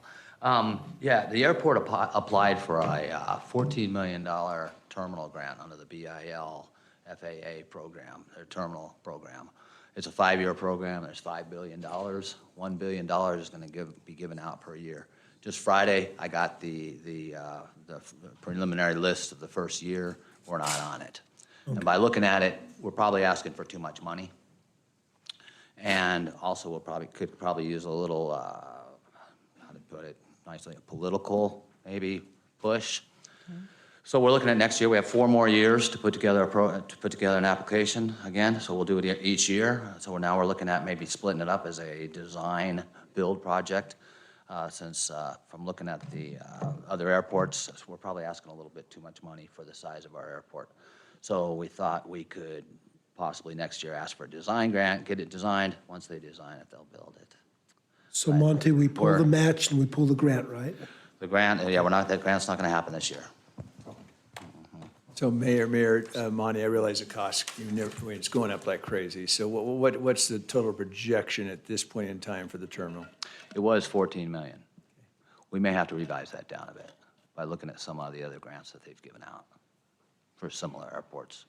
So just for clarity, did I understand, Doug, for you to say to pull this? Well, it's not going to happen this year. The grant won't happen, therefore the match won't happen. So could we, I guess what I'm thinking is we're going to have match dollars for the grant, and the better we can match the grant, the better off, the better likelihood of getting the grant. Could we go ahead and fund the funds this year so that we're growing the fund to match the grant so we can go after the grant? This particular grant is being funded through a transfer from general gov. We can transfer those funds into the airport fund for them to use next year when they apply for grants. So yes, we could. If we have the funds, if you don't mind, I would recommend that we fund it so that we're headed down the road and that we designate these funds are for the grant match, but the funds are there. If we choose and could add to the grant match, it would help us get the grant. We can do that. Part of it is maybe that the value of the grant was too high, but also the match associated makes a big difference. And so I guess my thought is I wouldn't recommend we pull it. I would recommend that we fund it and put the money in the airport fund for this grant so that we can be moving forward toward it. It's very important to our community, I think, that we We'll get put it done. in and reserve it as matching funds. Yeah, and it wouldn't be expended without authorization from the council. So Mayor, just clarification then, when we do this, and Monty, when would you apply again for? September. September The of new this round's year? coming up in September, yeah. So, okay, so it's right away. Otherwise, these funds are earning what type, I realize there's, no one's 1%. earning much, earning 1%. Well, it'll still earn interest. We're not spending it, we're just moving from one bucket to the next, but we're only earning 1%. The point is though, if he applies in September and the grant is awarded, say, next March or April, we have a No, portion of the I'm match. totally in agreement with it. I just don't want money sitting and not earning anything. It'll still be earning the interest. I mean, I put that under my mattress, okay. Yes. I would assume it would help in conversations with our FAA representatives too, to let them know that we do have the funds available. Yeah. Great idea, thanks, Mayor. Councilman Haverfield? So Monty, you talked about having 2 separate approaches, having a request for a design grant, which would be less money. And my question is, was our match not enough to be considered? Well, the match is determined by the FAA. Okay, so It's the usually, percentage it's usually a of, 90% match with the FAA, and then the state picks up at least 5%. who determined the Sometimes value? 7.5%. Who determined the $14 million value? We went back and forth with engineers, consultants, what what similar buildings have cost. All right, it's a different conversation now. Yep, okay. Any other discussion on the airport fund, capital request? Did we have a motion? Yeah, Randy. Okay, so there is a motion on the table, Randy so no further discussion? I made a motion. And do we So- need to amend the motion, the language of it, to state that the $250,000 grant match would just go to the general fund, or we just No, leave it in no, airport? I don't think you need to amend it. We're still going to give them the grant match.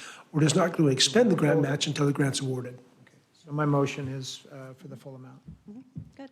Okay, it's been moved and seconded. If there's no further discussion, roll call. Rodriguez? Yes. Brunner? Yes. Reynolds? Yes. Bauer? Bangula? Yes. Haverfield? Yes. All in favor, motion carries. The next Thank you, fund is Council. the Parks and Recreation Fund. It begins on page 479, and it ends on 480. And the total amount on that is $613,888. And it does have mowers. So, and I've talked to, well, I probably have talked to both Dougs, but I've talked to Doug Rancine on this one, Mayor. And so I just, what I was hearing from Diane is the small mowers, 5 years, most of the medium size or larger, 10 years. So I guess I just need, I know I hear this, I ask this every year, but confirmation then on if a mower is still functioning properly at 10 years, a medium-sized mower, we're going to replace it, and then what's happening with the parts, and what type of sale are we getting on them, or what's happening? Mayor and council, as far as mowers go, the way the Parks uses them is way different than you or I would use our mowers. So at 5 years, the light-duty mowers or the medium motors are pretty well done. We have had pretty good luck at auction selling them, but we have found that trying to maintain them in city use isn't really worth the ROI. So we have better luck selling them at auction at the end of their life. So if we have a mower that's functioning, operating properly, even though it's an older motor, we're still totally, the guideline is the timeline, and it's not the functionality of the mower. No, because we're trying to stay ahead of that curve. We're trying to avoid the failure. It's cost avoidance, as Doug Racine likes to say. So a lot of our strategy is based on cost avoidance through historical data. We've kind of figured out when these things start to fail on a major level. So our plan is to dispose of them just before that happens and stick it to the next guy. But it's been pretty successful. So I know of no one with a better crystal ball than you have, Doug. Oh, my. But I think we just made a statement there. Yeah. Can we stick that to Boise whenever we can? But anyway, I still struggle, with because there's some of us on here too that drive vehicles until they're gone. So I understand there may be a supply chain challenge too. So if we did follow my philosophy, which would probably not ever work, but keep a motor until it boom goes and not dumping on the other guy. How much time does it take to get a replacement mower? Well, in that spirit, we will be presenting next council meeting a letter to discuss that. But the Kubota Manufacturing simply said they weren't going to deliver any mowers at all this year. So the supply chain is not there. Yeah, the supply chain's been killing us. Fleet in particular this year, we've been really struggling with that. But as far as just historically, we waited about 7 months to get an engine for one of the large Kubotas. I'm sorry, a Jacobson. That was in 2021. It took us 7 months. That was prior to any real supply chain issues. And I know better than to have Victor and fellow golfers coming after me with their golf clubs. So, okay, I'm fine. Thank you. Every year I'll probably ask the same thing. Okay. Are there any other questions regarding the Parks and Recreation Fund? Is there a motion? Mayor, I would move that we approve the Parks and Rec budget at $613,888. It's been moved and seconded. Is there any further discussion? Roll call. Rodriguez. Yes. Brenner. Yes. Jingula. Yes. Haverfield. Yes. Bauer. Reynolds. Yes. All in favor, motion carries.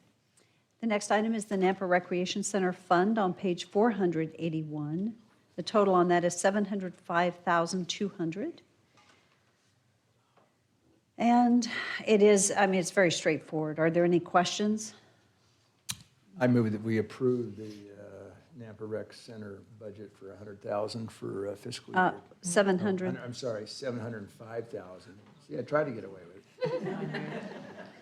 200. Yeah. $705,000. I'm so used to looking at the non-blue line, $705,200 for fiscal year 2023. Is there a second?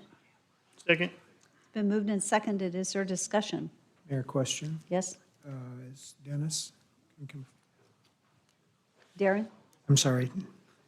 I was writing something down, but Darren, the construction documents for the expansion, this doesn't fund anything on the expansion itself, just the design. Yeah, that's correct. And so What's the value of the construction? it's about $6 million, about $5 to $6 million. And so The rec center out of the fund balance, I think you were part of the process that we went into the design. So we have design done right now. And then it goes into the construction documents this year. And the recreation center will pay for that out of their fund balance. But the actual construction will come from impact fees that were approved. That's just a big number if it was a smaller addition, but that's a fairly sizable. Yeah, and I think it is a contract that'll come before city council. I met with Patrick and we were trying to come up with a budget that would cover that. So once we get there, we'll be bringing a contract in front of city council. Thank you. Is there any other discussion? Hearing none, roll call. Rodriguez? Yes. Pingula? Yes. Haverfield? Yes. Bauer? Reynolds? Yes. Brunner? Yes. All in favor, motion carries. The next item is the golf course fund. It's on page 482. The total amount is $810,386,000. I'll make a motion to approve the golf course fund, $810,386. Second? It's been moved and seconded. Is there any discussion? Roll call. Brunner? Yes. Pingula? Yes. Haverfield? Yes. Bauer? Reynolds? Yes. Rodriguez? Yes. All in favor, motion carries. The next item is the cemetery fund found on the next page, 483, and the dollar amount is $68,640. So moved. Second? It's been moved and seconded. Is there any discussion? Roll call. Rodriguez? Yes. Brunner? Yes. Pingula? Yes. Bauer? Reynolds? Yes. Haverfield? Yes. All in favor, motion carries. The next two funds are actually the Civic Center Fund and the Idaho Center Fund, and we'll start with Civic Center Fund, and there are 3 items on that fund for a total of $97,500. I'll make the motion to approve. $97,500 to Civic Center. Is there a second? Second? It's been moved and seconded. Question? I would highly recommend all of these. Yes, Councilman Haverfield. Who would speak to that? What is your question? Let's, I was just wondering what type of emergency generator they're getting. Is it diesel or is it gas? we Don't know off the top. don't know that. But we can certainly find out and let you know, and if you would like to have some suggestions, we'd certainly hear them, get them to. Again, I mean, does the shroud for it, I mean, there's, it's a reasonable price. I was just wondering what it included, what type it was, and how big of a generator it is. Okay, Get the specifics and share that with we'll you. let you know. What's that, natural Good. gas? Yeah. It might be that it's natural gas. Okay. Is there any other discussion? Seeing none, roll call. Brunner? Yes. Pingula? Yes. Haverfield? Bauer? Reynolds? Yes. Rodriguez? Yes. All in favor, motion carries. I will say both on the Civic Center Fund and the Idaho Center Fund, the fund request was considerably greater than what we decided to present in this budget. Specific to the Fort Idaho Center, their needs go far beyond the limited amount that we have recommended to fund, but we funded it based on just the ability, right, and the priorities. So the Idaho Center Fund ended up being a total of $390,000. You can see the different areas on there, but I definitely support the funding request from the Fort Idaho Center. Is there any questions, discussion? Mayor, we just okayed $1 million and possibility of another $500,000 for the horse park. Possibly. I see that first is that tractor, at least like the majority of the time, is going to be used for horse park purposes. So that was not considered to be part of that. No, this was one of those priorities they needed, regardless of whether you expand or not. Now, I think with the expansion, it's probably even more needed. I will make the motion to approve the same, $390,000 to the Fort Idaho Center for fiscal year 2023. been moved and seconded. Is there any further discussion? Roll call. Rodriguez. Yes. Pingula. Yes. Reynolds. Yes. Haverfield. Yes. Bauer. Brunner. Yes. All in favor, motion carries. The next item is the 911 fund. It's found on page 486, and this is for $110,000. So moved. Second. Competition for the second? Oh, but, Dale's got it. okay, there you go. It's been Dial moved and 911. it's been moved and seconded. Is there any further discussion, or any discussion at all? Roll call. Rodriguez. Yes. Brunner. Yes. Pingula. Yes. Bauer. Yes. Reynolds. Yes. Haverfield. Yes. All in favor, motion carries. So the next item gets into our impact fee fund. And it begins on page 487, ends on page 488. And this is a considerable fund. I guess we can take it by org. It may be that you guys don't have any questions whatsoever as you've reviewed it. So I would just let me know if you have any questions. Mayor, we've already discussed it with Tom, so I think we're good to go. So I'll make the motion to approve the impact fee fund of $10,177,000. Second. It's been moved and seconded. Is there any discussion? Mayor, Yes. the Midland Boulevard projects, did we have anything allocated anywhere for that corridor study? Is that somewhere in the process here? Was the Midland corridor already funded? That's what I was wondering. Tom's on his way.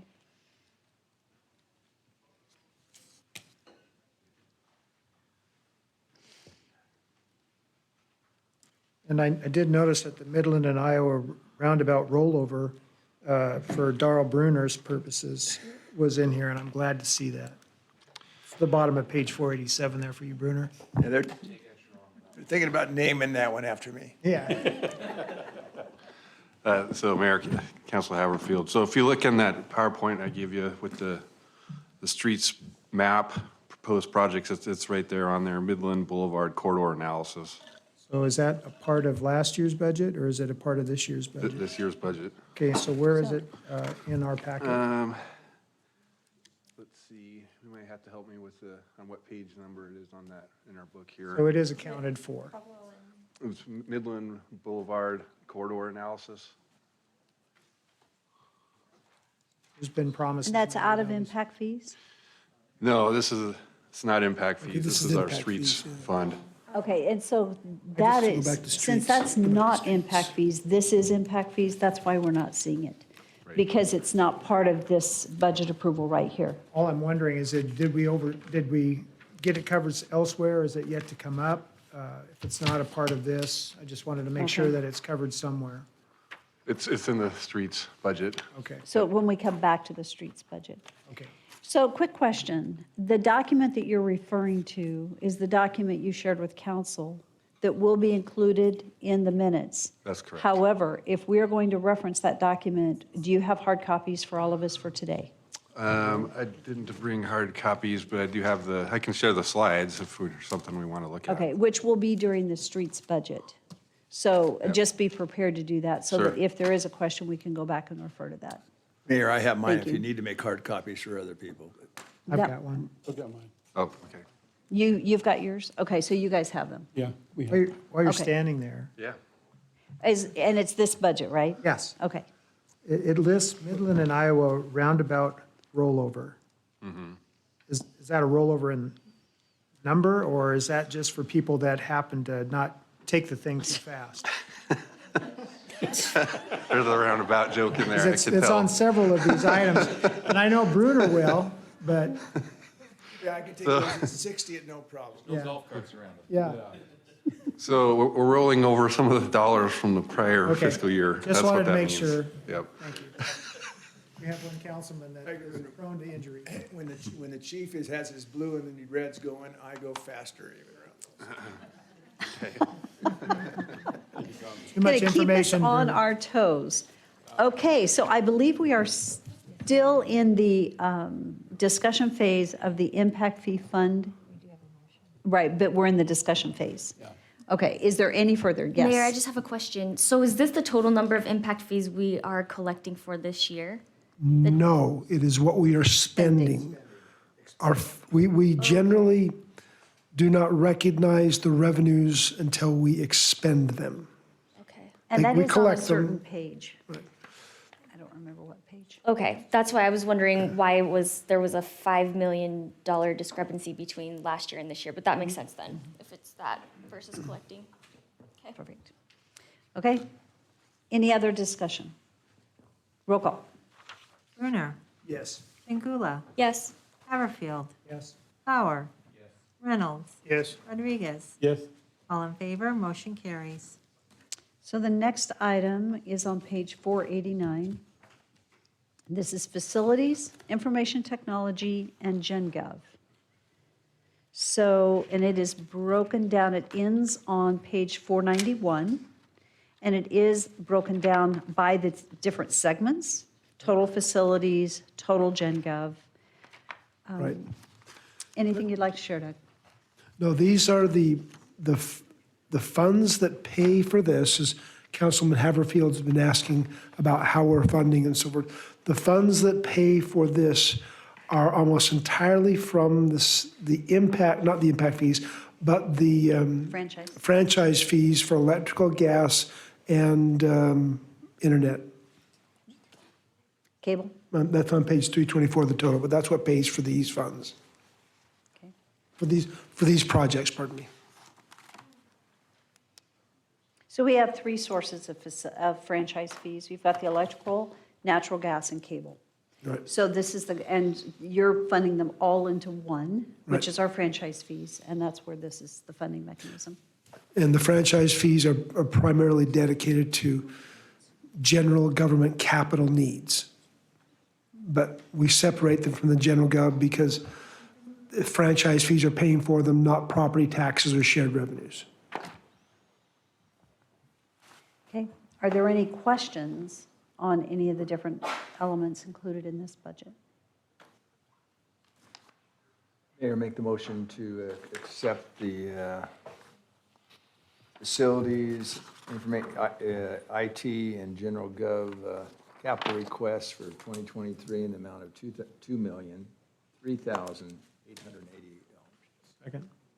It's been moved and seconded. Is there any discussion? Seeing none, roll call. Madam Mayor, I didn't get who did the second. I did. Oh, thank you. It was Bauer. He's kind of using, no, I'm sorry. Rodriguez. Yes. Chingula. Yes. Reynolds. Yes. Bauer. Haverfield. Yes. Brunner. Yes. All in favor, motion carries. The next fund is your Development Services Fund. It's on page 492 in the amount of $160,500. Yes, let's do it. Somebody's motion, go. Second. Okay, no, it's, Bauer seconded it. There's been a motion on the table to fund, Mayor, okay. Let's go ahead and approve this buildings, services, and Not even safety. midnight yet. Safety for $160,500 for 2023 fiscal year. Told you. is there any discussion? Roll call. Rodriguez. Yes. Chingula. Yes. Reynolds. Yes. Haverfield. Bauer. Brunner. Yes. All in favor, motion carries. The next fund is our Water Fund. It begins on page 493 and extends over to page 494 in the amount of $13,592,160. I'll make the motion to approve the water fund, $13,592 and $592,000. $92,160. Second. It's been moved and seconded. Is there any discussion?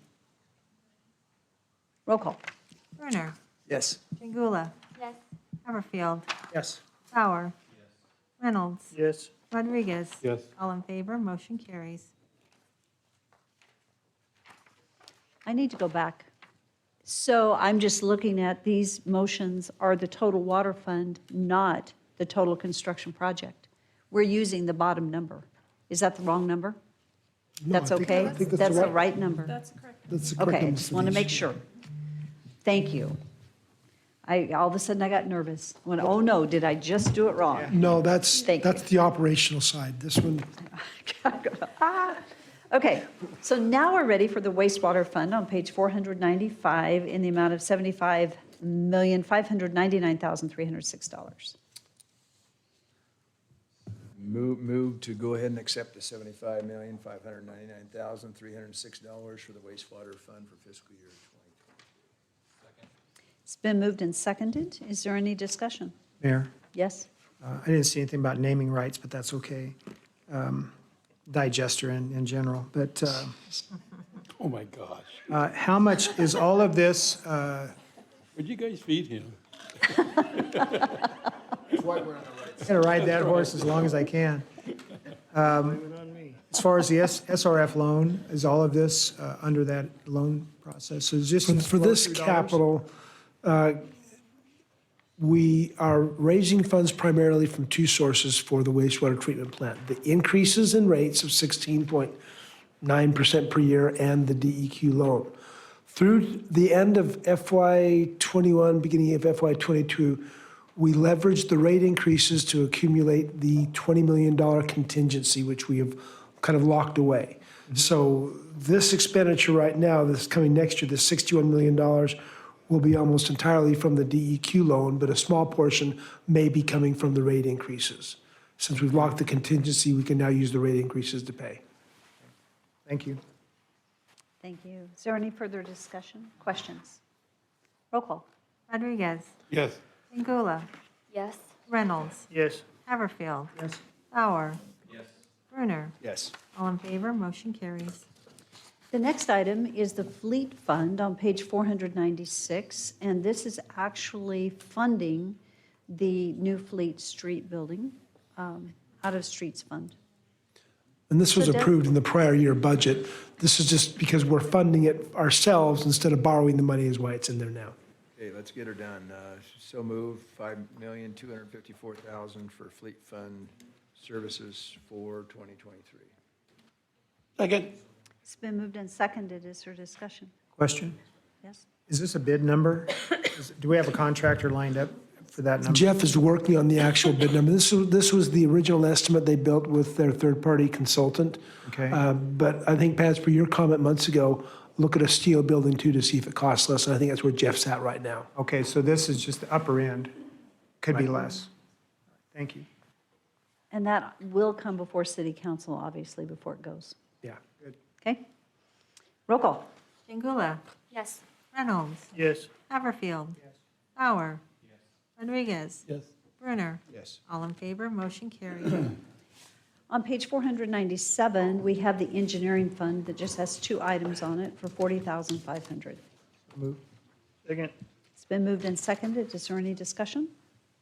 Roll call. Rodriguez. Yes. Brunner. Yes. Pingula. Yes. Bauer. Reynolds. Yes. Haverfield. Yes. All in favor, motion carries. So the next item are our grant and contracts fund, and that starts on page 498 and ends on 499. Doug, is there anything we need to know? Well, we have a very short recap of the grants process from Chris Boaz. I'd like to see if we could, it's one page. Perfect. I'd like to get him to, do you have that? Okay. She'll bring you a hard soft copy. Since we're so much activity going on with grants this year that we haven't had in the prior years between ARPA, the infrastructure, other potential grants, we wanted to kind of outline what we're doing as a grants in the budget this year, and we'll just get Chris to go through that as quickly as he can. Clarity. Thanks. And Chris has been good at quick. Chris and Robin, you guys, it's so great to have you guys on board. Thank you. It's awesome to have you. You're doing a great job. So thank you, and we'll let you start in just 2 seconds as soon as Leslie finishes. I'm sorry. Chris So Boaz. let's introduce the grants team. Yes. Yes. Robin, well, she's just got Robin, what'd you had some do? surgery done recently, and so she's Bummer, I'm recovering. sorry. She had to explain herself. Way to go, Brunner. But Who's the other lady? the Vanessa, the other lady, Kathy. that's payroll. We don't get paid unless she does her job. Kathy does payroll, but with grants, But she's also got black, so she's part of the team. So Chris Boaz came to us less than a year ago as our grants writer, and he coordinates with all the departments and is helping us drive improved grant applications, coordinating with police, with Public Works and their grants writer. And then we needed, Robin DeBura came to us from Boise State, and absolutely fantastic in the grants area where we're talking about compliance. She's tracking, making sure that once we get the grant, we're actually reporting for them.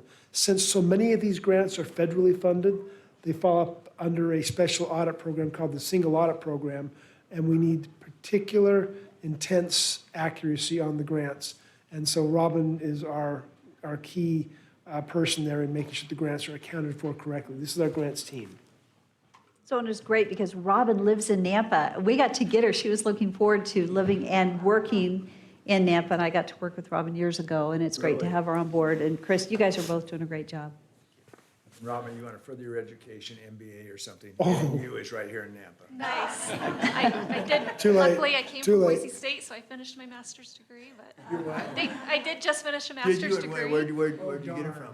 Boise State, Because she worked there, so it's, yeah. but there's still a doctorate too, so I know they got programs. Not NMU. Robin, thank you very, very much. Thank you. Thank you guys. Thank you. All right, afternoon, council, mayor. I'll just roll through this as fast as possible. Obviously, with the announcement from Monty, some of these numbers have changed. So last year, in fiscal year 22, we had $11 million in grants. This year, our new updated total is 17.2 million. The largest chunk of that is coming from the American Rescue Plan Act, which is also known as ARPA. That is going to be funding 3 major projects, which is the State Highway 16 wastewater project, an elevated water tower, and the Incident Command Center. That's a joint project between Public Works and our police department. After that, we have our community development block grant. Even though it was cut by $90,000 this year, we are still able to budget $360,000 more dollars than that last year. That occurs from quite a few rollover construction projects, as well as $460,000 in CARES Act funding that we still had available. The Nampa Family Justice Center did take a hit. They lost 25% of their VOCA funding, which is their largest grant. But we were able to supplement that with ARPA funds and with some just kind of redistribution between Operation Supply Funds. Their clients will not be losing out on any of the services they benefit from because they do an amazing job there. The police department will see an increase of roughly $275,000 in grant funds. The majority of that is a second COPS grant that we're able to obtain that will partially fund 2 officers, as Chris stated earlier. It'll be 53% city funded and 47% grant funded. The streets department will has budgeted $3.2 million for a Karcher and Franklin roundabout project. So Councilman Bruner can speed around that as much as he likes. And the Nampa Airport, like Monty said, unfortunately, we will not be receiving that airport terminal grant fund this first time, but that is something we definitely will continue chasing. And for our Parks and Recreation Department, we were awarded two projects, the Grimes and Stoddard Pathways through Compass's Transportation Alternative Program at just under $735,000. Chris, thank you very much. So Chris, that was fast. You're amazing. he takes that to heart. When I say fast, he goes, I'll speed along. Yeah, I'm on, yeah. Mayor, if we ever need a substitute for the clerk's office or reading the sentence. Oh. Nope, that's all you. All you. You used to be one of our We love our new favorites. clerk, yeah. So, Mayor, you could go right down page 499 for the approval on those now, if you chose. Okay. Mayor, I have a question. Mhm. Doug, I guess, or You can come back. The incident control or command center, is that out of the Hugh Nichols building? Is that what that's Yes, it gonna is. be? Yeah, it'll be on the third floor of the Hugh Nichols building. Okay, so has, maybe you don't know, has the fire department, their admin moved out altogether, and is that where it's going? Yeah. Okay. Third level? Okay, thank you. Third floor, because police moved down to where fire admin was. Oh, okay. Police administration, yes. So they'll be up on the third floor. So We'll have to give a tour. the costs associated with the remodeling, is that already taken place, or is that in a budget someplace? I think that was that a capital that part we of this? approved. I saw it. Yeah. Did we approve that last year? Yeah, I'm confused. Yeah, that was Yeah. part of the amendment, yeah. yeah. It's already. That was in the amendment. It's already been Well, approved. pardon me. It's been The ICC was split over 2 years with half at the FY '22 amendment and some in FY '23. Okay. I just want to see if you can make it up here. Brad, you got your steps. Yeah. Mayor Clayton. Yes. Okay, so I don't know who to ask this question, but I'm going to question some of the ARPA money going to these projects. One is the State Highway 16 wastewater project. How much is going to that project?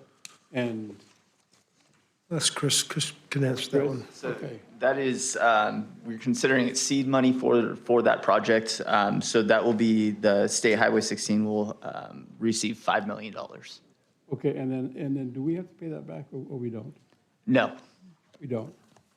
Okay, and also the street department will have $3.2 million worth of 1.5 million over 22 going to the Franklin roundabout. Is that already funded? yes, that is secured funding. So actually, we're only looking for 1.5 million then? Or So- is there amount left, I should say? So the 3.2 is the total amount for that project, which exceeded the fiscal year 22 by 1.5 million. So the fiscal year 22 funding was completely separate, going to different projects. But the 3.2 was directly pertaining to that Karcher and Franklin roundabout. Okay, so Mayor, this next question is for you probably. So when we decided to go to the State Highway 16 wastewater project, is this going to be not paid? I don't know how to ask this. This is ARPA money that we no longer have to, the taxpayers don't have to repay it. Correct. So I'm struggling with that. I thought at one time we wanted the developers to pay us back on this. That's not going to happen now? Well, Tom will he'll say it better probably than I will. Okay. So I'll let Tom Because I speak to thought we it. were Thank going you. to, I mean, it appeared we were going to fund it, and then the developers would pay us back after they, how does that work?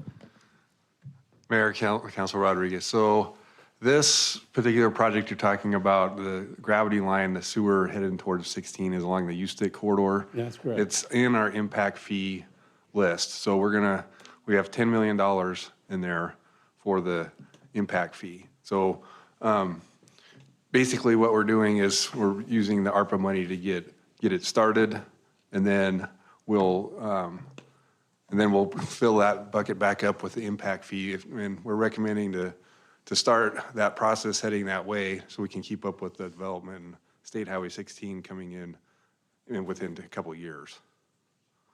So, So the good news with that is, and speaking with one of our local citizens that asked me a question about this Houston corridor and the getting the sewer project over there, the question really was around our citizens having to fund it. Yes. And in this case, our existing citizens are not funding it. And this is where growth is funding growth. And that's exactly what our citizens are asking for.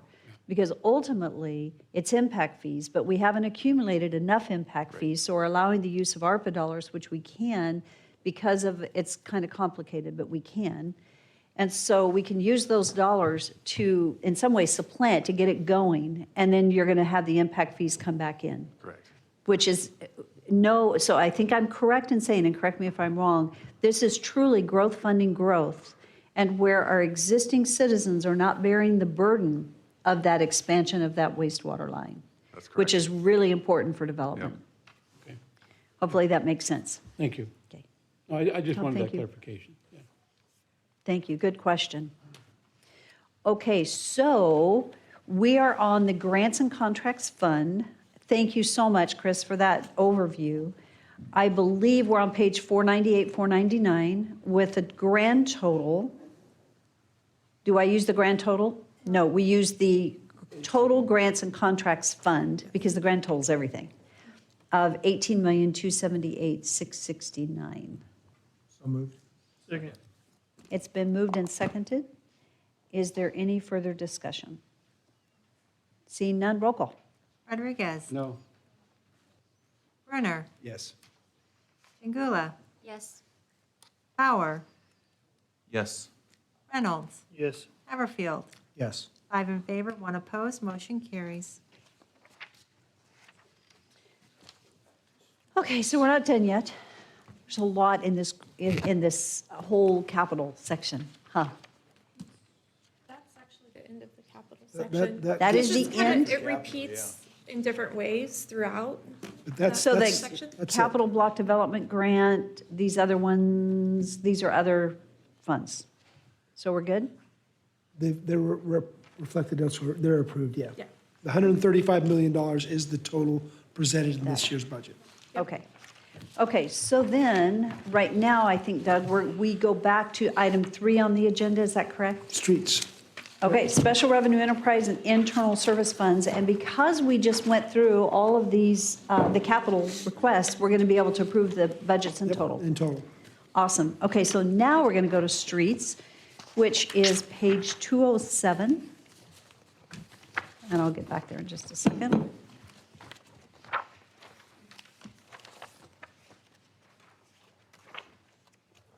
$212 now, right? Yep, 210. 210, there we go. Too far? And then that total, we're going to go ahead and approve the total of $16,892,774. Correct. Okay. Much easier. This will be easier to keep straight. Okay. So moved. Second. It's been moved and seconded that we approve the streets budget at $16,892,774. Is there any discussion? Roll call. Rodriguez. Yes. Brunner. Yes. Chingula. Yes. Bauer. Yes. Reynolds. Yes. Haverfield. Yes. All in favor, motion carries. And the next item is our airport. This is item 3.2 on the agenda. It begins on page 222. And the 227. actual budget is on, thank you, Doug, 227. 227. There we go. Okay, are there any questions regarding this budget or anything specific we need to call out?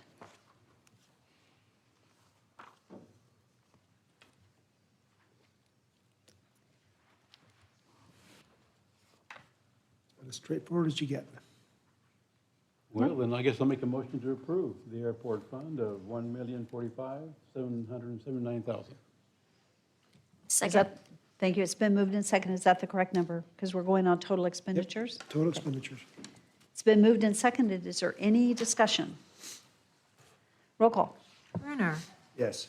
Reynolds. Yes. Haverfield. Yes. Bauer. Yes. Chingula. Yes. Rodriguez. Yes. All in favor, motion carries. Item 3.3 on the agenda is Parks and Recreation. It begins on page 233, and the budget is actually on page 236. And total expenditures are $659,004. So moved. Second. It's been moved and seconded. Is there any discussion? Roll call. Rodriguez. Yes. Chingula. Yes. Reynolds. Yes. Haverfield. What was the amount again? Where's it at? It's on the bottom of page 236. It's on the screen, too. Thank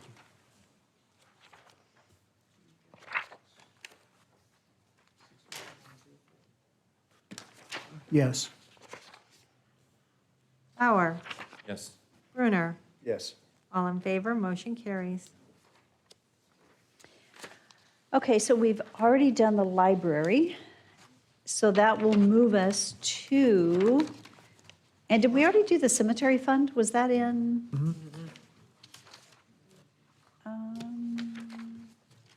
No, we didn't do that.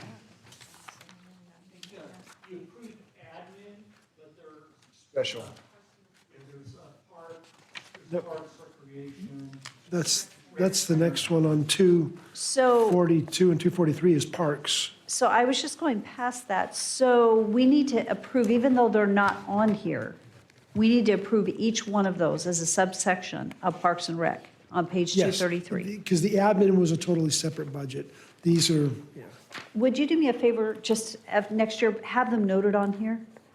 Because I'm going down this Certainly, list of certainly, 3. certainly. So they should be A, B, C underneath there, so that we know that we're getting them all. this So, parks for 22, 60, 20 is on page 243. 243? And is that the next one, to make sure we don't miss one? Sequence, next one. Okay.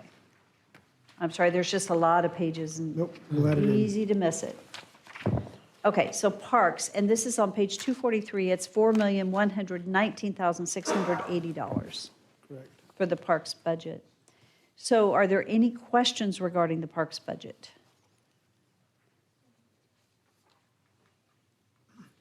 I have a question. Okay, As far as on the Midway Park, this budget includes the construction, is that correct? Yeah, I think when we went back in the capital a moment ago, the $688,000, when you look back in, Diana, is that in there? In that part of that design $600,000 in phase. capital? So this has inclusion of, sorry, Darren, design phase 3. So we're actually moving to the third phase now? Yeah, Wasn't so- the Midway construction on phase 2 at this point? Yeah, so are you looking at the impact fees? Because Well, where is it being budgeted from? Is it from impact fees or from capital? Is that the $500,000 we talked about earlier? no, Okay. no. What page are you on? I was just looking at the description on page 239, under goals and objectives for fiscal year 2023, and it indicates complete construction of phase 2, design phase 3. So are there design dollars in here for phase 3?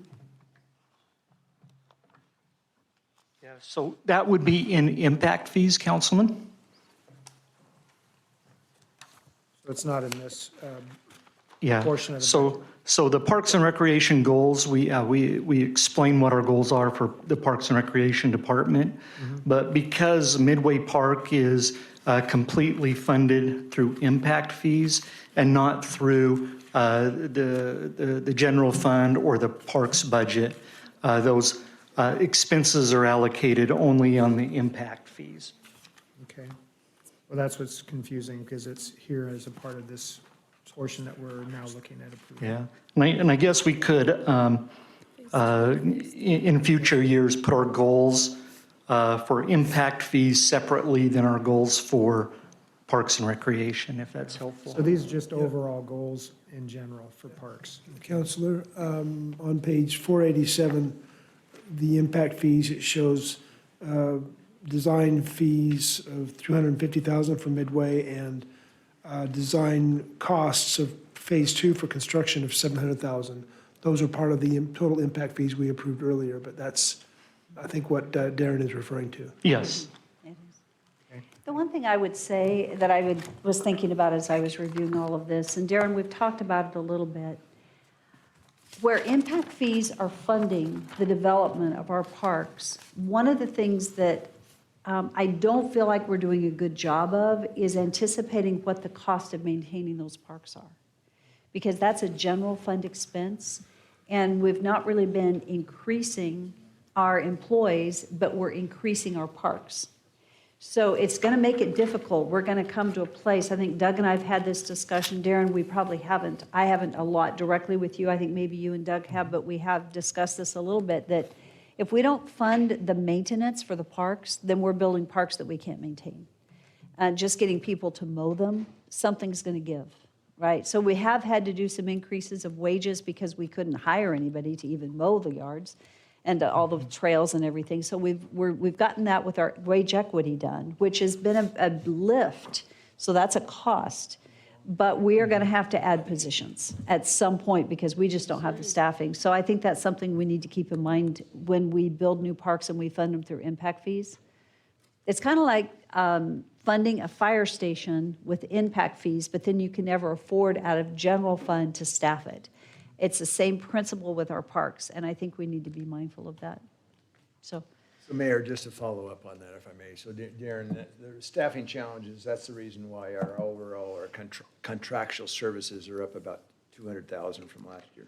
So that is temp employees that we contract through Personnel Plus. And yeah, basically what that is where we were averaging about $12 an hour. We're trying to get that up closer to $15 an hour. And it's simply, we're just not able to compete in the market and hire anybody. And so we continually to have spots that we just can't fill. Between expansion and the labor market, that's what's causing that. Yes. okay. I don't believe we've had a motion yet, correct? We're just discussing it in advance. So it is. Mayor, I just yes, have a go ahead. question. Darren, what memberships does Parks and Rec have? Memberships and dues? Jennifer, can you look that up? It should be in the detail. Yeah, it's in the detail. Let's go back to page. It's probably Idaho Parks and Recreation and National Parks and Recreation.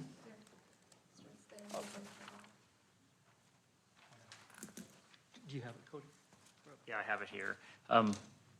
Councilwoman Jangula, some of the membership organizations that Parks employees belong to are the INLA membership dues, NALP, which is National Association of Landscape Professionals. That's the credentialing that the maintenance technicians belong to. Treasure Valley Tree Canopy Network for our forestry department, Idaho Pest Management Association, and International Society of Arboriculture. So it did go up $650, I noticed. So what was the increase there? The biggest driver of the increases are the NALP, or National Association of Landscape Professionals, has increased their membership. So the 14 employees has stayed consistent. We have 14 employees that are members of that? I think I have more than 14, actually, so I think that might have been the increase from fiscal year 22 for the new employees. Okay. Could be play into it as well. Thank you. Any other questions? Yeah, sorry, just one more. I asked Doug's team this, and I think they had a pretty good answer, but I'm just curious from your perspective, have you thought about, or is it even possible to use some of our less offensive criminals that we have in jail to help maintain some of these things out, like to come out like on a work release and help maintain some of our parks? Yeah, it's very good question. In fact, we have participated with Idaho State Department of Corrections in the past for employees. The struggle we had is they closed that program down when COVID was rampant, and they've had some turnover, and I've struggled to get in contact with anybody with the state of Idaho. I don't know if that program is up and going again. I suspect that it's still probably shuttered until COVID is not a concern of theirs anymore. And so it has worked in the past? Yes. Is that a loaded question? So, Mayor, but the local work release, off the freeway there, which some of us have visited and so on. So they're still, aren't they doing work Yes. release with the different car dealerships? It's a different program, though. Oh, it's a totally Yes. different program? Very different Councilman program. Bruner, that program is still in existence, sealed Southern Idaho inmate So labor detail. that was not what we were as far as contracting with, okay? No, those are our volunteer help that we contract directly with county. What they use, what the local work release program is looking, they're placed in full-time jobs with the intent that when they're out, they have a full-time job. So that is very different than the program that we're using, which is volunteer. It's the hours. You have to pay for the people that supervise them and to get them out there, et cetera, but it's a very different program. And I don't know that our temporary labor would not fit the need for our work release program in preparing them for their full-time jobs and being released. It's a different program. Okay, so we are on the Parks budget on page 243. Is there any further discussion on this particular budget? So move, as stated in our packet. $4,119,680, is that correct? I'm getting briefer in my motion. Okay. Is there a second? Second. It's been moved and seconded. Is there any further discussion? Roll call. Rodriguez. Yes. Chingula. Yes. Haverfield. Yes. Bauer. Yes. Reynolds. Yes. Brunner. Yes. All in favor, motion carries. Thank you. The next budget is our recreation budget, and it begins on 248, but the budget's actually on page 251. And the detail following. And the total is $1,085,415 proposed for the recreation budget. Yeah, I'm going to go ahead and make a motion to approve $1,085,415. Okay, second. It's been moved and seconded. Is there any discussion? I spent a lot of time with Darren, and this is not a good number for us, but it's good enough for right now. Thank you. You're welcome. Appreciate that. No, pickleball.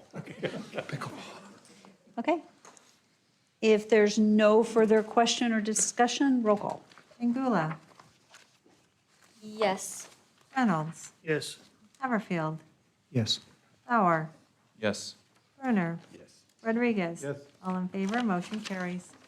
The next budget is our Nampa Recreation Center budget, and it begins on page 255, and the actual budget is on 257, concluding on 258 with the detail following. The total expenditures are $4,465,140.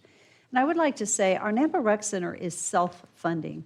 And I tell you what, great team, great job, thank you. You know, and it's now the Harward Recreation Center. And it's a wonderful thing that it is self-funded. I will say something that I mentioned to Doug, and this is just as an FYI. In the future, I think that for the capital, and Brian, we talked about this, like the floor in the senior center needs to be replaced. That's not going to be an inexpensive replacement, and we just really became aware of it as it's cracking and some edges are lifting, and those are definite trip hazards for the people there. I think that the city should be funding the capital improvements in the senior center rather than the Nampa Recreation Center, because they actually fund, I believe, the utilities. Am I right on that? Utilities, maintenance, everything for the senior center is coming out of the Nampa Rec Center fund. And so when we say the rec center is self-funding, they're self-funding while they're funding a whole separate entity. And I want to say thank you to Victor Rodriguez, who came in as our new liaison to the senior center group, and in one meeting came forward and brought information back to me. And I just so appreciated it when he came back and said, "Did you know?" Thank you. And so thank you for being there. Thank you for representing us. And thank you for bringing the information back and letting us know where we need to go. Very well. So that's great. And I just want to heads up, I think we ought to be funding it out of our general fund, not out of the rec center fund. Mayor, question, so there's no eligibility there for CBDG, block grants, anything of that sort for the senior center? That's a good question. Actually, Matt, is Matt here? Oh, He Matt was there. earlier. Matt and I met with the board, with Good. Sam, and we discussed that, and we're looking toward that for next year. Yes. I mean, to me, rather than general fund, that's where we should look first, so. Well, it can I only love be used it, for yeah. certain. Well, yeah, we'll projects, find out, but at least. But I think that's a great idea. But I talked to Brian yesterday about it, and because that floor is in bad shape, and the seniors, they scoot along on their, and then their walkers and. I shuffle. You shuffle. Sounds like someone I know. I think Darrell needs to go, actually. And so we Way do need past to that fix that. So yes, and I think it's coming out of is it coming out of your budget, Brian? It would be general fund. General fund. It would be, but it hasn't been historically. Right. Even when the HVAC came out, which was a major expense, that came out of the rec center Yes. fund. So they're carrying quite a bit. And so I think it's something we need to be mindful of. Thank you for the comments, Mayor, because they really appreciate that. Okay. Mayor? Yes. So a couple of things as far as on that. There's a major upgrade that's going to be happening with an expansion. Can at the same time you roll in some of these improvements into the senior center side as a part of that project? We're just talking about finishes. You're not doing Yeah, I a lot of think, remodeling. Yeah, I think the only improvement that I'm aware of with the senior center that needs is the floor. Okay. I'm not sure, I think it's more of an immediate need with the floor. I think that needs to be done probably sooner than we'll be able to start the Can that construction. be a direct contract then with a vendor? That the city can be their own contractor? Yes, and so with that, Brian and I have talked a little bit, I think we'll need a little bit of time to look at what the best product would be to put down, something that will last a long time. I mean, some of that floor has been down 30 years or so, but we have made a lot of patches and things like that over the years. Needs to be something that, that they eat there, so we need to be able to mop it. They have dances there, so has to be somewhat, can't really be carpet, it has to be slick. So we'll look at what maybe be the best product. I have some good ideas for you if you want to give me a call. Okay, yeah. Again, it depends on if the floor is self-sealed or if you'll have to put a top seal down on it for an LVT type product. Yeah, Councilman Haverfield, one of the issues that we have where the seams connect, it's that vinyl's shifting and causing a little bubbling, so. Well, you might have to factor in a top seal to it if Yeah. moisture's coming through and causing condensation issues. I was going to ask you, as far as on the rent and lease income, is any of that St. Al's or St. Luke's? It is. Okay. So that number is attributed to, there is a number, though. They are paying to be in the building. Yes, absolutely. Okay, thanks. I think I have one other question. As you're I'm thinking about income, charges for services. You are expecting an increase of 419,000 in your memberships. That's aggressive. Yeah. You think you can go there? You're hoping so. Well, good for you. Yeah. Okay. Okay. Yeah, it's, certainly one of the things, Mayor, with, as you mentioned, a lot of our workers were around the $9, $10 an hour. And so we're seeing a big increase in part-time help right now. And so we expect somewhere around November, December to bring forward a fee increase to help with that. And then two is we're starting to rebound very nicely in terms of the pandemic and the close downs and things like that, so. That's good. Great. Thank you. Okay. Any other questions on the Recreation Center budget? It is proposed at $4,465,140. I'll make a motion to approve $4,465,000 and $140,000. Second. It's been moved and seconded. Is there any further discussion? Roll call. Brunner. Yes. Pingula. Yes. Haverfield. Yes. Sauer. Yes. Reynolds. Yes. Rodriguez. Yes. All in favor, motion carries. The next item is our cemetery. It's on page 262. The actual budget begins on 264, ending on 265, with total expenditures of $478,233. Mayor Kling. Yes. I talked with Darren about this yesterday, and I see this number of 478, but they're still being underfunded. And so we've got to think outside the box here and figure out how can we help that department become better as far as revenue. So I asked Darren to kind of look at it and figure out if we can raise fees, if that's possible, to bring more money in so we won't have to fund as much.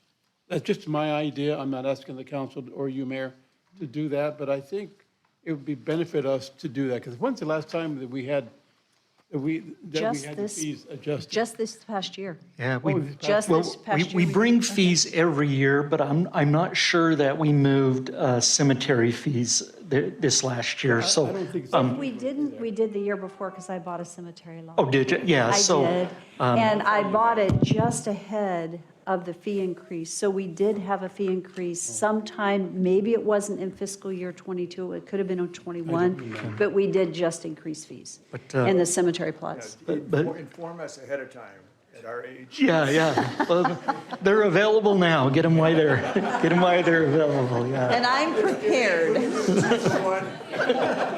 They have that, yeah, You and your wife, you can double decker. yeah. I know these things. Plan on a plot in your backyard, you'll be okay. I told her just ashes in the creek behind. That would work too. So Kill a few fish. So Darren, okay, so, so are you gonna look at the increase? Yes, we will. You know, how we usually look at increases is that we'll look at where we land in the market and compared to other municipal cemeteries. And so if we see that we're below like facilities, and then we'll have some room to move them and increase them. Okay, even though I still want to be very careful on that, but I think maybe we need to take a good look at it. Okay, All right, thank you. we'll definitely do that. It does appear that they've increased their revenue projections by 115,000, which is their total budget by 115,000, which is great. And I believe we just approved in capital funds, was it 30,000 for trees? I forget the dollar amount, but the 60,000 for trees, I think, Oh, yes. for cemetery, for trees. Yeah, that's great. Okay, any other discussion regarding the cemetery fund? Make a motion to approve the 478,233. Is there a second? Second. It's been moved and seconded to approve the cemetery fees. Is there any further discussion? Roll call. Rodriguez. Yes. Brunner. Yes. Pingula. Yes. Bauer. Yes. Reynolds. Yes. Haverfield. Yes. All in favor, motion carries. Okay, that concludes Parks and Rec, correct? Did we get them all? Okay. The next one was the Nampa Public Library that we have done. 291. And so we're ready for Family Justice Center. Page 291, thank you.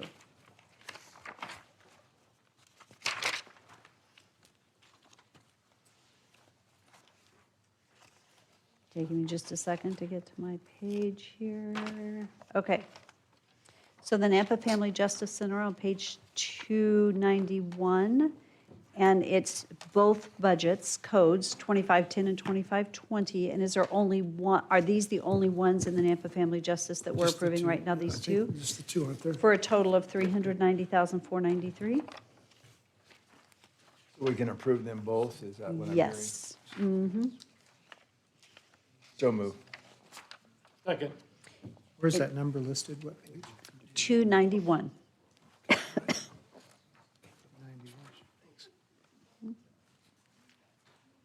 So it's been moved and seconded to approve the Family Justice, 390. Nampa Family Justice Center budget at 390,000. 493. Is there any discussion?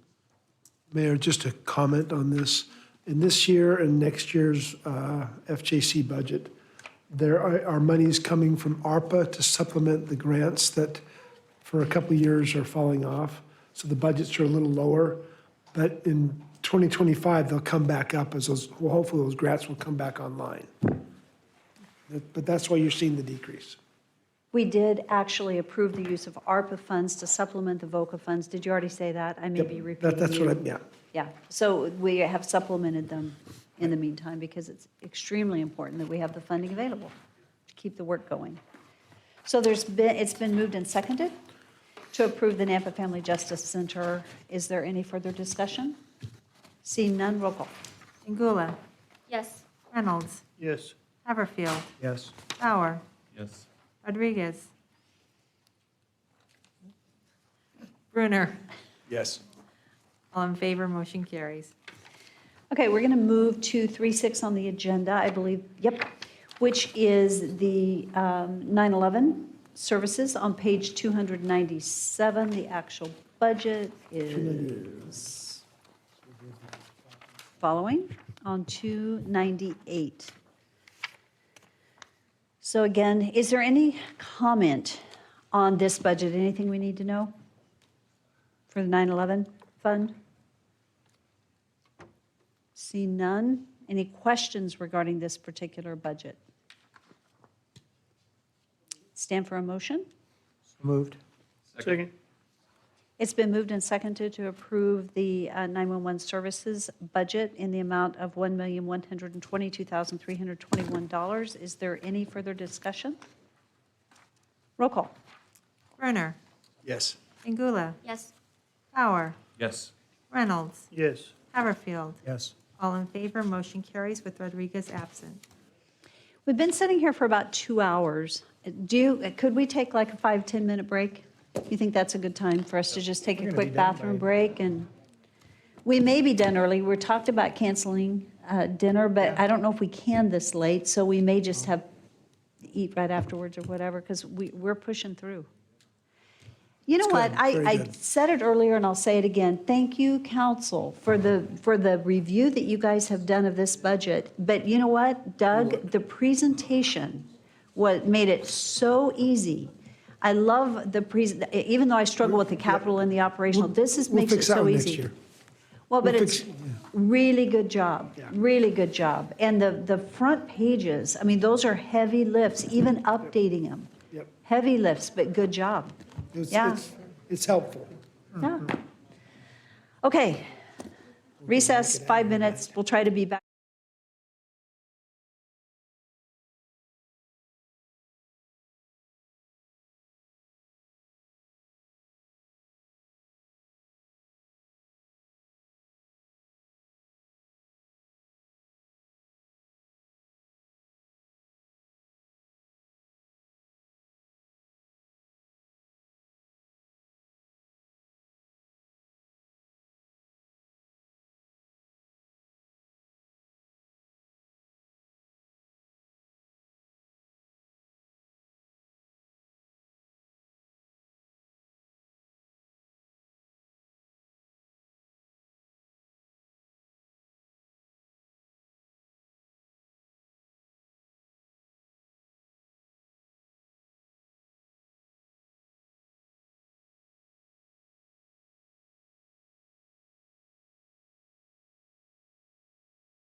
James Bond icon dies. Who's that? Who's that? I know, I'm gonna Oh. find out. I know. I got up early this morning. Monty Norman. What time are we gonna get done? That's what I think. We're going pretty fast. Yeah.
So, let's see. The next item on the agenda, we're moving into item or section number 4 on our agenda. This is the Private Venues Fund, and we have 2 items. 4.1 is the Civic Center, and 4.2 is the Florida Idaho Center. And we'll start with the Civic Center. It begins on page 304, and the actual budget is on 307, and with the total expenditures of Yeah, total expenditures, yeah. of $1,004,106. Okay, so how would we like to proceed? Hi, Andrew. I was just scanning the crowd. I knew I saw you earlier. So, council, do you have any questions? Would you like to hear anything from Andrew as we get, I think, Andrew, I would like for you to come up and kind of share where you are, kind of the why to the funding that you're requesting, and just go from one to the other, and then we'll ask you any questions, then move into directly in the approval. Sure, yeah. So we definitely cut off the operating deficit at both venues year over year. I believe it was about $50,000 at the Fort Idaho Center and roughly $30,000 at the Nampa Civic Center. We've been pretty successful financially at both venues, and the reason for not pushing that further is that COVID essentially wiped out the fund balance for both venues, and we want to rebuild that. You know, at the Fort Idaho Center alone, it'd be nice to have $5 million in the fund balance. We're at a little over $1 million right now, with the goal of taking that off the city books permanently at some point, take it out of the general fund and let it self-sustain. Then same mentality at the Nampa Civic Center. It likely won't be able to self-fund itself in the near future, but might be able to net out with the Fort Idaho Center if positive results continue, which we project they will. Andrew, thank you. And you know, the goal, I just want to say that on venues, whether it be a civic center or an arena, as we have, and we have an amazing facility in the city of Nampa, and I love the vision for what we created. Unfortunately, when we did create both of them, I think we bled a little naive, thinking that they self-fund. Typically, public venues like this are not self-funding. However, I want to say thank you to the wonderful management just in the last couple of years under Spectra, now Oakview Group, yep. Oakview Group, OVG. okay, I'll get it right here, because it's a new, we're bought out by a new company, but many of the same owners and the people are there. They're knocking it out of the park, doing a really, really good job. Andrew, during the pandemic, where we could have been upside down, we were not. And it was because, I think, two things. One, we stayed open. Maybe 3 things. One was that we stayed open. 2, it was that, boy, Andrew, you and your team really worked hard. They had to lay off a number of employees, and they did everything from scrubbing floors as the general manager to, I mean, you worked events, you did everything, and you worked really, really hard. And then there was a third reason, and it was because of, and I just lost it. Anyway. that's ever been. You guys, well. It's just all the team, all the team. Yeah, and that's exactly what he says every time I say that he's doing an amazing job. But it was also because of the innovation. Thank you, Amy. We can keep going. I'll think of the last thing later, but I know what it was. It was because you did such a good job of submitting your plans to Southwest District Health, because they kept open, but they had to submit a detailed plan for every event that they did, and they did a phenomenal job. So we balanced the pandemic and COVID and all that we were going through. And anyway, so that's why we stayed open. You did a good job, and where we could have been really upside down, we were not. So the goal is, even though we're still funding, there is an ultimate goal to create the fund balance to be, once that balance is there, to be self-sustaining, right? To generate the revenue and not to be asking the city. The other thing, and I really appreciate Andrew, in partnering with the Nampa Chamber of Commerce, is actively pursuing the auditorium district, which will bring in the opportunity for capital funds and some administrative marketing funds with that into the Fort Idaho Center and Civic Center. And that is critical for us long-term to get to that point that we can self-sustain. So they're doing a really good job, but I'll be quiet. Are there questions for Andrew? Mayor, just since you mentioned the auditorium district, I know Victor's working on that too. Oh, Mike. Mike? Sorry. Microphone, I should say. I thought there was a mic. So anyway, on auditorium district, so how are we going to market that? What's the difference going to be as far as to, do we have the motels and lodging all in place now too? Are they on board? This year it is very different than prior iterations. All the hoteliers in the area are on board with it. We're going to be working with a political strategist for the marketing component on it, and also Amy, based on the wastewater bond. Did I get that right, Mayor? Okay. Take that playbook because that worked well. We haven't talked yet, Amy, but we're gonna call. So that'll be the big differences this time around. Yeah, I don't think the wastewater marketing is going to get auditorium. I know what you're talking about. The playbook behind it did its job, so. Because she did such a good job. Exactly. It's a compliment to Amy. But we're trying to get that on the ballot for this November. That's what my next question was going to be. November? May. Open? May. Yeah, May. November would be a push, I would think. Yes, yeah, a lot of signature gathering in November for the May ballot. And follow up, just so that for the public knows, so what type of dollars, what type of savings are we talking about with the possibility of an auditorium district? Based on 2019, it was about $1.2 million a year of hotel tax revenue that would be gained by the auditorium district annually. And that's all, it's just the lodging that is. Correct. Charges for that, there's no other Yes, entity. there's no other fees involved. Tourist or, yeah. Correct, it's a percentage charge on your hotel room bill for your night stayed.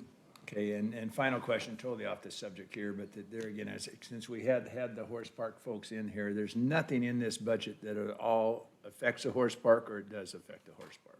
It does affect the horse park. So the Fort Idaho Center budget would include the horse park within there. Okay. Mary Clean. Yes. So sometimes when they link over with what Darrell just asked, with because of the hay and the cleaning of the stalls, and you supply the hay to the horses and stuff like that. So there's a cost. Yeah, all the revenues and expenses related to the horse park are captured within the Fort Idaho Center budget, as you see it today. Okay. So the question I have is this, and this is mostly to Doug and the mayor. I realize that when you go to the Civic Center and sit in those chairs in the auditorium, they're about as old as you can get. So I wonder, is there any funds we can use to replace the seats in the auditorium of the Civic Center? We've been fighting that battle for a while. I frequently go to plays in the Civic Center. Even before I came to work for the city of Nampa, I have a neighbor who's in one of the play groups, and so we've been coming out here for a few years. And yeah, those seats are pretty old. I would like to find a way, and we've talked about this, I would like to find the funding for that. The challenge is that when we look at investing capital, we typically, at least from my perspective, I looked for what's the biggest and the best payback. And the problem with that at the Civic Center, it never has a quick return as opposed to another investment. So it tends to fall to the bottom of the pile because, as Andrew's indicated, the Fort Idaho Center can probably be made self-sustaining in the not too distant future. The Nampa Civic Center is a little bit of a different animal and may not be quite self-sustaining. So any investment we put in there has to be realized that it's going to have a slower payback. And that's why we struggle. Is there any ARPA money in there for that? Not for that No? particular item. It's no. just growth related, right? Now, we've literally did. spent most of the ARPA money, yeah. Well, we did ask, we we requested did, yeah. CARES funding during the time to replace the seats, and they denied it. Oh, they They did? not. We did the first time, yes. Well, how did we do these chairs? We paid it from our money, city monies. Oh, I see. We are working on a seeding sponsorship program. It's not ready for release yet, but that's hopeful a way we can raise some funds. I'm not sure if we can raise all of them, but at least it's a start. Well, I'll be involved in that. I'd sure like to see that. I tell you what, but depending on how much one chair costs, so like, could I like buy a couple chairs? And like, not that I get to use them, but right, I could donate and contribute, Correct. like you buy a brick Yep. someplace, you could buy a chair. And so that would be a wonderful thing to do, yeah. Okay, so we'll all be in, right? I like that. Yeah. Because you only have, what, 700? 640. We can get that many people to buy chairs. Yeah, Perfect. okay, Mayor? yes. So Andrew, Spectra is no more? You guys got bought out? Yes, we got purchased by a firm called Oakview Group. That took place in about November. OVG, it's called, stands for, or Oakview Group, Oak. like the tree. Oak? Again, because Spectra is an acronym too. I saw strategic, passionate. Yeah. So it's Oak what? The B stands for what? View. V as in Victor, view. View. Group. O, Oscar, V, Victor, G, Greg. So you guys are venue managers. Do you do food service management as well? Yes, we do. So is that something you're going to approach the city about maybe considering? I would certainly love the city to be all ears about food service, because I think the symbiotic relationship of it would be beneficial. And the auditorium district, does that include Airbnb and Verbo or whatever it is? It's a good question. I don't know the answer to that off the top of my head, but I can find out. Cliff's shaking his head back there. So.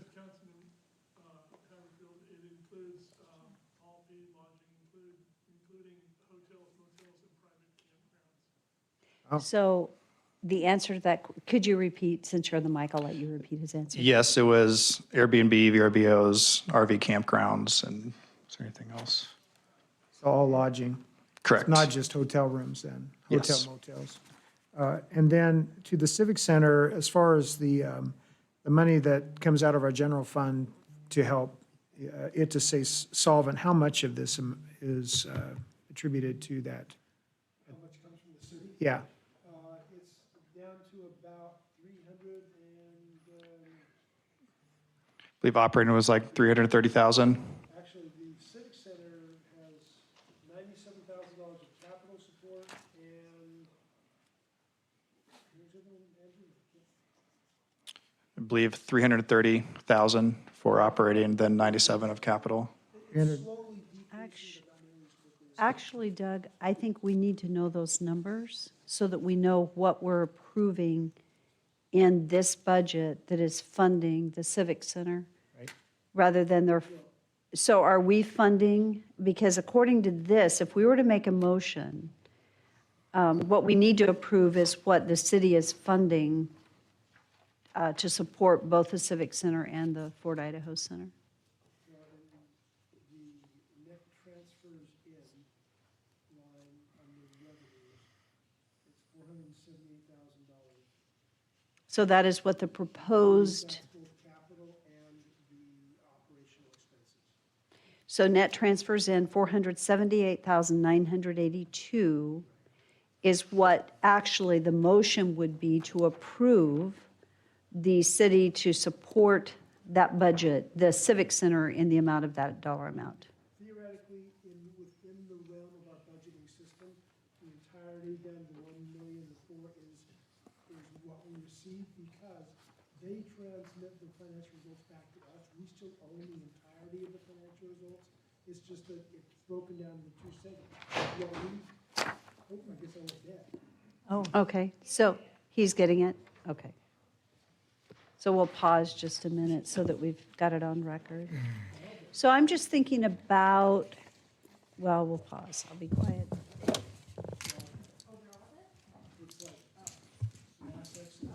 Want to use mine? Councilman Haverfield, it was a natural gas generator too. Pardon me? A natural gas generator from your question earlier during the Yeah, capital oh, it's portion. natural gas. That's what we were saying. As far as the value, it didn't seem to be a diesel or gas. Thank you, Mark. So what I was saying, Mayor, was that the entirety of the budget on page 307 for the Civic Center is encapsulated within the city's budget structure. But what we distribute is the net transfer of $478,000. So both amounts show up, but since we're approving what we pay out, the 478 is what would be budgeted for the transfer. So as far as stating a motion, how would you like the motion stated for, just for the record? You know, I'm thinking that because we're responsible for the entirety of the financials, you list it as the total expenditures, which encapsulates the amount of money we're issuing them as transfers in. Because the money's being spent on our behalf, but it's coming out of revenues earned by the Civic Center and the Fort Idaho Center. So technically, it's all the city's money. It's just being administered by another company. So I would say the total expenditures. Mayor?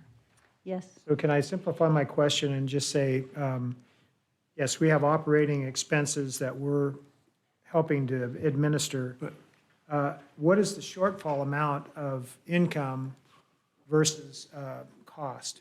Primarily, it's that transfer in, that $478,000. But in reality, it's about $389,000 of operational support plus $97,000 of capital support. So capital isn't a shortfall, that's just a reinvestment that we always do, so. Would you say that number one more time? 300 and, Well, let me give you the exact amount here. Okay, what is it?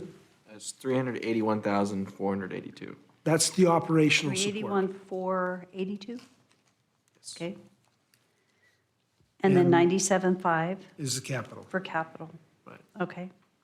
Why don't we just keep, I think it might be helpful in our motion to state that we're approving the Civic Center budget as presented with total expenditures of $1,004,106 with the understanding that $381,482 is transferred in from the city general fund and the 97.5 from capital fund. Right. Okay, Correct, so that's when good. we get ready to make that motion, that's what we would be moving. So move as stated. Second. It's been moved and seconded that we approve the budget as just stated. Clarification purposes, we're still in a position, or the Civic Center is in a position where they're underwater $478,000 a year. Is that what we're saying? 381. 381. 381. Okay, so that's, But again, it- just from a standpoint of 8 years ago, that's about half of what it was. Yeah, it's And- getting better every year. Yeah. And the Fort Idaho Center is getting better more rapidly.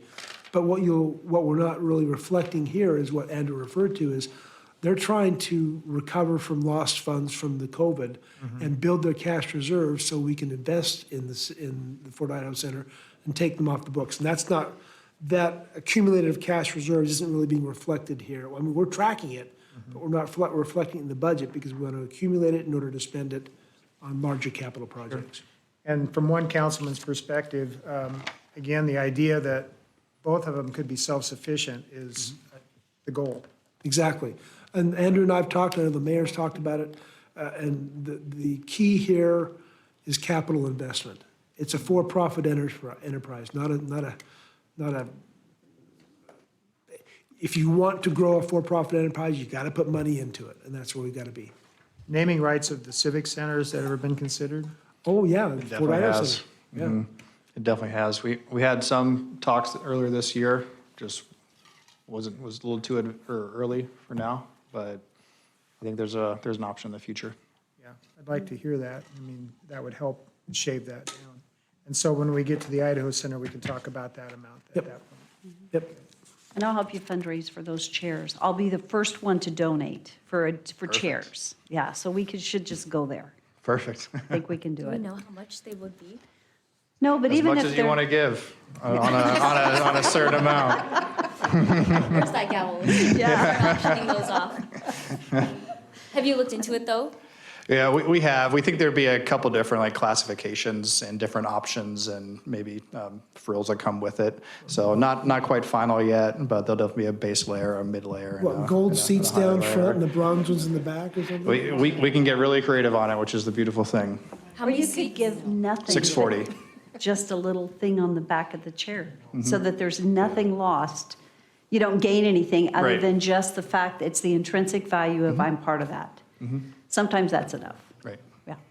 Mayor Kling. Yes. And also, Andrew and I, we've been talking about, talking to the Ford organizations to up the naming price. We've also been doing that, so, yeah, that's just an idea that we were discussing. So, yeah, maybe that's something we should do, but. That's still 200,000 a year, It's, I believe, 270 right now. 270? 'Cause I know there's others that want to get on that, but, yeah, anything to do to make it better. I think we can up it. Anyway. Okay, so at the moment, we have a motion and a second. Is there any further discussion for the Civic Center budget? Roll call. Chingula. Yes. Reynolds. Yes. Haverfield. Clarification, is that for the 1,004,106? With the clarification that 381,482 is a transfer in from the city for operations and 97.5 for capital. Approved, yes, I'll do that. Bauer. Rodriguez. Yes. Brunner. Yes. All in favor, motion carries. Okay, so for the Ford Idaho Center budget, it is on page 312. Are there any questions for Andrew on that particular budget? I just have one Okay. question, Mayor. Andrew, at the very bottom of this page, it says Perch Services Spectra Staff. What is Perch? I believe that's payroll, What? just the payroll. Oh. Okay. Yes. So the funding we pay to them this year for operations is 669,000 even. And the capital is 390,000 even, for a total of $1,059,000.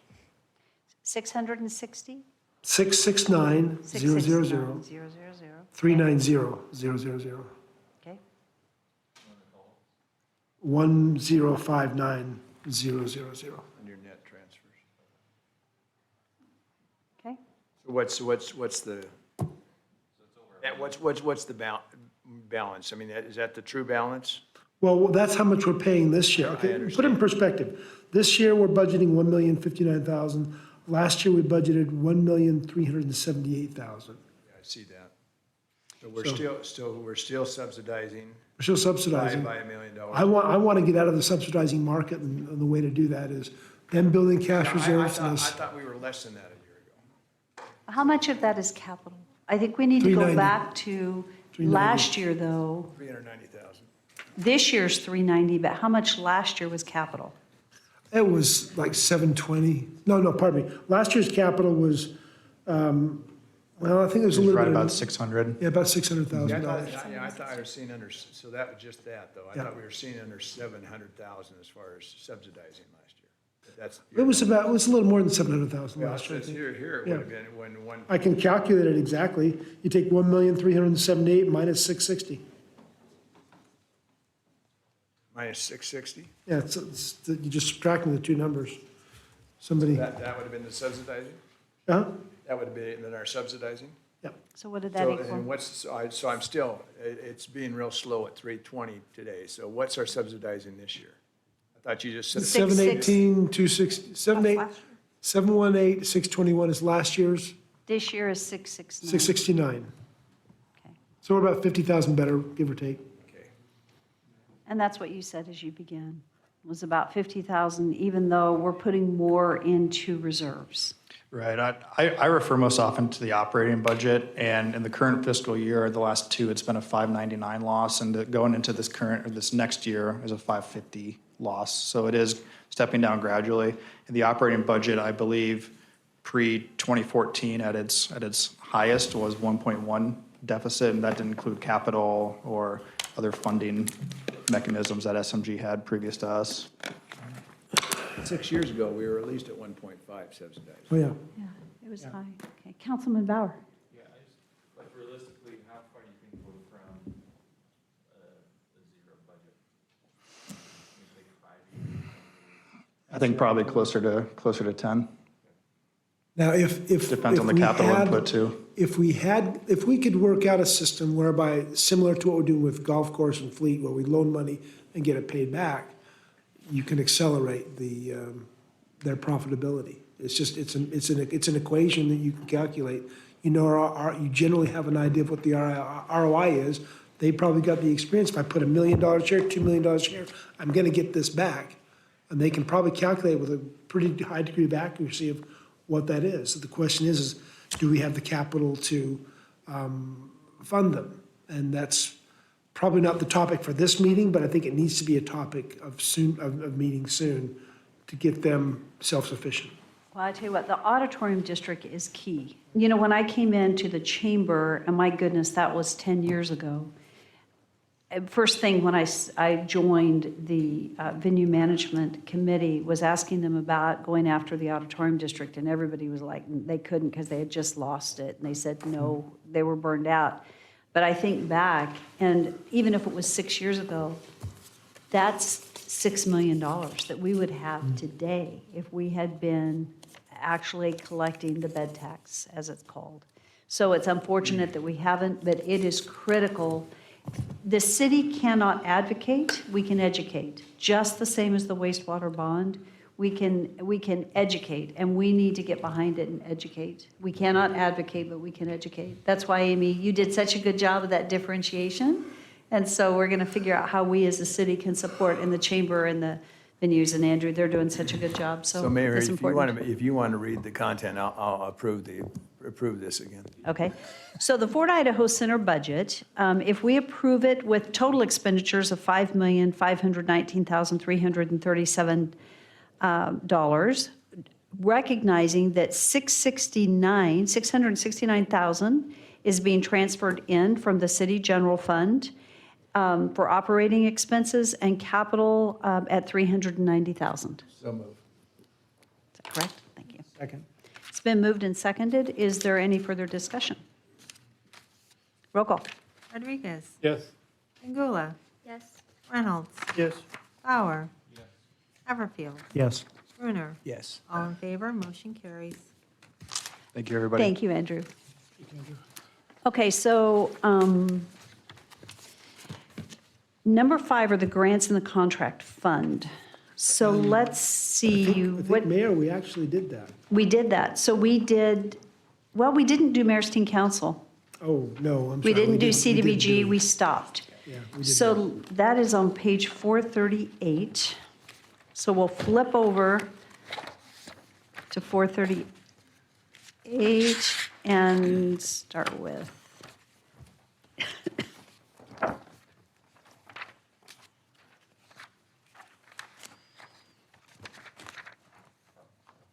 So Doug, the first one in here is ARPA.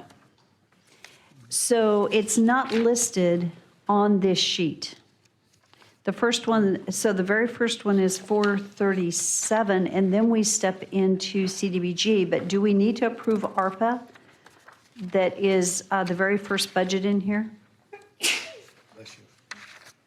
On page 436, proposed budget for ARPA. I know that we've already approved ARPA funds. I'm just not sure if we should be approving this particular page just to make sure that It's all done. It probably can't hurt, but all of the expenditures of ARPA have been included in other budgets. So it would be, you could do it, it would be, I don't think there's anything wrong with it, but every item on there has been included in another budget or will be included if the budget's yet to be coming in golf, but. I think, in my opinion, I would go ahead and approve it because you can't go back and reapprove it. I mean, right, if we don't, just in case we need to, so, or we come back to it. Because the council may or may not feel comfortable approving this ARPA budget without having it in front of them. Well, the ARPA budget, I'll tell you, it's, most of this this year is going to be for the water tower. There's a couple of this water tower and some, a couple miles of water projects. That's where it's going into.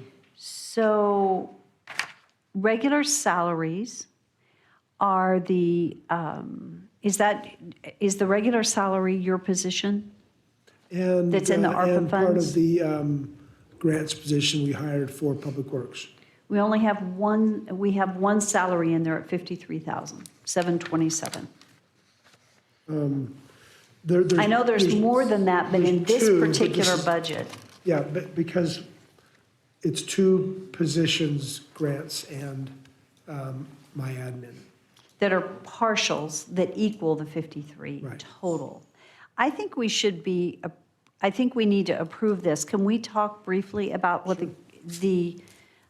well, Chris, go ahead. So the salaries under ARPA is for the public works grant writer position.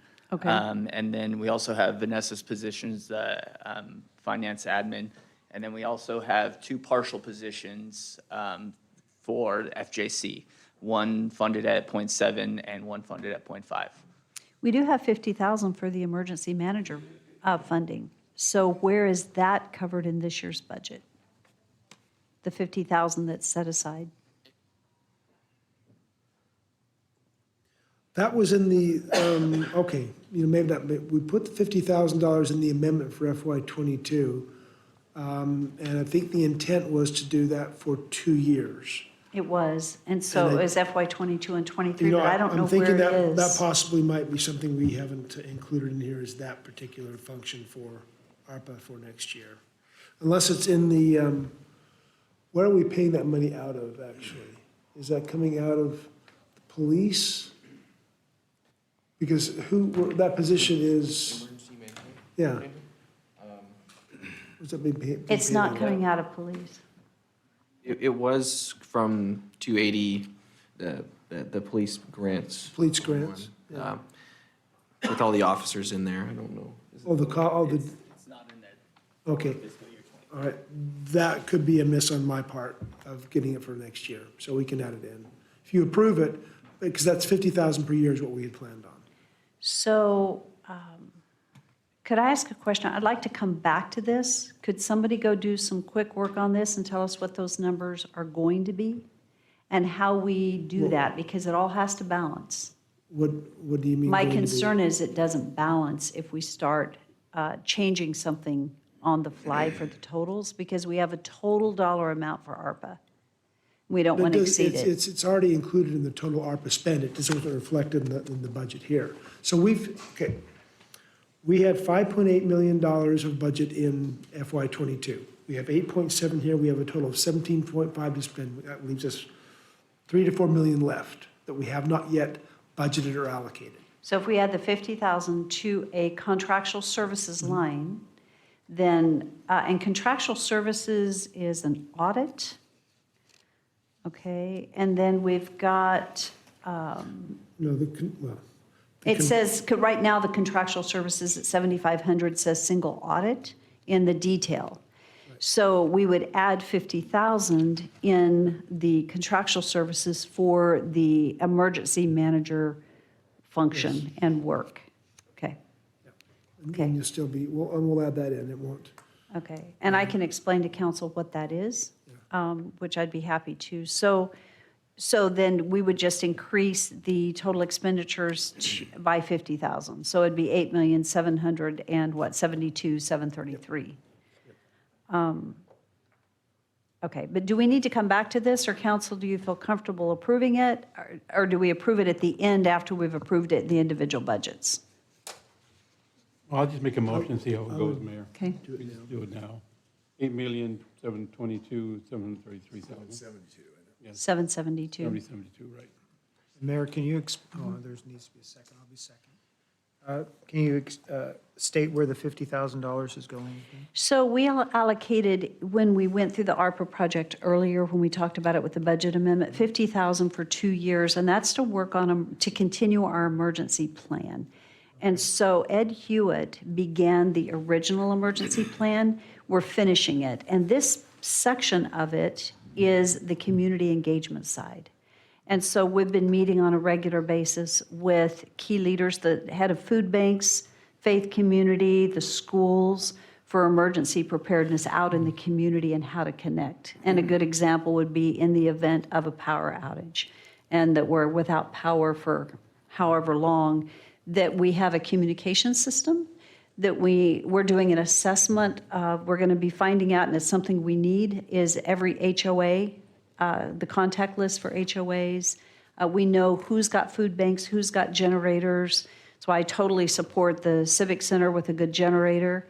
And so it's identifying those locations if you needed a gathering point, which buildings in the community would serve as a gathering point if in the event that you had a need for a gathering point. So is this for Ed Hewitt, or is it for somebody other than that? That is for Ed, but Ed's not costing that. It's a total bucket for emergency preparedness, and that may include other items, that whatever that is, and we would come back to council if there's a specific item within that we're needing. But it's for communication, if we need to do a mailer to whatever. We need to host some gatherings of community groups across the city as we work on this plan. So as we're on that topic then, the binder that the council received, will that be updated then? And new ones probably provided for, I'm not sure that you even got one. Yep, we need to keep that, and that's why it's so important that we continue to have someone leading the charge, because the reality is we don't have the time to. So it's been really good to have someone that's just leading it, that's very well equipped and understanding. So is Kirk Carpenter then still the point of contact?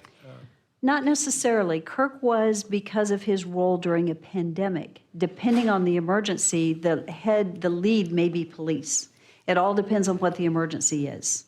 If it's a overturned rail car that has a toxic chemical in it, police and fire are going to work together. It all depends on what the emergency is.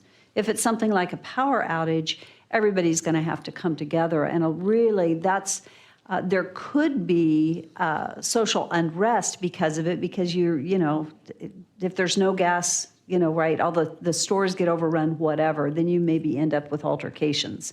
But it could be an emergency that really it's a matter of mobilizing resources in the community, and it's so that we have that team in place to do so well. Yeah. So the emergency dispatch, all of that would be tied back in through Hugh Nichols building. So that's great.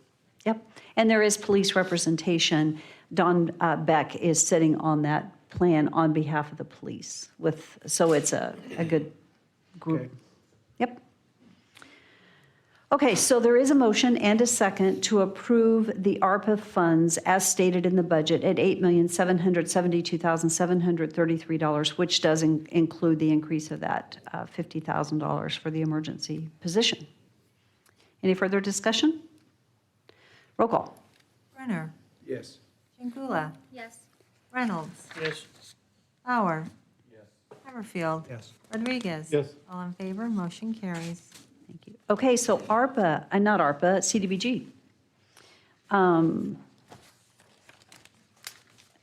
Myself a note, okay. So what do we want to do on the CDBG? Right now, we show a proposed budget of $2,050,680. Do we need a presentation, or council, do you have questions? Do we have any explanation for the CDBG? I think Chris could give us a basic explanation. He's been working with Matt to build that.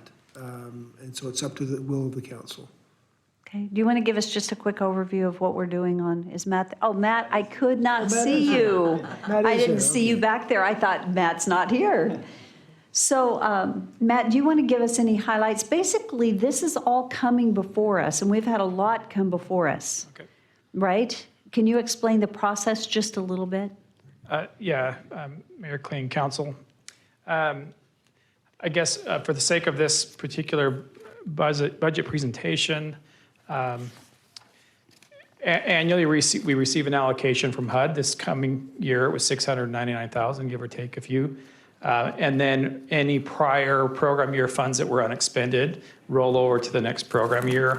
We have a considerably larger amount of funds than normal because of the CARES Act money that's still continuing to be spent down. And then last year we had several construction projects that took a little longer to build up. And so those have carried over into this program year as well. So we had, I think what we were showing as an increase to a year-over-year budget of $360,000, if I recall correctly, which is primarily made up of carryover from the prior year construction activities that will be most likely being carried out here in the next 2 to 3 months. So, well, excuse me, they will be carried out in the next fiscal year that weren't able to get completed in this last few months of the quarter or the fiscal year. So, apologize for that. And then as we move forward, I think coming up pretty soon, we're going to have a public hearing regarding the way we're approaching our recipients, sub-recipients for the CDBG funds, right? And this year, you've gotten to be before us a lot because we were doubled up on funds. Yep. But between the CARES Act fund and CDBG funds. But the reality is how we allocate funds and use these funds, we're approving this piece of it, but you're back before us again, pretty much at some point. Yes. Right now, the funding that you're approving right now is just, I think, the overall pool of funds. Sorry, I wasn't following what you were asking earlier. The overall pool of funds is what we're presenting, which will be the current allocation, the $699,000, which is new, and then the carryover funds, where I believe you're approving today the total package of funding. I'll be back before you at August 1st. For a very specific approval of the 5-year consolidated plan and 1-year action plan, which incorporates the program-specific non-CDBG but regular grant funding that will be expended between October of this coming year through the following September of next fiscal year. So you'll have another chance to actually have any questions or speak to or approve the actual allocation of funding on August 1st. That will just, we had to wait until our 30-day public comment period was up, which will end next in 2 weeks. So. Okay, sounds good. Okay, council, questions, or is there a motion? Make a motion to approve the $2,050,680 for CBDG. Second. It's been moved and seconded. Is there any discussion? Seeing none, roll call. Rodriguez. Yes. Brunner. Yes. Jingula. Yes. Bauer. Reynolds. Yes. Haverfield. Yes. All in favor, motion carries. The next grant fund is on page 439. This is the Family Justice Center grant, and the total expenditure is $969,919. So moved. Second. It's been moved and seconded to approve the grant fund. Is that the correct number? Just making sure I stated it correctly. 969-919. Perfect. Is there any further discussion? Seeing none, roll call. Brunner. Yes. Jingula. Yes. Reynolds. Yes. Bauer. Rodriguez. Yes. Haverfield. Yes. All in favor, motion carries. So the next page says police, but I don't see it on this list. Doug, what should we do there? Do we need to, Did we have anything left over? oh, did we already? Oh, I'm sorry. It is 5-4. So where's mayor's? Okay, it's just out of order. I'm sorry. So let's go to police next, and then we'll go to the mayor, onto the Mayor's Teen Council. So on page 440, we have police, and thank you, Shar. I appreciate that. We have the grant fund for police with total expenditures of $667,827. So moved. Second. It's been moved and seconded. Is there any discussion? Roll call. Jingula. Yes.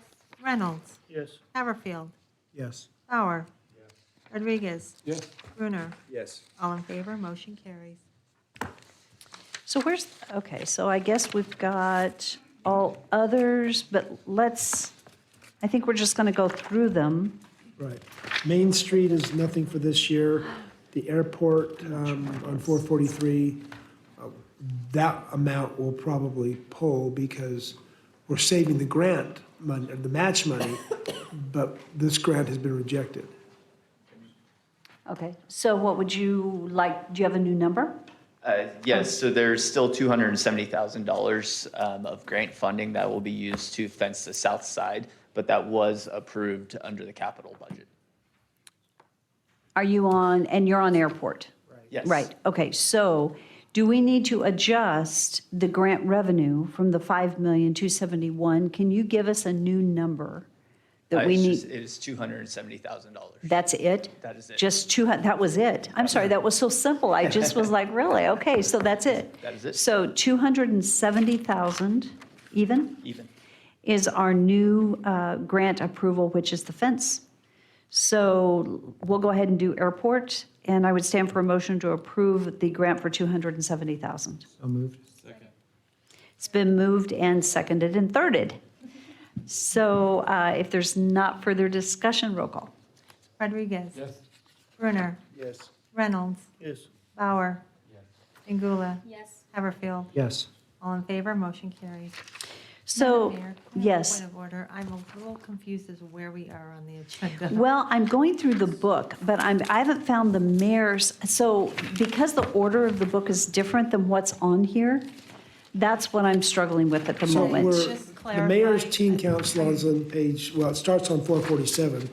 And I don't think in the past, Mayor, I don't think we've gone through and approved these like this, but I don't see any reason why we can't. And I think that's why it's a little confusing. We haven't gone through these details because almost all these grants have been reflected in one of the budgets we've already approved. So Mayor's Teen Council does not have a grant. Right, but that's separate. I'm talking about like the grant fund for the airport and the grant fund for the parks and the grant fund for the streets. They've all those elements are in the streets, but, well, I think they are, so. So, Well, Madam Mayor, I just, again, point of order. Yeah. We just did the airport grant. That was not on the agenda. So that's what I'm trying to just make That's your point clarification for of the public. order. Yes, For the plan. yes. That's a good point. It wasn't on the agenda. It's included in a different budget, correct? Yeah, it was originally part of all other last year, but since they were larger this year, we broke them out. Didn't make it on the agenda that way, though. The only challenge that you have is when you're doing a meeting that you're not supposed to be taking action on items that are not listed on the agenda.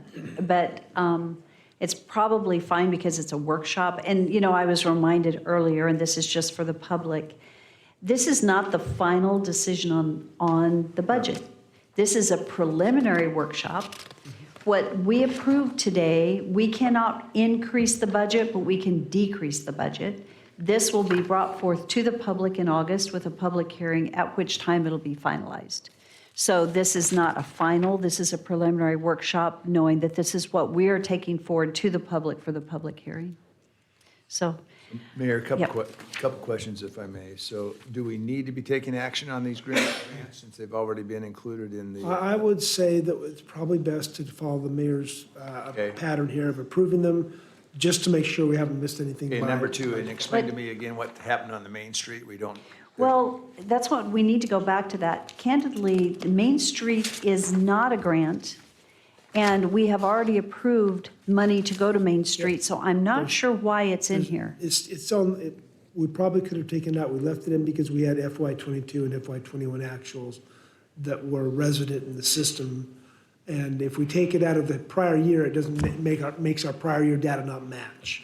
The problem is that this, you're right, you've got prior year data, but it absolutely, nothing there for is the current nothing in this budget, actually. Nothing to be approved. So this is just, because if you look FY '23, there's nothing in it. It's only in Okay. there for prior year. So we approved the grant, and then we've got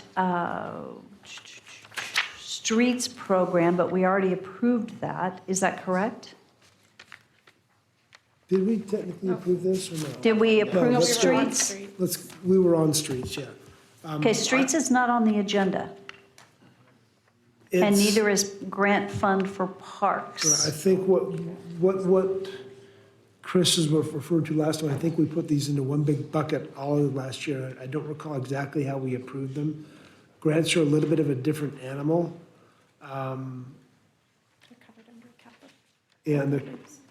And they're covered under capital. Almost everything that you've reviewed here has been included in the capital budgets.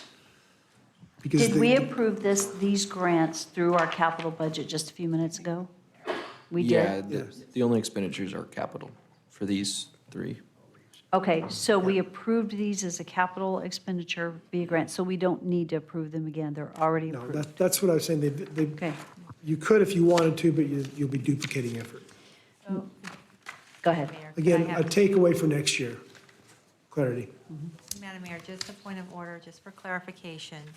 So we're still looking for 5.3, Mayor's Teen Council. Page 447. And what about all others, which is section 5.5? Is that still pertinent now, or? I think all these, that grant fund, all others, that was on 446. And Yeah, it needs to be approved because it's not all capital. okay, and this one does need to be approved. Okay. So can you explain what's in this particular grant, the all others grant on page 446? It's, yeah, go ahead. All others grants, it's the majority of it is 2 installments of the Opportunity Fund, where businesses in Nampa have when they reach certain milestones, they get credited installments of $125,000. So I've worked with economic development, and we've included 2 of those installments within this year's budget. Where is the revenue coming from for those installments to pay back in the Opportunity Fund? That is a great question. I'm going to have to look into that. You've got grant revenue and donations and Cliff knows. sponsors. So is this Cliff, a, come forward if you would, please.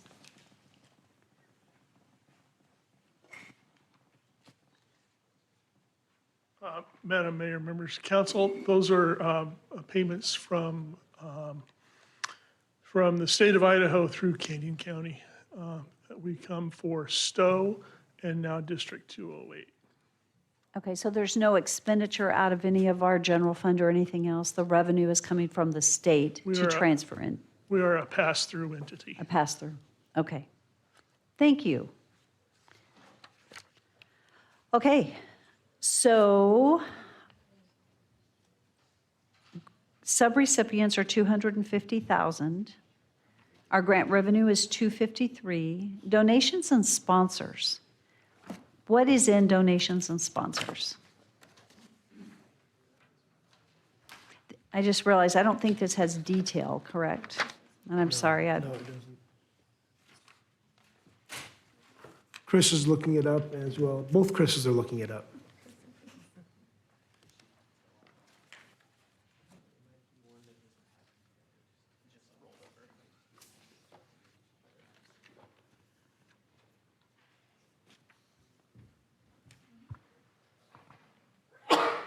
So sometimes for the budget, when people are entering into central budget entry, how they get the information in, they have the option, and we prefer that details are entered.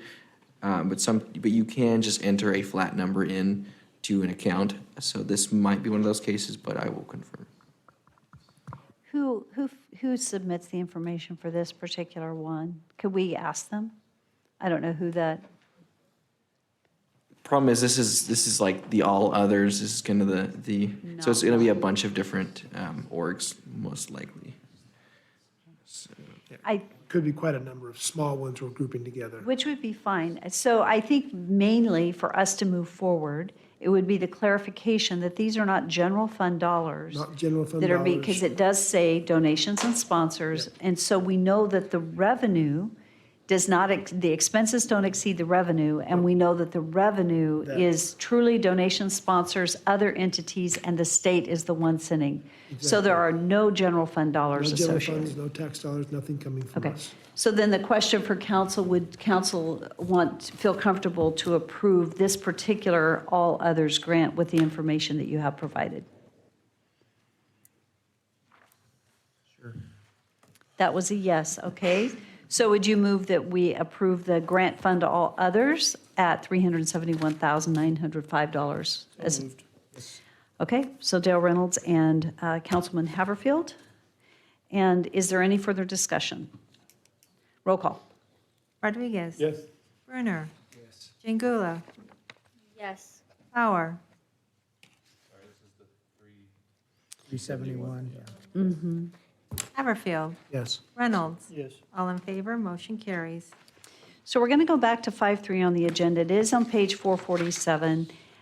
So this is really just the mayor's teen council budget, really is what it is, rather than a grant per se. Okay. So looking for approximately $3,600 in donations and sponsors. And then you've got operations at $2,000 and supplies at $2,000 and conferences. Total expenditures at $5,600. Second. Thank you. It's been moved and seconded to approve the mayor's teen council at $5,600 as total expenditures. Is there any further discussion? Seeing none, roll call. Rodriguez? Yes. Jingula? Yes. Reynolds? Yes. Bauer? Yes. Haverfield? Yes. Brunner? Yes. All in favor, motion carries. Mayor, I Thank just may be a little dense, but clarification. So they were not on the agenda, so streets, parks, and airport, we are not approving, right? Grant-wise? Well, we did under special revenue, so Yeah. I mean, The all street- all okay. these have already been, other than the teen council. have They been were approved. the other grants were already improved in the capital budget. in the capital budget. I mean, but we did, my point is, we went ahead and voted on some, and others we did not, that were not on the agenda. The ones we voted on the last were not included in a budget elsewhere.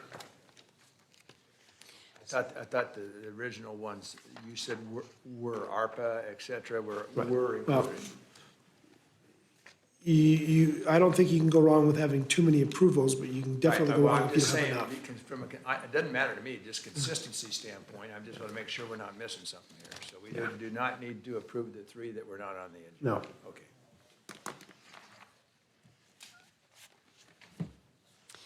So we're sure we have covered everything. I'm just going back to capital, to our Parks and Rec Fund, and expenditure by department. Because they're being The approved. expenditure back here may not show up as specifically, because we're talking about the capital projects being funded by a grant. So in here, you may have to read deep into the details, say funded by a grant, but the project itself may not initially say grant, but it's funded by a grant. So you know what is, and I just realized this because I got to get my head back around it today.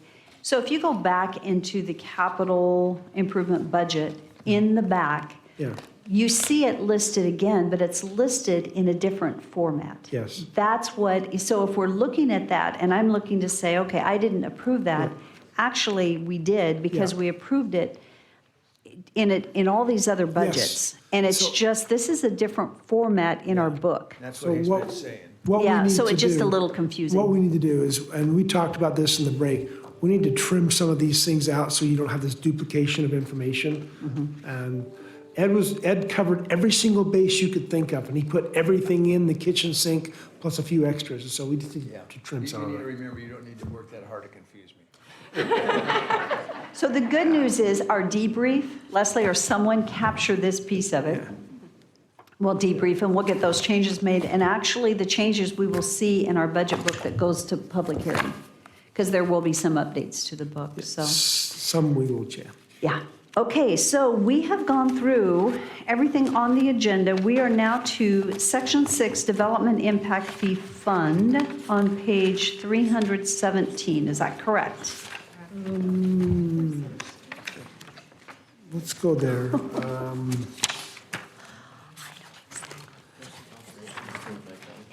What's that?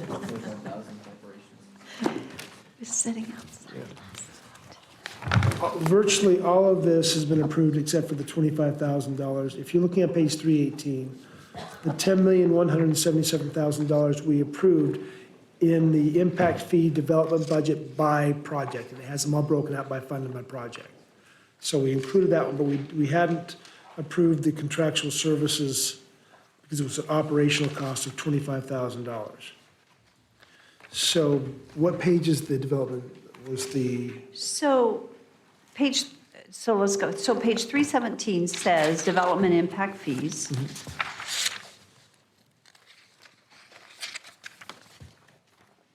oh. And it from would be capital. approving on page 318 the total expenditures.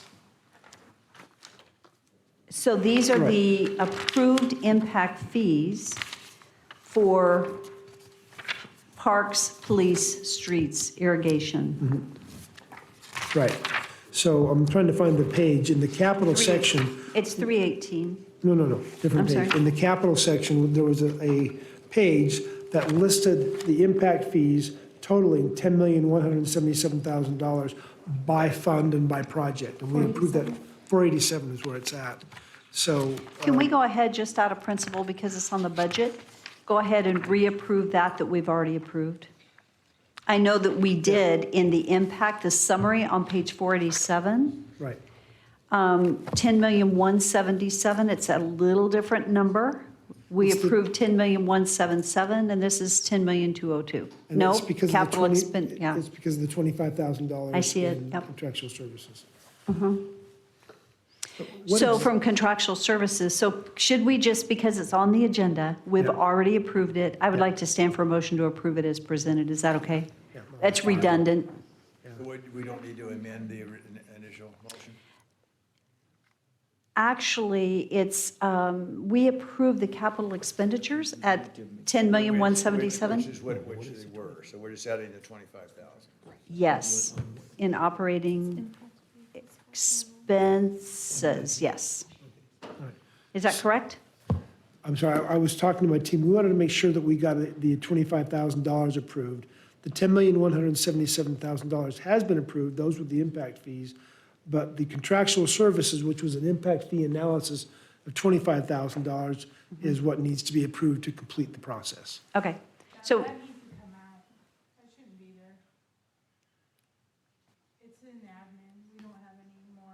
Is, that's a duplicate, so we can delete that entire expense? Okay, we will delete that. Thank you, Michelle. Since that's apparently duplicative, we'll pull it out, and the original approval will stand. will stand. So for the record, let's just for the record state that item number 6, Development Impact Fee Fund on page 318 actually, is actually a duplicate. And that this particular page is already approved via a prior approval. And the 25,000 is also already accounted for in the administrative budget. Is that correct? Admin, finance admin? No, the 25,000 is what the duplicative portion we're pulling out. But where is it accounted for? That's what I was saying. In finance admin? Where is it? No, From the 22 budget. I Right. missed that. So it totally isn't it's gotta anywhere. come out, yeah, it needs to come So out. this page needs to just, Well, that 25,000 needs to come out. okay, The pages presents the data in terms of. In the- one the location. Impact fees from, yeah. okay. Man, I wish, That is okay. the one's note that we struggle with sometimes is whatever is in last year's budget shows up in this year's budget, and occasionally something doesn't get edited out. And this is, for all the work we did, I'm pleased, but I'm sorry we missed one line item there.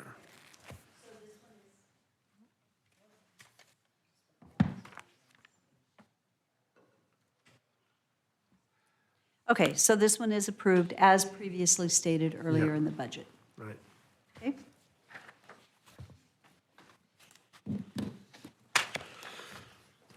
Now we're going to go to item 7, which is the proprietary funds. We're going to start with enterprise funds. And 7.1 is golf, and we're going to move to page 333. I think the budget's around 337. Thank you.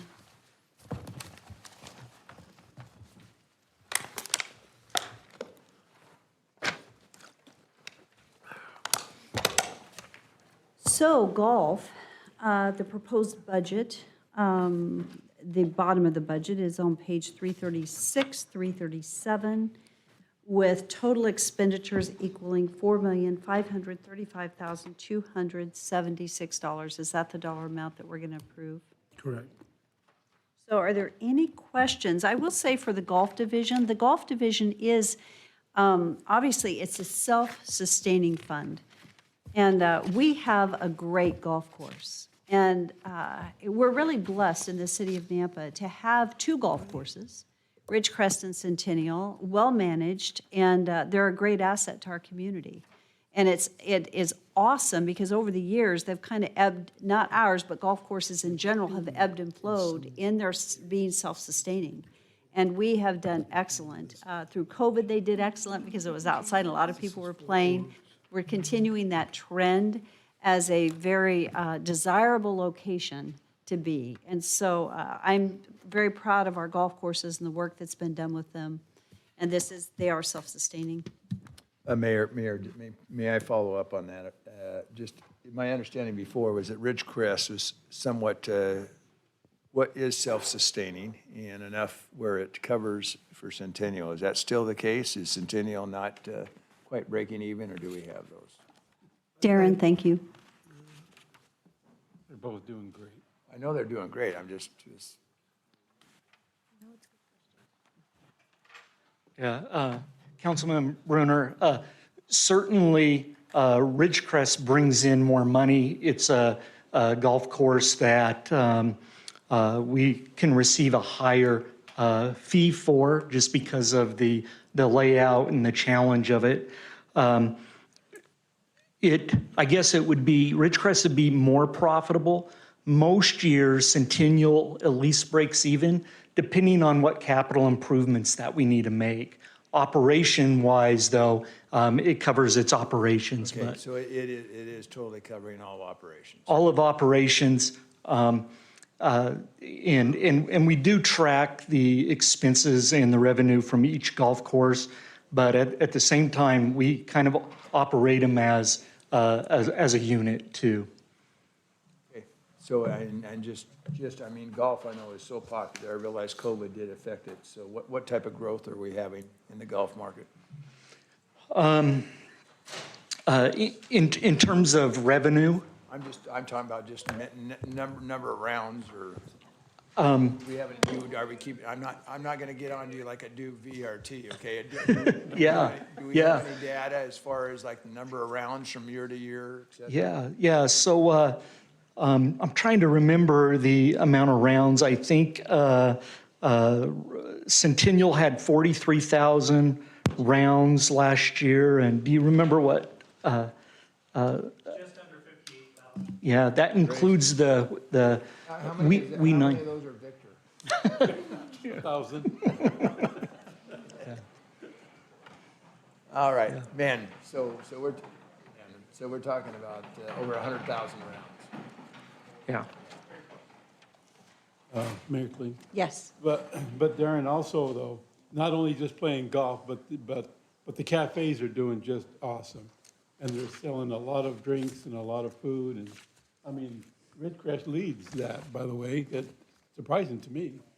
But not only are they making money off of the golfers, but they're making money from the cafes. Do we have just a rough percentage of, like at Ridgecrest, what percentage would be off the food and drink? Not off the top of my head. That's fine. The answer to that was not off of the top of Scott's head. Only because you weren't on mic, so, yeah. Yeah, they're doing really good though. Okay, thanks, Yeah.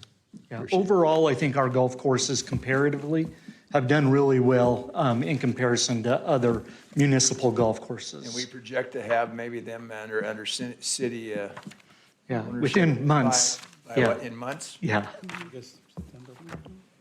So I'll go ahead and make the motion to approve the golf division budget of $4,535,276. Second. It's been moved and seconded. Is there any discussion? Roll call. Chingula. Yes. Reynolds. Yes. Haverfield. Yes. Bauer. Yes. Brunner. Yes. Rodriguez. Yes. All in favor, motion carries. The next item on the agenda is 7.2. This is the Building Services and Safety Development Services Fund. The actual budget can be found on page 349, ending on page 350. And the total budget, total expenditures equaling $5,807,414. So move. Is there a second? Second. It's been moved and seconded. Discussion. Questions? Roll call. Rodriguez. Yes. Chingula. Yes. Reynolds. Yes. Haverfield. Yes. Bauer. Yes. Brunner. Yes. All in favor, motion carries. The next item is 7.3 on the agenda. This is the Planning and Zoning Development Services Fund. It begins on page 355, and you can find the budget on page 363, ending on page 364. The total expenditures at $1,366,118. So moved, Mayor. Is there a second? Second. It's been moved and seconded. Are there questions or is there discussion? Seeing none, roll call. Brunner. Yes. Chingula. Yes. Haverfield. Yes. Bauer. Yes. Reynolds. Yes. Rodriguez. Yes. All in favor, motion carries. The next item on the agenda is 7.4. This is water. It begins on page 368. The budget begins on 372 and ends on 373. The total expenditures are $18,489,305. Sir, So move. Second. it's been moved and seconded. Is there discussion or questions regarding this budget? Roll call. Rodriguez. Yes. Chingula. Yes. Reynolds. Yes. Haverfield. Yes. Bauer. Yes. Brunner. Yes. All in favor, motion carries. The next item is 7.5. This is the irrigation fund. It begins on page 379 with the actual budget on page 380. There is total expenditures budgeted at $10,492,294. Is there any discussion or motion? The $1 million, I'm sorry, Mayor, Go ahead. appears almost $1 million in less than last year. What's attributing to that? So, Is that a Jeff question? Sure.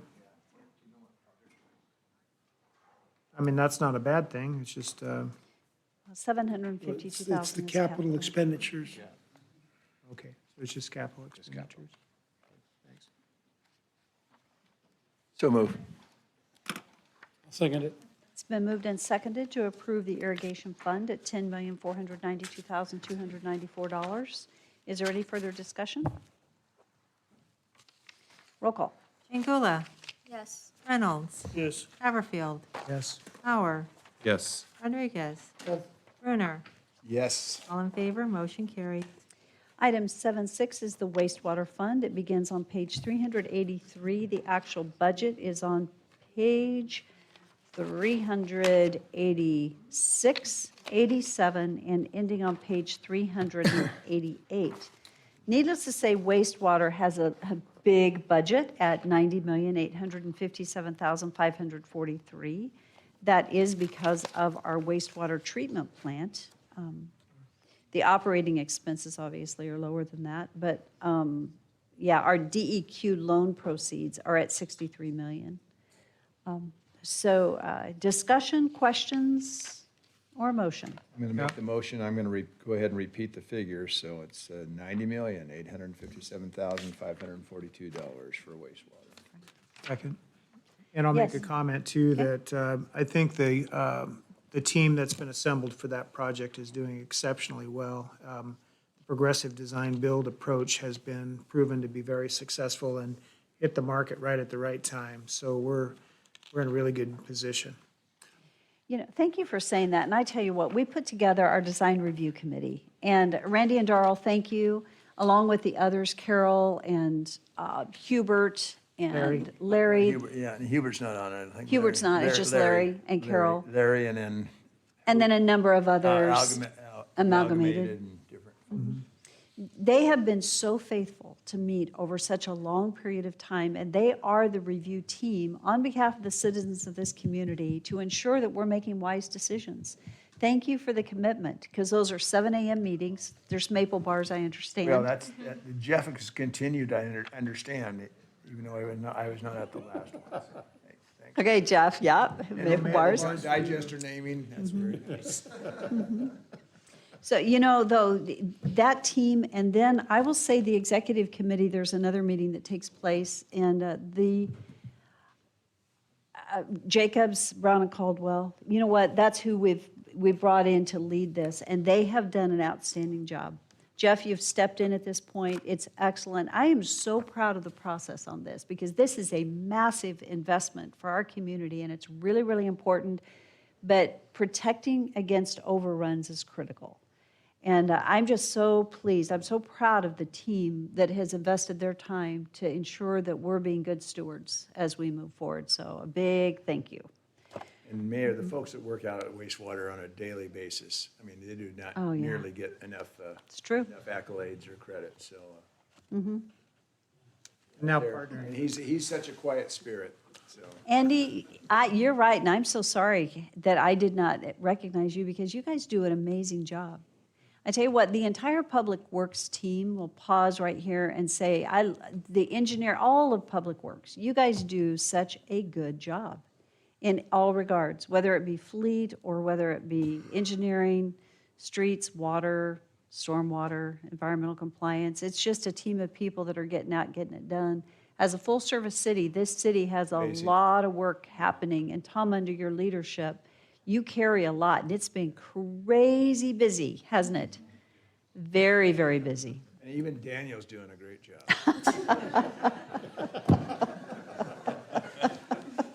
Well, you woke him up. Yeah, don't you love it? Anyway, good job, guys.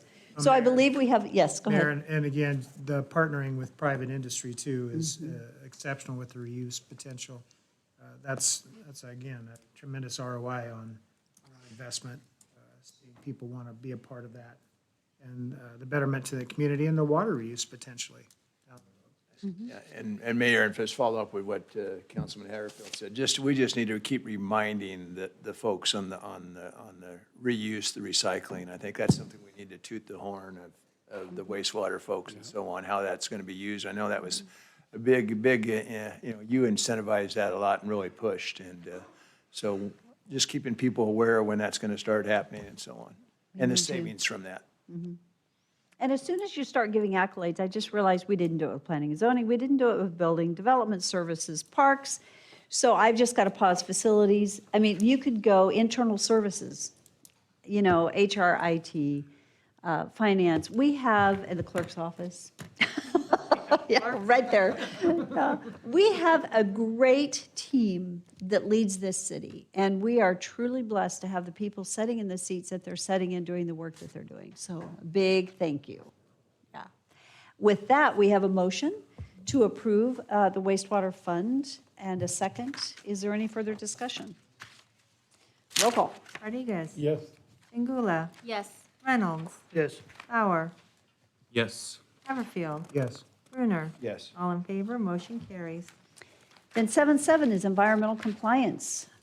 This begins on page 394. The actual budget is on 397, concluding on 398, with total expenditures at $1,385,221. Hopefully that's correct. Is that correct? Okay. So any questions or comments on environmental compliance? Or a motion? One of those necessary evils. Yeah? Make the motion to approve the budgeted amount for environmental compliance at $1,385,221. Second. It's been moved and seconded. Any further discussion? Roll call. Rodriguez. Yes. Brunner. Yes. Chingula. Yes. Bauer. Yes. Reynolds. Yes. Haverfield. Yes. All in favor, motion carries.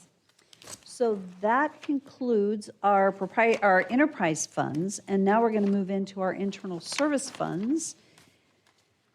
Do we need to take a deep breath? Does anybody need anything? It's going fast to keep up with the pages, but I think we're getting it. Are we breathing? We're good? You guys are amazing. I'm looking at the clock going, oh my goodness. Well, Rick told us his daughter was having a 16th birthday, so that's my incentive. That's it. And he's buying her a new car. Are they listening online? Yeah, it's a good thing. Should I call him? Yeah. Okay, so 7-8 on the agenda is our sanitation fund. And it begins on page 403, and the budget is actually on 404 for a total amount of total expenditures.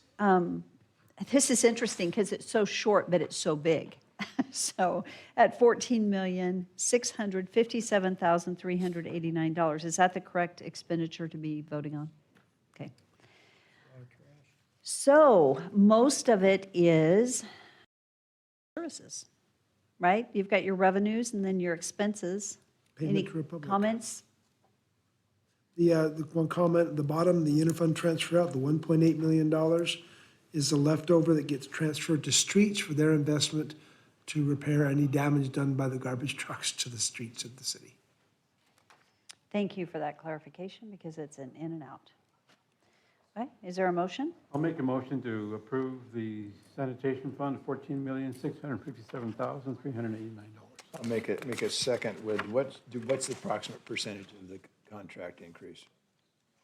We negotiated with, this is one of the benefits of what you refer to and we worked on last year is we renegotiated the contract and they agreed to limit the increase for the remainder of the current contract to 3.5%. With inflation running at 8.6, good deal. Very good, thanks. Partner. Okay, so it's been moved and seconded and roll call. Chingula. Yes. Reynolds. Yes. Haverfield. Yes. Bauer. Yes. Brunner. Yes. Rodriguez. Yes. All in favor, motion carries. So 7-9 on the agenda is our utility billing operations. It begins on page 407. The actual budget is on 410, and we will be approving total expenditures of $1,763,322. The 61,000. $1,761,322. Was that correct? That's correct. I thought you said 1,763,000. I probably did. Thank you. Thank you for catching it. I appreciate it. Okay, as Doug stated, we'll get that right. And there was a motion and a second. Second. Discussion? Roll call. Rodriguez. Yes. Brunner. Yes. Chingula. Yes. Bauer. Yes. Reynolds. Yes. Haverfield. Yes. All in favor, motion carries. 7-10 on the agenda is fleet services. It begins on page 414. The actual budget begins on 416 and ends on page 417 with total expenditures of $7,365,108. So moved. Second. It's been moved and seconded. Are there any questions for Doug? Doug, you do a great job. We appreciate you.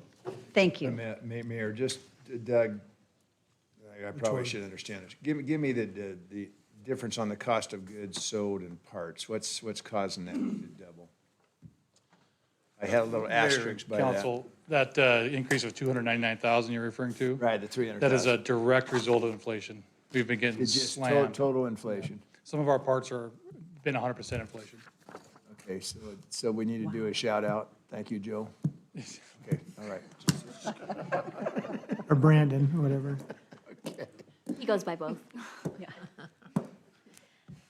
Wow, and that's such an interesting thing when you see the direct result, both from a cost of, cost of like fuel, the cost of equipment, the supply shortages, and I will go back to wastewater. The fact that we got in when we did, we are saving money because we're ahead of that, and I know that you guys know that. But that's a wonderful thing, because if we were just a little later putting out that contract and getting started, we would be in a whole different place. So anyway, thank you. Thank you, Dad. Okay, so it's been moved and seconded. I don't believe we did the roll call. Is that correct? Any further discussion? Roll call. Rodriguez? Yes. Brunner? Yes. Chingula? Yes. Reynolds? Yes. Bauer? Yes. Haverfield? Yes. All in favor, motion carries. Item 711 on the agenda are it's engineering services. It begins on page 422. The actual budget is on page 425, ending on 426, with total expenditures of $3,264,447. Questions? Discussion? Motion? I think we need to have Daniel come up just to come up. Oh, jeez. Just to have a finale. Make a motion to approve the budget amount of $3,264,447. Second. It's been moved and seconded. Is there any discussion? Seeing none, roll call. Rodriguez? Yes. Brunner? Yes. Chingula? Yes. Bauer? Yes. Reynolds? Yes. Haverfield? Yes. All in favor, motion carries. So the next item on the agenda is the debt service, but before we go into that, I just want to pause and say, budget hasn't always been this way. But it is for a couple of reasons. One, because of the people sitting at the bench, because they've built relationship. And they ask questions before they come and sit here. And I want the public to understand this. This is not, I mean, there's been a lot of laughter and ribbing, but there's been a whole lot of work that happened before they ever sat down here today. They've had a lot of meetings, they've had discussions, and they've done their reading. And so I just want to say thank you to the council. But I also want to say thank you to the team, because what we've built over the last 5 years, I think, is we've built trust and transparency. Doug, you're a piece of that. And I really appreciate that, because we really work, and this is both not just with council, but also with the department heads, because the budget process can be hard. I think we all know that. Heather shakes her head yes. Because it's difficult before we even get here. We have a ton of meetings and a lot of budget memos that go out from Doug's department, a lot of discussion that takes place. It is not what happens today took hours and hours and hours of work. And I just want to applaud the team for their excellent work, but also this group because of the character. One of the things we talk about in the city of Nampa is character. It's who we are, and who we are is what happens when nobody's looking, right? We are people of integrity that set high standards. And I just am so incredibly proud of this city, of the department heads, the directors, the people that are doing the work on behalf of this city, because you guys are the ones that make it happen. And so the fact that we've been able to go through this budget the way we have today is because of a lot of work from a lot of people, that the work that you guys put in to get us there. And then for the new team that, boy, you just were drinking from a fire hose, but you did well. You did a good job. And Doug, it wasn't new, but boy, you picked up a lot. So I just want to say, applaud everyone for the great work, because you know what? It takes a team. I use a quote all the time: few can be successful unless a lot of others want them to be. That's a very broad statement, but it's a true statement. None of us can be. As a community, we can't, unless we all choose we're going to go there. So I just want to say a big thank you, because some people will fall off once we get into the debt, our debt service fund. So as we wrap up, and I can't believe that we're going to be done when we're going to be done. Here, we haven't Good job. We haven't discussed the .75 finalized, have we? Well, we need to go, we'll do that. Yes, you're right. So we need to do that, and we need to do, so let's do the debt service fund, and then we're going to come back and talk about the .75. And we'll be done before 5. Okay, so debt service fund is on page 327. Let's go back and find it. And then Doug, what would you like to tell us about that? This is 23 and 24, the last two payments of the refinanced general government bond.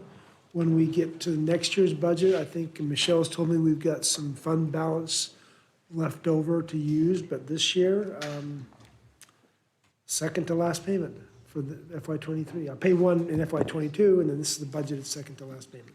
And next time we're done. Well, And then there's just decisions to make. yeah. That's great, but we're coming down the pike. This is good. So again, this is the general obligation bond for the Amity overpass, is that correct? And so we're coming to the end of its cycle. Close. Next year. So when we talk about having decisions to make, I think it would be important to invite the community to be a part of that conversation, because it affects them. Again, I think other municipalities have taken advantage of, the fact that you've kind of got people used to paying something, and now they're no longer responsible to pay that anymore. I think it's just important that we get the community involved in what we do next. I totally agree. I think we will do a community outreach, and we want their input. We have the opportunity, interest rates have gone up, which is unfortunate, but, yeah. The question is, are there other projects that they want to fund, or do we just be done? So I think it's a discussion that we'll have, and we'll begin that this year. I think we need to begin that pretty soon. I mean, there are some things that you could conceivably look for. We've talked about a fuel center. It's like $2.5 million. That's a few years ROI. There are some things that's why I talk about decisions, things you could consider pulling money, some from foregone without increasing taxes, that would help us save money. And those are the type of things that personally I would advocate for. If we can invest without increasing taxes in a way that will cut future costs, I'm going to be I would look at things like that in my recommendations. But that's your council decision. We'll have some workshops on that. Same thing's Yes, we true with the Napa Development Corporation sunsetting the urban renewal area.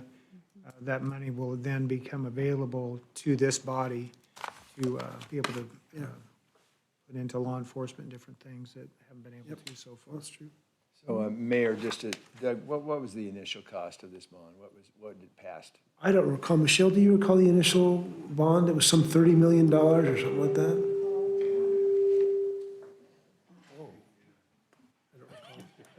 So, yeah, I just don't, I mean. I can run to my office and look it up, but I I know don't. what it'd go bond, it has to be voted on by the public. It's just a 50 plus. Yeah, okay, I'm looking at Cliff, so. You recall, Cliff, what the amount was? Were you out of here at that time? Councilmember, I don't recall the exact dollars, but the gist of the funding went to fund the improvements on Garrity and the Kings Amity overchange. Right. And had we, historically wise, was that our first go bond, or had Napa done previous ones? Yeah.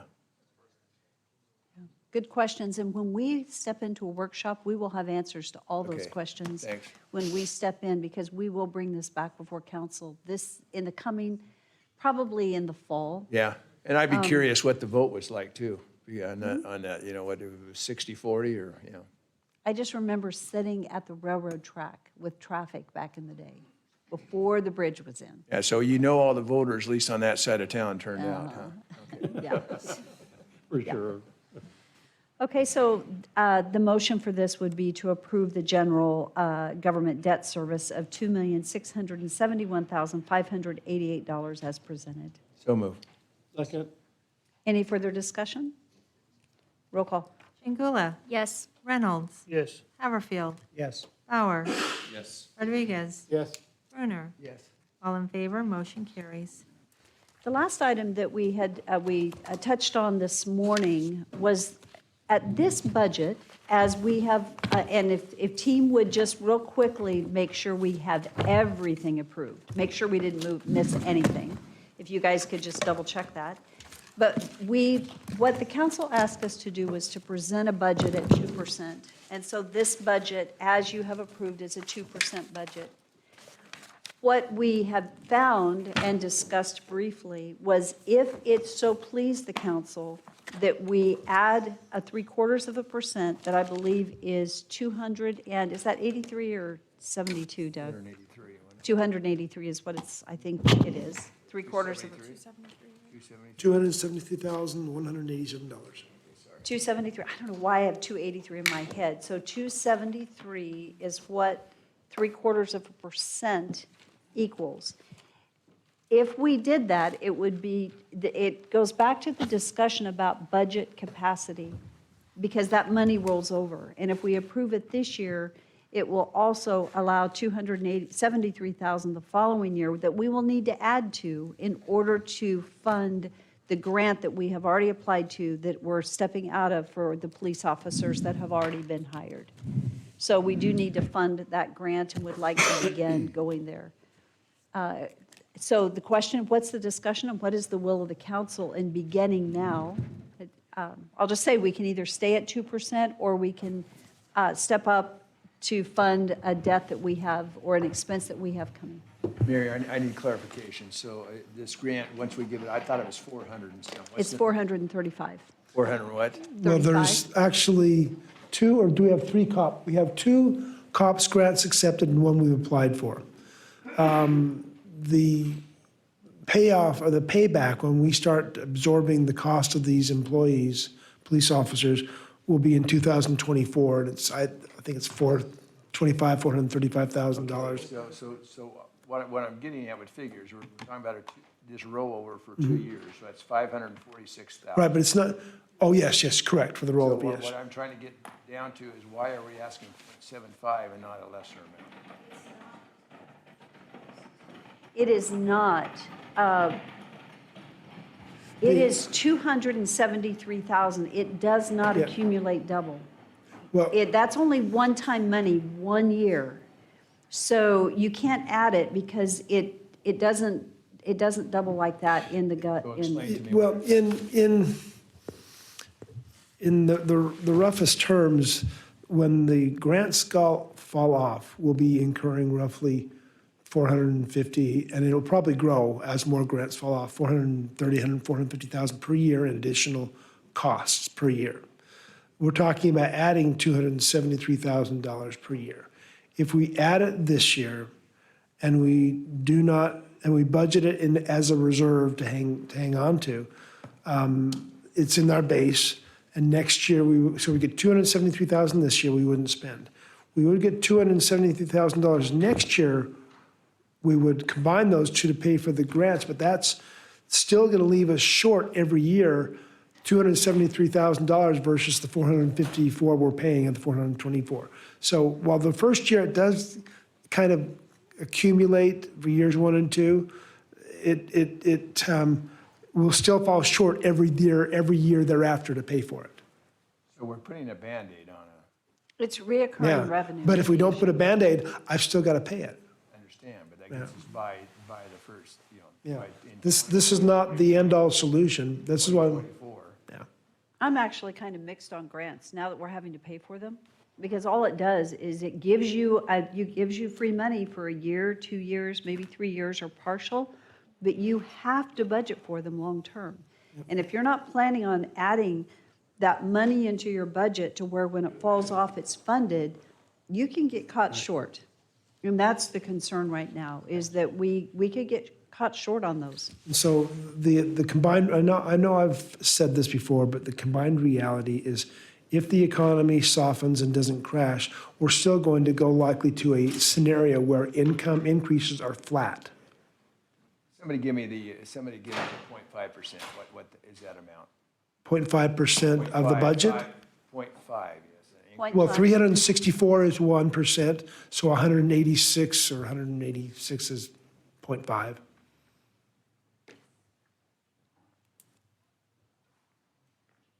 $182. So if it would, if we're going to go by 0.25 increments, it would need to get that to initially put a Band-Aid and cover that. I understand that. 0.5 would not. I was thinking about dropping it to a 0.5. Yeah. Just expands the gap. There is, in all honesty and transparency, I can't tell exactly what's going to happen next year with the revenues. I can tell you what's going to happen with our expenses. They are going to go up. Inflation is not giving us any breathing room. There's one thing that we really have to be careful of. One thing is a community safety. That's important. So much too important to the community has agreed for us to always support our law enforcement. I will never be conservative when it comes to considering the safety of our children or our community. That will not happen in my book.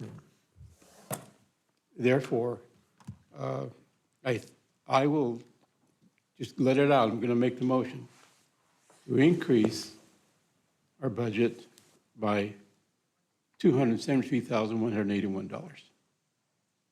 And that's not good enough, but that's what we can go with so far, right? Yeah.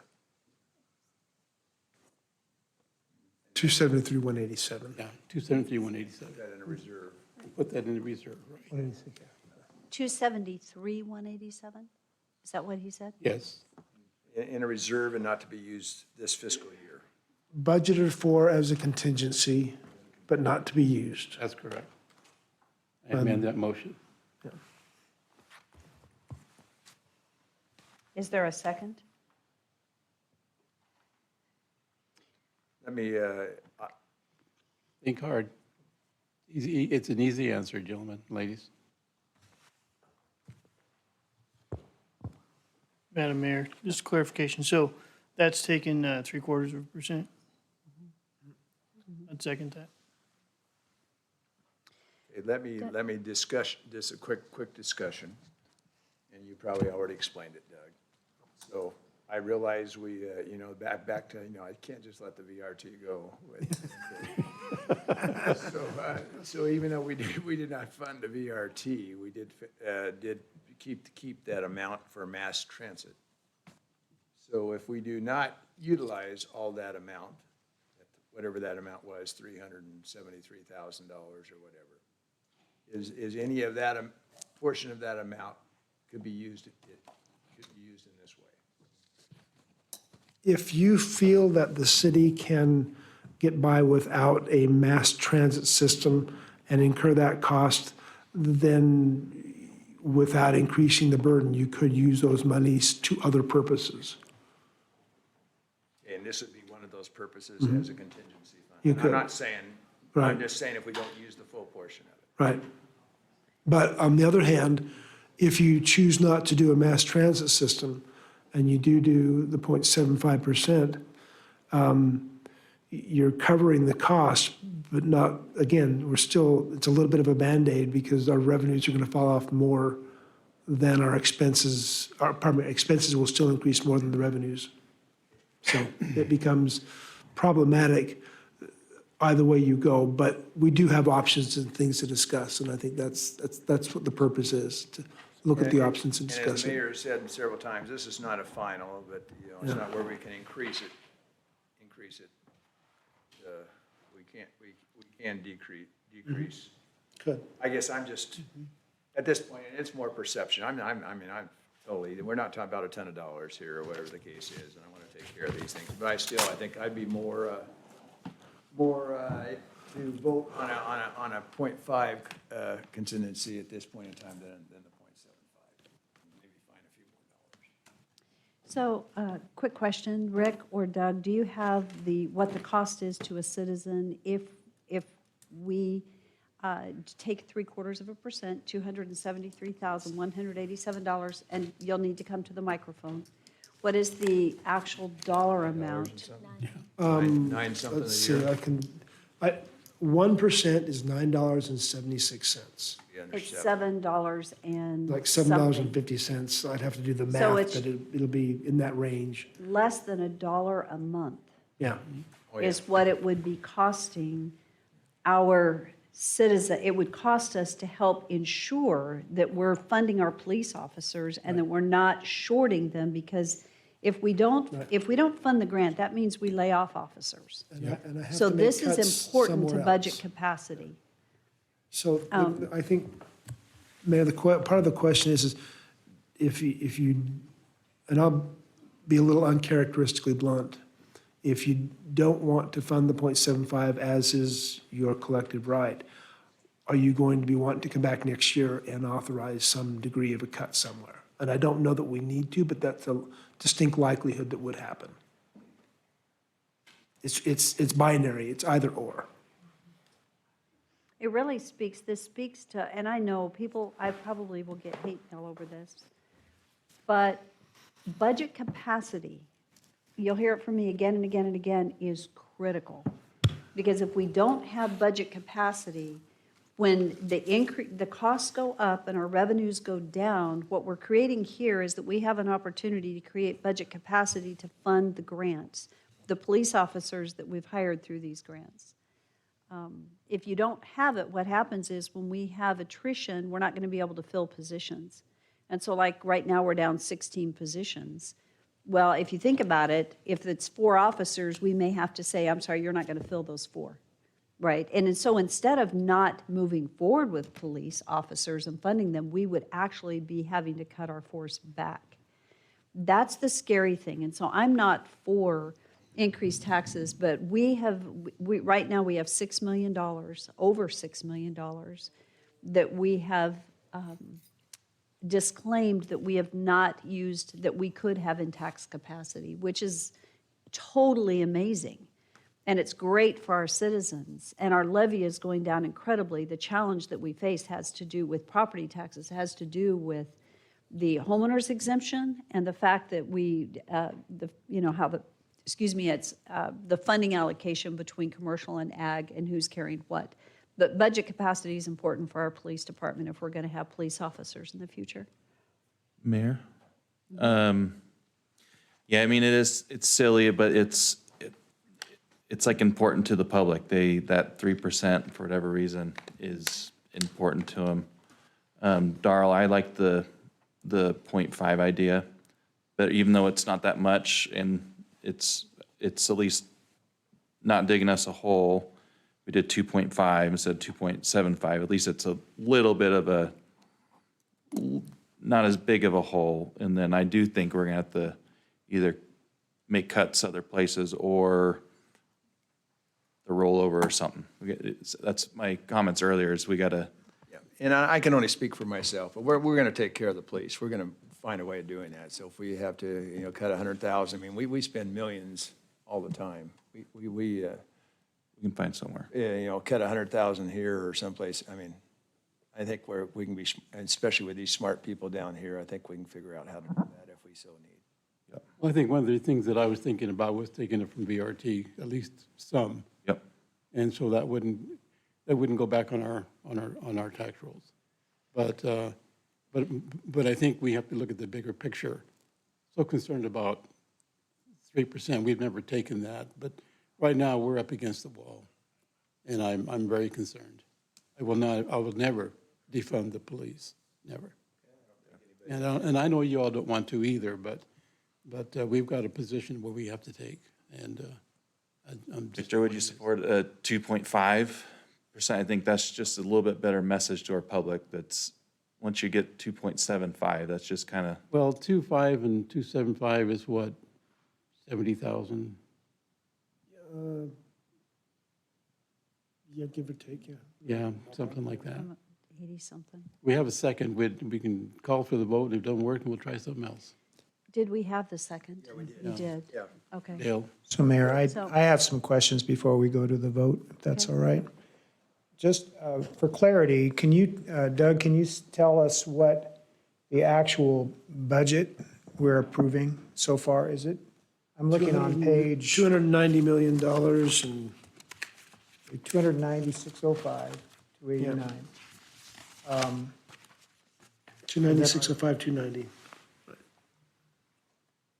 And again, when I look at that number, it takes my breath away when I think about where we've come from, where we're at today, what we've gone through and whatever, however many hours, been able to approve a budget. And again, a lot of that's the trust, a lot of that's the team effort, and I appreciate that. But from a philosophical standpoint, I struggle with any increase.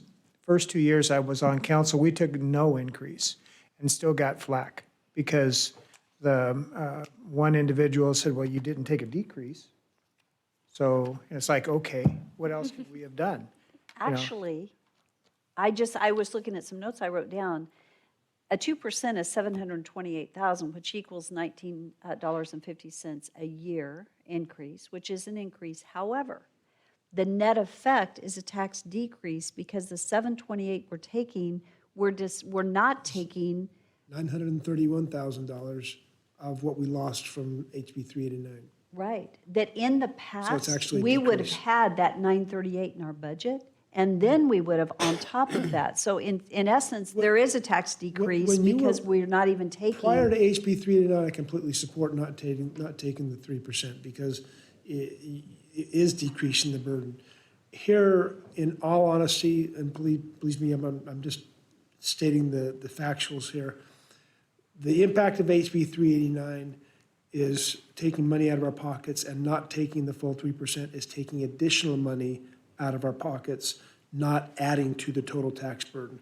That's the reality of what the numbers are doing. And that's, again, from a philosophical standpoint, that's the message that has to be very clear. Yeah. Because in the past, like you said, the 3% was that threshold Yeah. we didn't want to go over. Yeah. Foregone is a non-starter for me.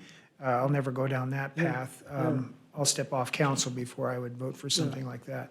But the reality after 389 was that it put us in such a poor position.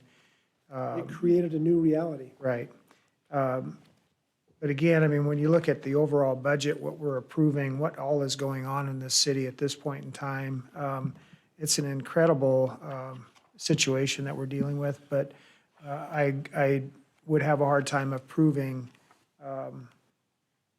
just, at first was like, no, that's just, I'm totally resistant to it. But as Mayor, especially what you just said, makes sense to me. I would support a 2.5%, but not, again, it's still, I'm not there yet because we're taking money out of people's pockets that they can spend in the economy. And whenever you do that, it needs to be, I think, a slow process, not one that's just, okay, we're going to grab it and say that we need to put it over here just in case, because they're saying, well, why don't you just allow us to keep it and then ask us later on how we want to handle things. I understand your positions completely. What I think it might eventually come to is you as the mayor and council redefining what level of service the city should be offering. Because the costs over the next 10 years are going to go up likely faster than our revenues. And that means you may have to redefine what that looks like. What do we offer the city? And I don't know which will be more problematic, constituents who comment about the taxes or constituents who comment about the lack of services. I don't know which is worse, but I think the two will come to a head. But either way, Doug, and you know this as well as I do, we're talking about, I seldom, I will ever use the word minuscule as far as dollars. Yeah. Either way, it's not that big a deal. It's a perception issue. Yeah. So it's not affecting what we're doing in the future, this $70,000. Yeah. I mean, we're talking about millions and millions. So to me, it's a perception. We'll take, as far as I'm concerned, I'll make a commitment only on my part. I can't speak for others. We'll take care of this next year. But yes, a 2.5 is what I will be willing to go up to. One thing I just added, if you take the current 2% plus a 0.5% at 187, rough numbers, that equals $915,000. Yeah. What we reduced by, because of 389, was $931,000. $1 million. Right, another 15,000 beyond what we're taking. So that means that what we're taking at 2.5 is less than, we're at zero increase. Does that make sense? Yeah. It's at zero tax Yeah. increase We because understand that, of the Mayor. give back. So the 915 at 2.5 is 915 versus 931. We understand. Yeah. To me, and the mayor's heard it from me, and we all know this, to me, we need to be lobbying the state legislature like crazy. Absolutely. Oh, completely Those, agree. when we're talking about $70,000 compared to close to $1 million, that's where our efforts and time needs to be spent, so. Anyway, can we have a call for vote? So this is, the vote currently, the motion on the table that has been moved and seconded is a 2.75 increase, which was totaling $273,187. So we're going to move to roll call on that motion. Roll call. Brunner. No. Chingula. No. Haverfield. Bauer. No. Reynolds. Yes. Rodriguez. Yes.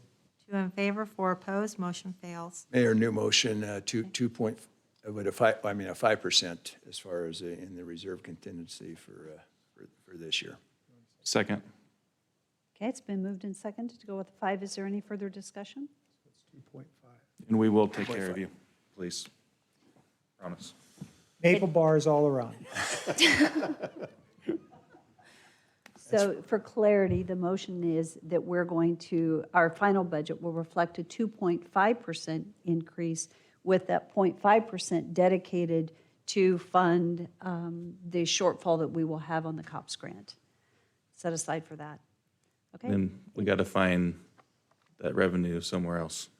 Well, we have to combine cost control with revenue seeking. Both avenues have to be chased. And with the GO bond going away, I mean, that's going to be some potential conversation that we can have later on too. Did Brad hit his head against the wall from going to sleep? I think he shot himself in the foot. Okay, roll call. Rodriguez? Yes. Jangula?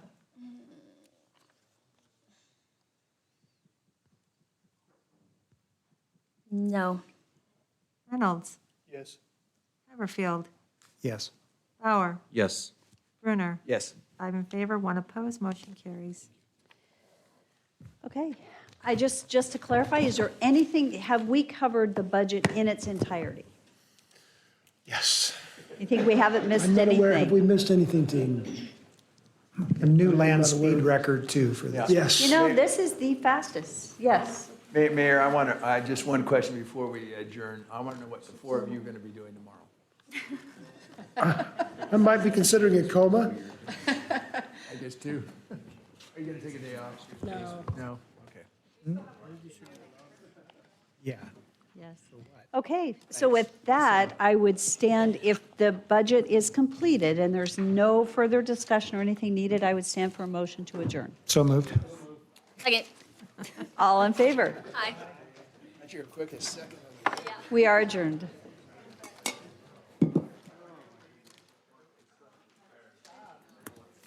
Ooh.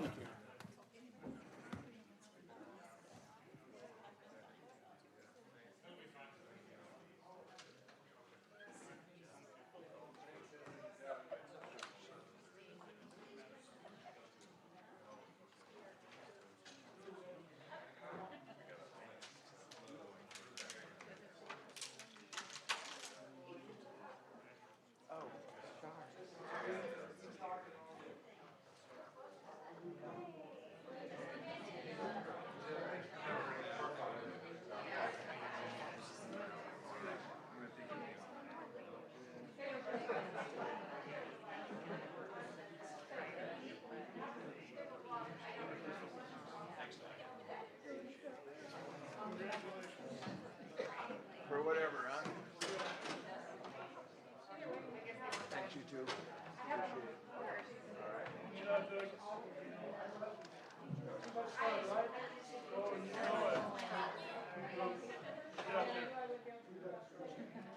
Chris, thanks a lot.